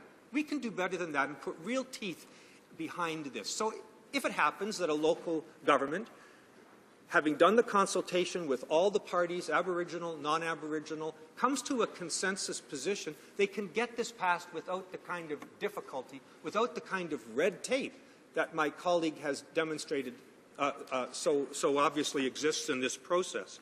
And so I know that this has been an issue all over Canada. It's certainly been an issue in my province of British Columbia. He even referred to the frustration on Columbia Lake, where after years and years, only two or three sections have been able to be set apart and restricted as per the wishes of that local area. And so the point I'm trying to make in short is there is an issue, and I don't understand, Mr. Speaker, with the greatest of respect, why such a simple issue can't be addressed in good faith by both sides of this House, now that the issue has been identified so clearly by so many people. I think it's just a simple matter to say we got a regulation, it's not working, let's fix it. I thought that's how we were supposed to work together. How about the second issue of environmental protection? Well, often, you know, that's at the bottom of the complaints that local government gets. We got too many motorboats, they're causing pollution in the water and the like. And there are other things about water management that have attracted municipal attention in the past, where power boats, for example, are involved. Eutrophication of the lake can be exacerbated by the use of motorboats. There can be this could contribute to shoreline erosion. There can be greater turbidity in the water that causes sediments to rise from the bottom of the lake. There can be increased density of algae that's created. And these issues come to the attention of local government. They live right on the lake or the water body. They say, I know it's federal. I know it's a federal issue. Let's try to fix it. They try to use this regulation, and my colleague has pointed out very, very clearly, it doesn't work. So it seems to me fairly self-evident that we should try to take such a simple problem and work through it. And I would have thought especially that the red tape reduction would attract the attention of the other side of the House. We hear a lot about that, but when we come to them with a specific demonstrable example, they seem to turn away from it. And I don't understand that. This regulation costs nothing. This is a question not of money, but about trying to reduce the amount of obstacles thrown in the way when municipalities want to get involved and take action on the waterway in which they're located. So there are many solutions that can be addressed, but what we're simply doing here is asking the government to review the regulations, consult with the provinces, consult with the municipalities, consult with the First Nations, and go forward and produce strategies that will work for Canadians to simplify this process and make it work. We understand the regulation was enacted in good faith with a desire to address this problem. We agree with the regulation. We just want to make it work better. And again, I would ask that this government think seriously about how we could do so, how we could work together to address this very specific but very real problem. Thank you, Mr. Speaker. Reprise de débat. Resuming debate. La députée de Chicoutimi. Honourable Member for Chicoutimi-Le-Fjord. Thank you very much, Mr. Speaker. I want to thank my colleague, the member for Labelle, for his motion to really review the vessel operation restriction regulations. This will help rural municipalities that have lakes in their beautiful territory. But unfortunately, on these lakes and rivers, people do not always respect the natural environment and the people around them, whether it is through their use of boats or for other reasons. So this is why I support my colleague's motion. The NDP wants to give people more flexibility in being able to put more teeth into the rules surrounding the use of these areas.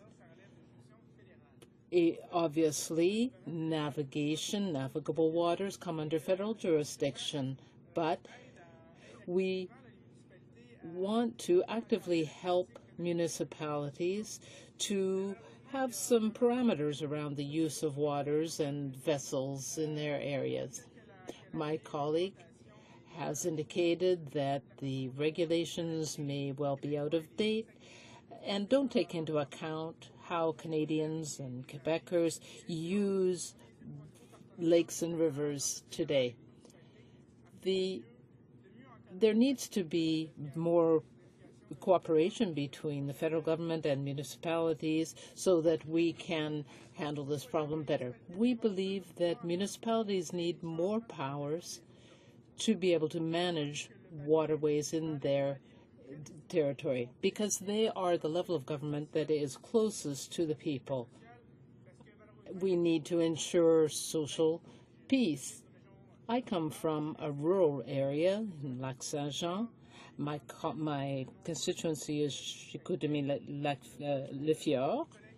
When my NDP colleagues mentioned that the current process is very costly, that is quite true. The federal government makes it difficult through the process it has imposed for people to have their say. I'm proud to tell my colleague from the NDP that this motion will even help municipalities in my riding.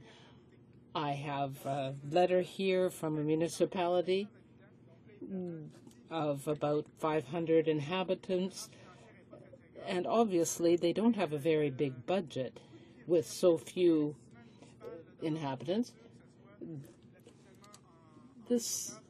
they have a lot of responsibilities already. They have roads and water treatment, and they have many of the same responsibilities as bigger municipalities, but they have fewer residents. So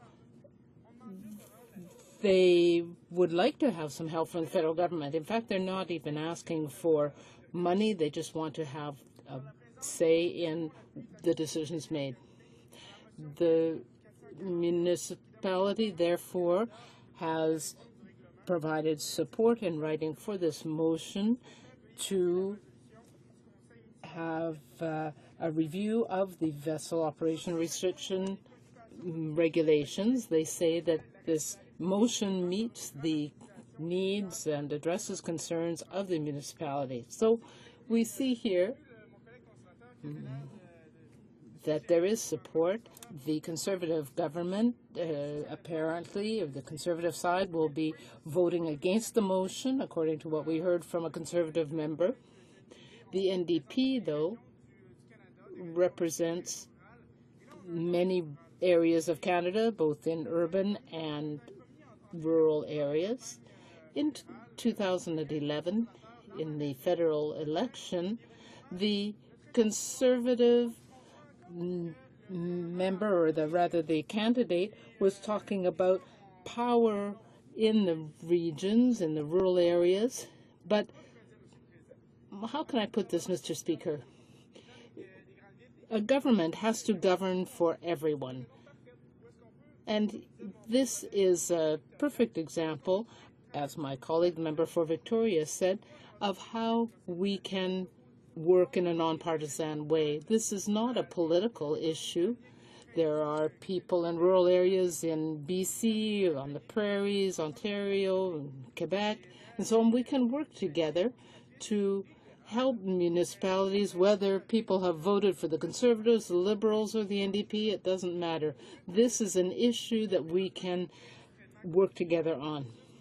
The process right now is very complex. When a municipality wants to have better regulations on how waterways are used, then the first thing they have to do is to have a 3-step public consultation process.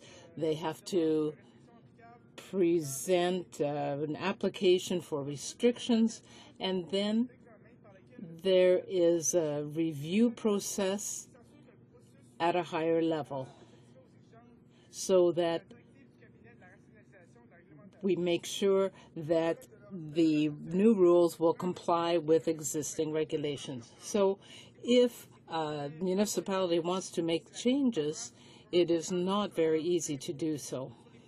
This is a process that has been imposed by the federal government on the municipalities, and they have to go through this difficult procedure to make changes.